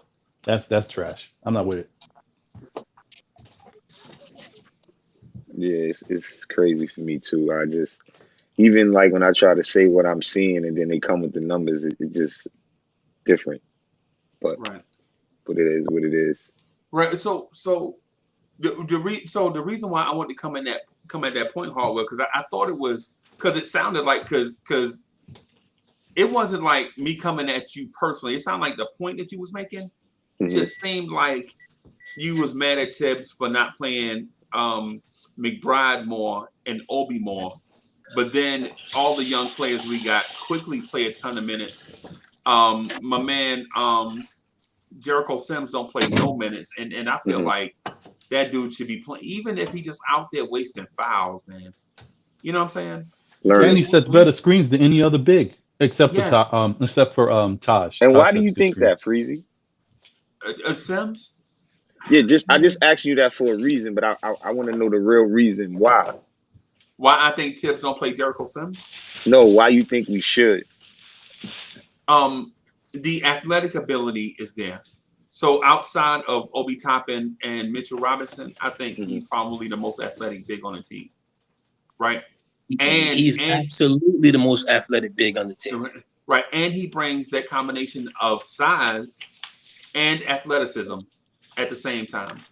Whereas Taj brings the smarts to the position.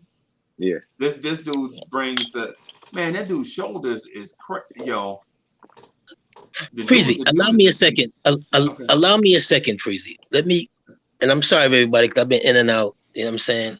The man got his foot on my back. I got to be out here with 10 fingers and toes out here in the street. But you have to procure young talent, right? Look at RJ last night. Okay, the moment you start giving him the ball more, that you start trusting him more, you start seeing a bit more of what he can do. That's not an accident. It's just not what he can be. We know one of the things that I had a problem with, not even had a problem, because that's my man, Sim from the other show, was coming into the season. He was like, yo, Randle could be even better. Randle could average 26, 27. And I'm like, in what world? Randle's not one of those top tier dudes that you could see him, getting even better. What you want him to do is be better at what he already does. You see? Which doesn't mean he scores more points. He gets more rebounds. He gets more assists. No. When you got your young talent, and I hate to be the old head, but you know what? Why not? I remember a day when Utah, as far as I've known with Utah has always been in the playoffs. Going back to I was in junior high school. At one point in time, Utah had Adrian Dantley. Yep. They drafted Karl Malone and John Stockton. They had to get rid of Adrian Dantley. Adrian Dantley's a Hall of Fame. One time they had Bernard King. And one time you were a hater, and you still are a hater of the great BK. But I'm gonna leave that. Yeah, no, I agree with you 100%, AD, and that'd be my point. You be listening, so you know how I be feeling. That what he just said, Freeze, is the reason why I'll be saying the younger guys, Freeze. And I agree with the Sims. I haven't seen him in so long, Freeze. I forgot about him. Yeah. That's all. I just wanted to clarify that. No, Freeze, I love his upside, Freeze. I'm an upside guy. I'm a trainer, Freeze. So I look at more like our future. I've been a Knicks fan way longer than some of these guys that be arguing here. Just because we look young, Freeze. Come on, we went through the Jordan era. We ready to win. So let's build something to where we can at least get us back there. That's what I'm saying. And I think that the longer you take to give RJ the ball and go through his bumps and bruises, like AD saying, it's gonna affect him as an all-around player. That's what I mean by we not going nowhere like that right now. So let these guys learn. Obi got to make his mistakes. He gonna go away somewhere else, and then we gonna say what we could have had in an Obi Toppin. He's for MSG, highlight reel. If he get a jump shot, he already know how to run the floor, and he's starting to start the break a little bit. So you got to think how Obi gonna be in a few years when we trying to really be a contender. That's how I look at it. I'm looking at it like we can get a power forward better than Obi Toppin out of this year's draft. Wow. Or coming right in better? Because look, all players are gonna need time to go through those mistakes that Obi already went through. I think Paolo Blanchero is better than Obi Toppin right now. Yeah, but Pablo, we ain't getting no Pablo. That's what I was gonna say. That's far-fetched though, Freeze. No, I'm saying. I'm just saying, just in general. I think we, you know what I'm saying? Okay, all right. So maybe he is, but I think we can get a player out of next year's draft and say if we pick at somewhere between 4 and 10, if we pick somewhere between 4 and 10, that'll be better than Obi straight away. And that player will only be 19 years old. Let me ask you this, Freezy. How are we going to do that? Oh, my bad, Ron. Go ahead. No, I was just going to ask him, do you think, what's his name for the Hawks? He's hurt a lot. DeAndre Hunter? Yes. Yeah, he's a power forward, isn't he? No, he's a small forward. Oh. I think he's the same size as Obi, though, I think. John Collins is their starting power forward. All right. What about Rui Hachimura? I don't know what they have there. He's a puzzle. He's a puzzle just like Obi. Yeah, but like he was highly touted. Yeah. Just saying, like, I don't know. And his skill set may be better than Obi's, but it hasn't really developed, and we haven't seen enough of it yet. I still think the verdict is out, man. But I hear you. I got you. I see where you going. On Obi? On Obi, yeah. Oh, listen, if Obi played 25 minutes a night and you still seeing this type of production, I'm with you. Freeze. But the fact that he went from 45 minutes, as an example, to 9 minutes, just shows me the level of inconsistency with his playing time. He's earned at least 20 minutes a game. Man, he was on pace to get 20 minutes a game, man. And that was with Randle playing. But he was playing good. Okay, he was playing good, right? His numbers say that he was in the month of December. That's the month that I want to go by for Obi, right?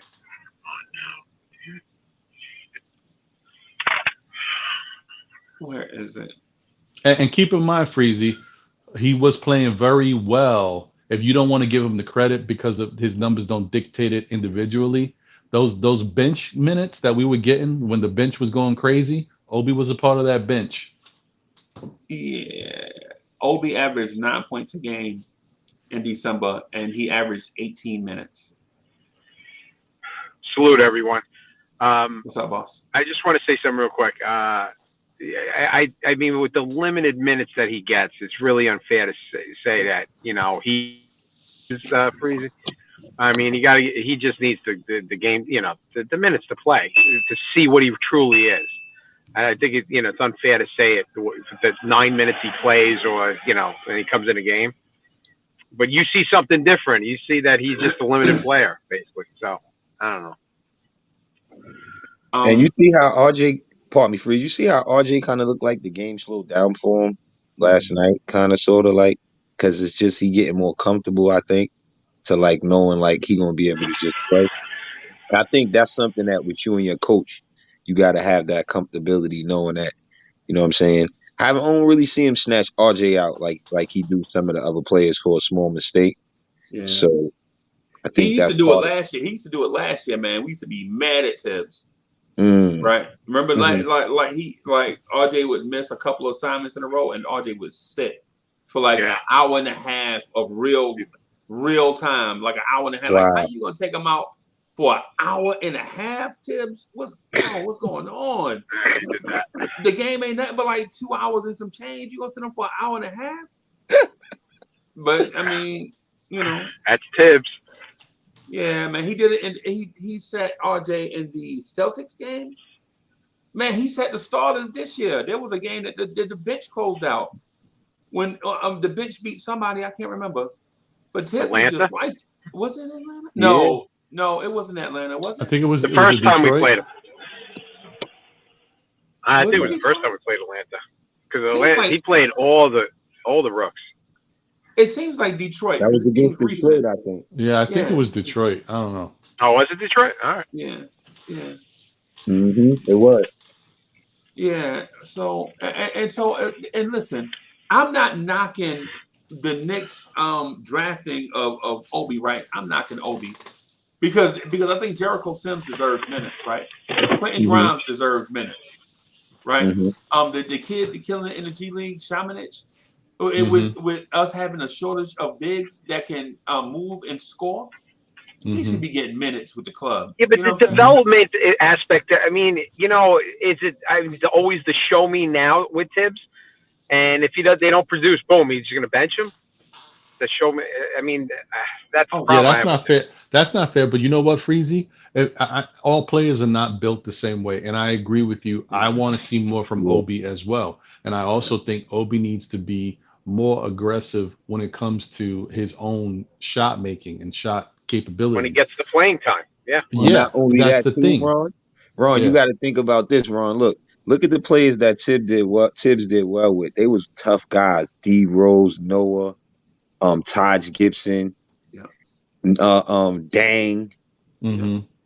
You know Mm-hmm. what I mean? That's a tough call. Obi can't stand that type of, even Jimmy Butler. You know what I mean? Obi Yeah, I can't know that stand that that's type different. of, even RJ. Like, I don't know if he's the best thing for RJ because RJ wasn't always tough. He's not a Right. soft kid, but he's not tough like that. You know what I'm saying? He's a humble Mm-hmm. tough. You know what I Right. mean? So I don't know, man. You got to be tough, thick-skinned with Tibbs, and like quickly, like Freezy mentioned it. Tibbs yell at quickly, and quickly just start smiling like. Quickly crazy, bro. Quickly be like, Tibbs, that's all you got. You know what I'm saying? Look at the shots. Look at the shots His mom that probably used to quickly. yell at him a lot, or his father, or somebody used to Oh yell. yeah, definitely. Look at the shots that Tibbs allows quickly to get away with. He don't let Obi do nothing out there. Yeah. Bro, how about if Obi hit some of those shots that he took? He never hits the three. Yeah. Yeah. Because think about it, because Tibbs allowed him to shoot that corner three, bro. But it looked terrible. Yeah, it's wide open. Is that on Tibbs? No, but you know what is on Tibbs? Making Obi feel like he can't shoot a long two. That 3-point range, even though he can do it, sometimes certain guys need to work on that mid-range jumper. It'll open your game up. I don't know. I hate today's NBA sometimes because everybody's so reliant on the 3-point shot. And I keep pointing to DeMar DeRozan because he's a great example. That was But killing now, him. but Ron, Look at him now now. he even hits the three now, Ron. Because He he's just so shoots it good a at hitting the two, he can just move out a little bit. It's just a little bit of longer shot. It's cool for him. No big deal.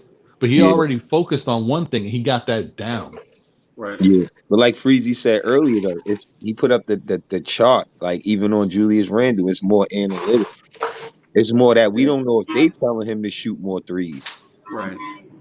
Yeah. Oh, it is. No, that's what I mean. This is Tibbs' whole new game plan of having guys and bigs shoot the three to space the floor so that people have more driving lanes. I get it.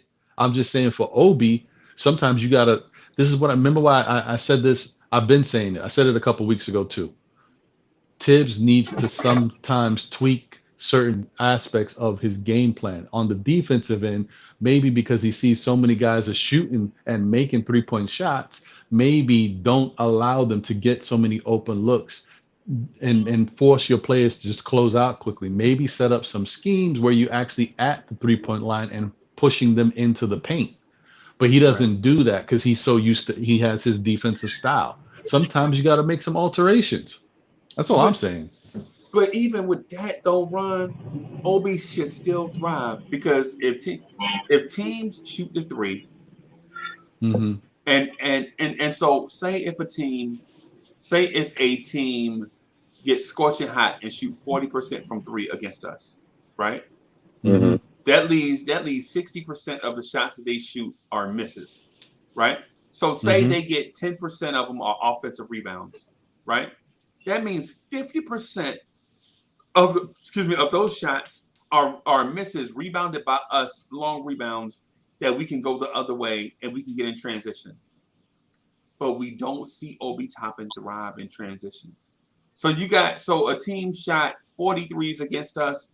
That means we had 20 opportunities to do that, and we may have seen Obi Toppin pop once. That's 5%. That's 5%. Is that really worth giving him more minutes? I see your point when you bring up that stat.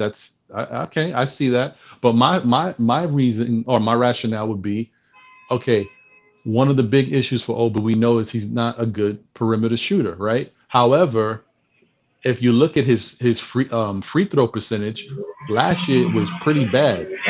This year he's worked on it, and over the last month and a half or so, I think he's around an 80% shooter from the free throw line. So that means he can make shots. Just the game has to be slowed down for him. And sometimes, you got to put him in a position where that can happen. So if you played him 20 to 25 minutes and allowed him to shoot 10 shots from the perimeter a night, they don't have to be threes. They could be long twos, whatever.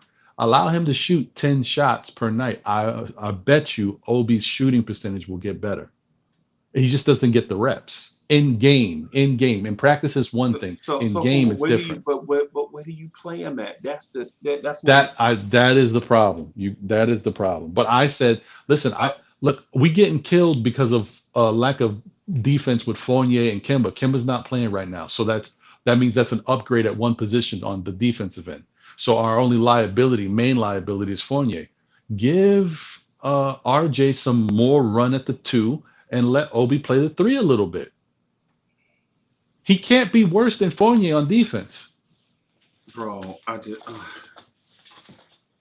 don't know. I'm just saying. You got something playing in the background, bro? No, I got silence.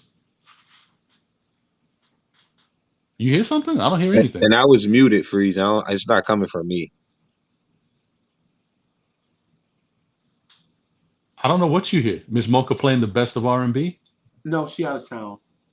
Oh, I don't hear anything. Right, okay, that's okay. I got it. It was me. That was ESPN playing. Okay. Cool. So the thing is, Obi should. When I said we should use Obi Toppin like Robert Horry, people killed me. Right? Robert Horry, he came off the bench. Obi's a star, and I'm like, nah, man. Listen, play Obi at the 3, 4, and 5. And it's all opponent dependent, right? If a team is big, you can play Obi at the 3. If a team is small, you can play Obi at the 5, right? But what Obi has to do is be able to protect the rim, block shots, and rebound. But he ain't gonna do that. We saw it against the Raptors. The only reason why he got blocks against the Raptors is because the dude was right in his face. Obi is not gonna go block a shot. I don't want to bog down your show with Obi talk, but what I will say is, Obi might be much more similar to RJ than we think in regards to his will, not the effort. But you look at RJ. RJ's been a starter all year. He's been out there playing his minutes, and we have not seen the best of RJ until recently when he's been given the keys and told that we need him to be a scorer and get some points, and he's been aggressive. Even last night with Julius being back, he still showed that aggression because something happened. Somebody told him that this is what we need, and he stepped up and said, okay, I got to do it. I don't know why he doesn't play like this all the time, but something had to change for him.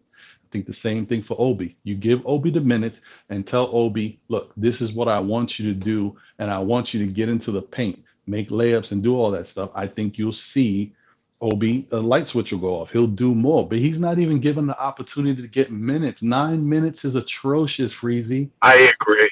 Has his defense gotten better? It's better than last year. Gotten better?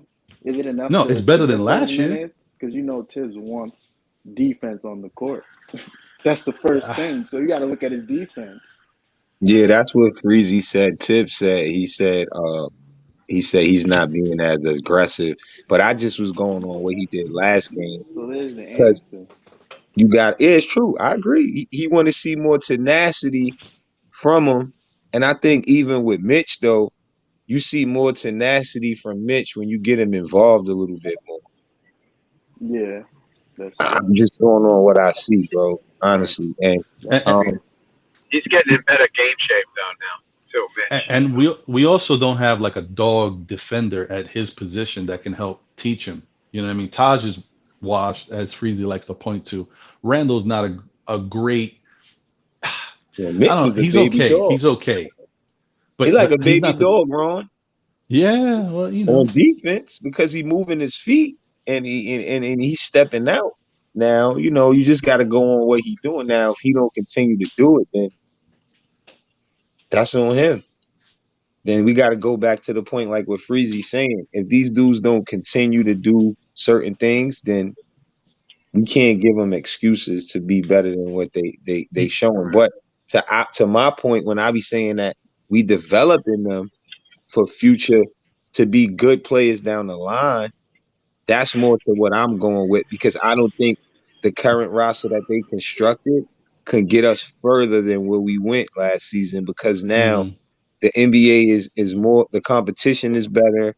You know, what Julius Randle like to do is on everybody's scouting report. And we don't have everything together right now as far as RJ and Julius Randle, 2-star combo doing what they did last night on a regular basis.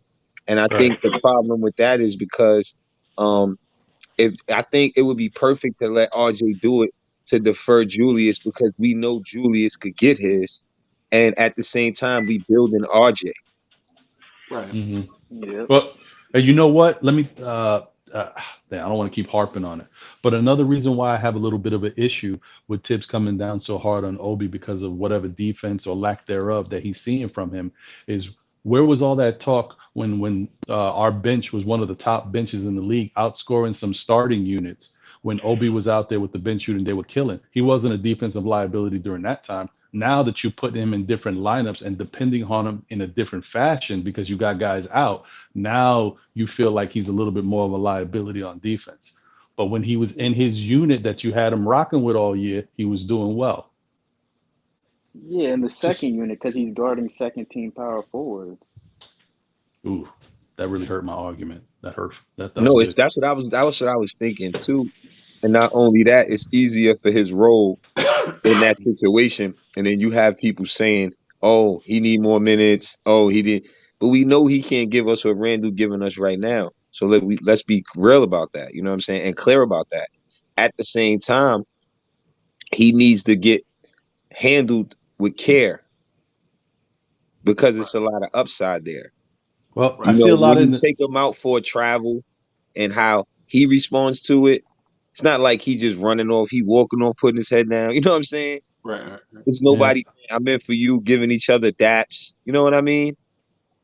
I will say I see some people in the chat that are agreeing with Freezy. So it looks like more people are starting to get sour on Obi. It's not about getting sour on him. It's just what we really seeing that we expect him to do certain things. But we gotta be lenient on him because of the time frame of it. That's the only point I make for him. I agree with you. That's my whole thing. If you give him 20 to 25 minutes and he's playing like this still, okay. But Ron, if you don't play him, Ron, who are you taking minutes from? You're right. But Freezy, it don't really matter, Freezy. Not say it don't matter really because he can't play anybody's position. So I don't want to say it don't matter like that. But my point is saying it that way because if we're not gonna win and we want Obi Toppin to be a part of our future, then this is a part of the time where we need to be building him better than that. If we want him. If not, then it don't matter how we handle him in all reality, right? Because if we was handling RJ like that, then it would be way more confusion. But to me, it is handling RJ like that. If he's a third pick and you're not giving the ball to him already, and we know we're not going past the first round anyway. That's where I'm confused at. Okay. Well, I think that it's not clear that they're gonna stick with Obi because they gave Randle the bag. I mean, they might be able to move Randle, but they gave Randle the money. So like, I feel like that should like show that like they're not really fully sold on Obi, or maybe they might look to do something with him. Yeah, you could look at that either way. They don't have to be fully sold on Randall neither because they got Obi, so they could move Yeah, either that's piece. true too. Yeah. I'm debating. I'm trying to figure out, and I know I'm thinking out loud, but It's okay. Is Obi really overrated? Are we in classic Knicks mode where we overrate our rookies, or are we underselling how good Obi Toppin can be because we are scared this dude might turn into a superstar? I like answer B. I like answer B. I don't see I a superstar in I don't him know about at this superstar, point. but I definitely think he can become a really good player in the league. Okay. Kenyon Martin-ish. I mean, he ain't as tough as Yeah, Kenyon Martin. Kenyon Nah, Martin-ish nah, without nah. the toughness. Correct. I see He him don't as a got Without the that less toughness. toughness. aggressive John Collins. Without the toughness, yeah. I like Kenyon Martin Jr. too, by the way. Yeah. Hey man. Yeah. And Freezy, to your point, I mean, listen, Tibbs could have switched Obi and Taj's minutes last night. Taj He played should have. 22 minutes. He should Obi have. could have played those 22 minutes. Yeah, he should have, man. Good point, Ron. I ain't But even catch that. but does Tibbs trust Obi? I don't think Tibbs just trusts Obi, bro. No, he definitely doesn't. Not yet. That's Not yet. what I think. That's what I think it boiled down to. I don't think Tibbs trusts any of those rookies yet. Or Even Obi's Grimes, not who even no played 20 rookie. minutes. I think he trusts Grimes more than Fournier. Maybe. I feel you, man. This is a lot to think about. Actually, you know what? And you know what? Oh, I'm sorry, Freezy. This is the last thing I was going to say. You know what probably hurt Obi too? The fact that the players that Indiana did have, they're big. You know what I mean? They had Turner, they had Sabonis. Yeah. So he couldn't play small ball. Really. Yeah, probably. You're right. Good point. That sounds like just an excuse to me, bro. Because It's a Nick excuse. It's a Nick excuse. Now he's just trying to find why. He's trying to find a reason why that's a they good didn't point. play Obi. That's all. Yeah, He's that's just what I'm really saying. thinking Because about it. it's not like Obi's an undersized power forward, bro. It's not like Obi is 6'6". You know what I'm saying? Obi is 6'9", 220. Yeah, but you can't play 6'9" Obi against Sabonis. Sabonis eat him up. You can't play 6'9" Obi against Miles Turner. You know what I mean? That's the problem. And Freezy, keep in mind, he did play good last game, Freezy. That's the reason why we really trying to figure out why his minutes was cut like that. Like if Randall's back, but he's supposed to be first game back. So I would think that Tibbs will be thinking, okay, Randall's not going to be 100%, so I could give Obi more minutes. But when he seen Randall, but Randall didn't even start off like that. Honestly, it was all RJ in the first quarter. He had turnovers early, and then RJ took over. And that's my point too. Randall know how to play. He know how to get buckets. So I feel like if RJ going off and you building him up, like I said already, Randall can just get his as he go along, because he got to learn how to do more intangibles. He got to learn how to do the screening and offensive, like, just, you know what I mean? You got to do other stuff, man. It's not just about hold the ball and, you know what I mean? Yeah, he creates a lot of attention. You got to give him credit for that. You know what I mean? So we can't take that out of the way, because I think the coach said it. Randall, he gets, everybody's looking at him. So he gets you a shot. At the same time, he hasn't been doing that very well. He hasn't been really passing out of the double team or doing these certain things well. So with that being said, I would just like to see RJ run it through him just to give him some more reps. So next season or the season after that, he could be, way better than at the rate that he's going right now. He'll be better if he has the ball in his hands better. More rather. Right. And if I'm the Knicks, I'm in the off season, I'm sending Obi to Italy. Maybe he could work out with Mari Stoudemire and his Italian team. And then also I'm sending him to Olajuwon camp. Have him working out with bigs, teach him some moves. He got to learn how to play a different way. because right now he don't have any moves. So I think he need handles, Ron, more than working with bigs Yeah, because he he can can't put the already jump. ball on the floor. Yeah, I think if he get a tough handle and he could get around, because with a handle, if you make one move, you could just go upstairs. You know what I mean? And I feel like he could get that. Like RJ did that the other day in the last game when Tibbs yelled at him. He just came across the middle and just yammed it on. So I was like, yo, that's the RJ we need right there. You right, know what I'm saying? right. Nasty RJ, but But Obi don't do that. he don't. Yeah, Obi I don't do knew that, bro. Freezy. Yo, Freezy. I ain't mean to throw you the alley oop on that one, but I Yeah, knew hey you was man. gonna I do mean, that, bro. Yeah. anything loose around the rim, bro, I'm putting it back. I said, oh, Freezy gonna catch that one. I ain't even mean to Yeah. throw it to That him, bro. because he do like Obi's got to learn how to figure out a way to go straight through up the middle to the paint. He kind of goes, he takes roundabout routes. So because he can't really cross you over and go up the That's middle on you. You got insecure to go around. handles. Yes, you're right. Insecure handles, yeah. yeah. Right. Right. But And I you know, it's man, like Anthony 212 said, man, Duncan ain't talent, man. What he Eh, said? Yeah, it's Dunks not. ain't talent. Huh? Dunks ain't talent, man. Wow. They got a As dunk far as to contest, like, bro.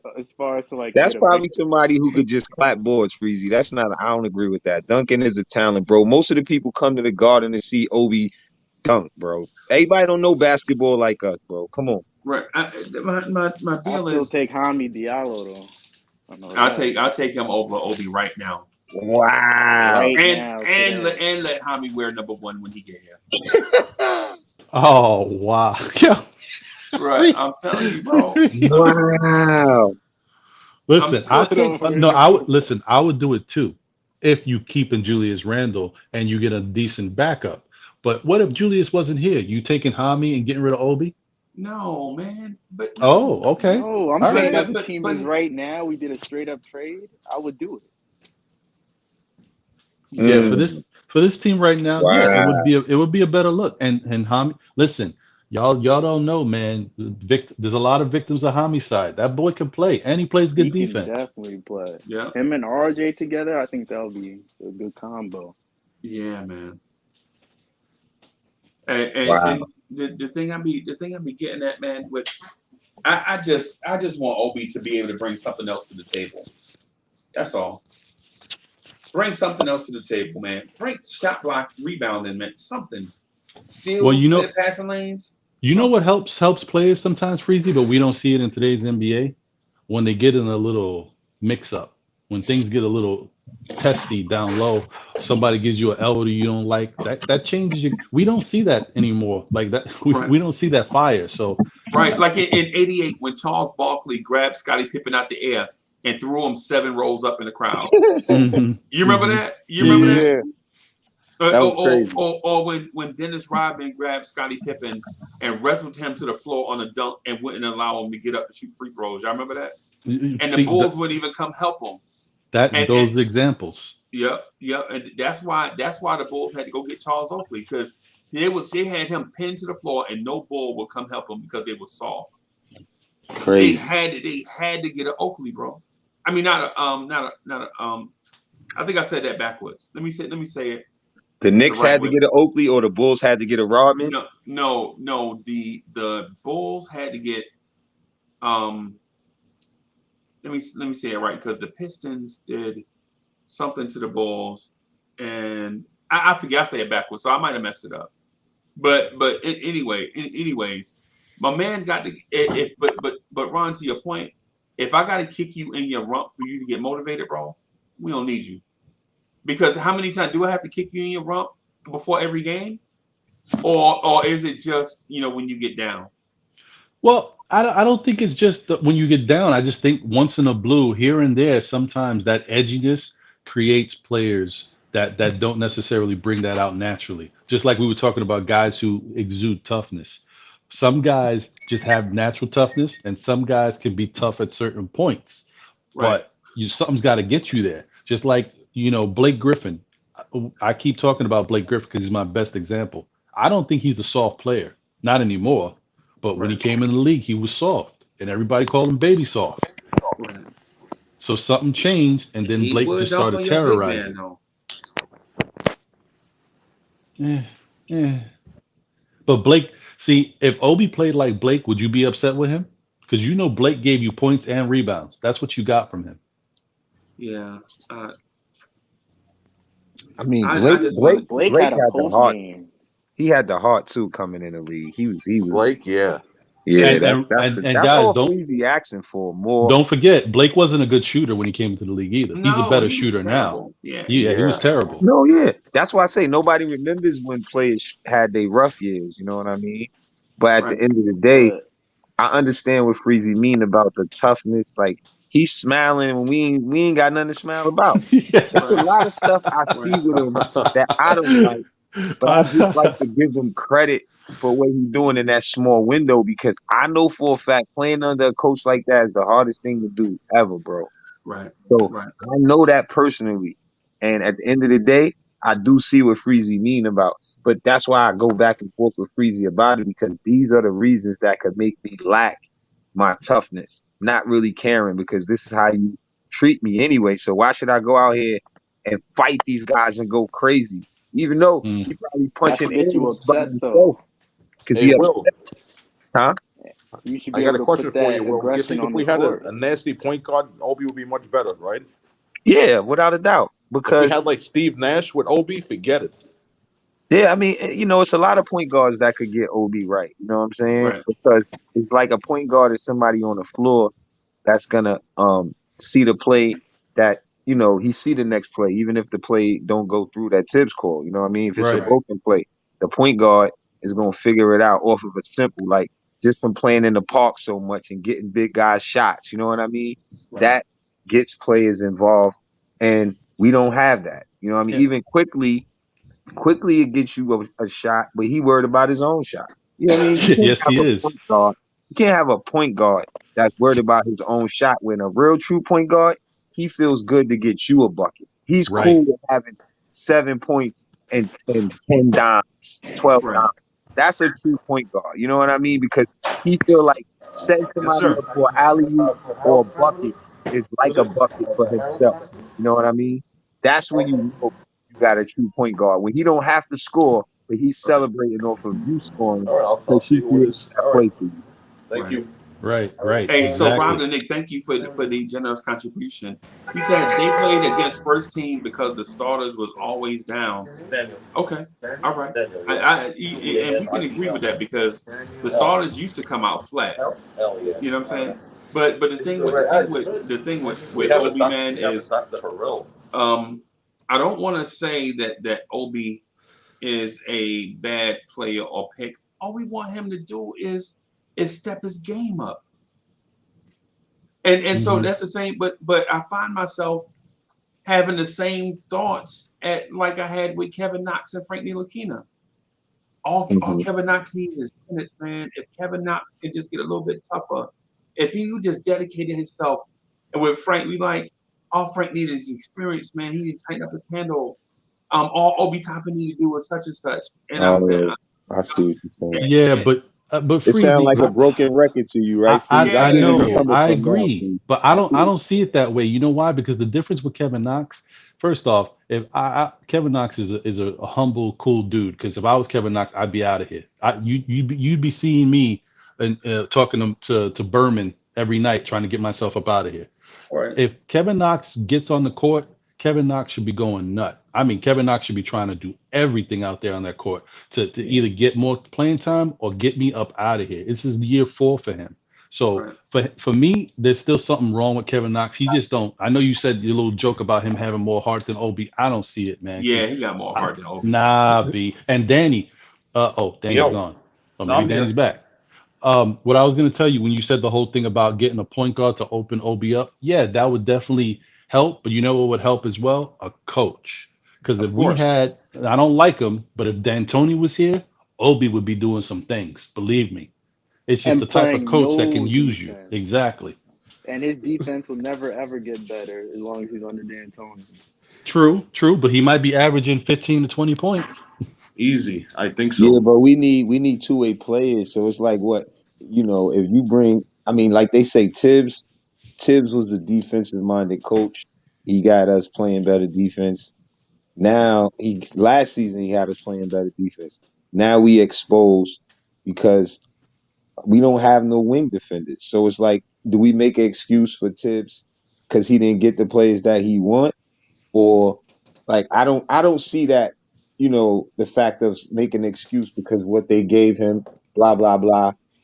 Bro, you gotta go according to what you have as far as your strategy.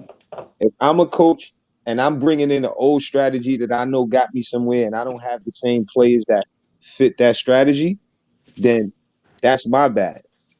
You know what I'm saying? I got to make a plan that fits whatever team that I have now.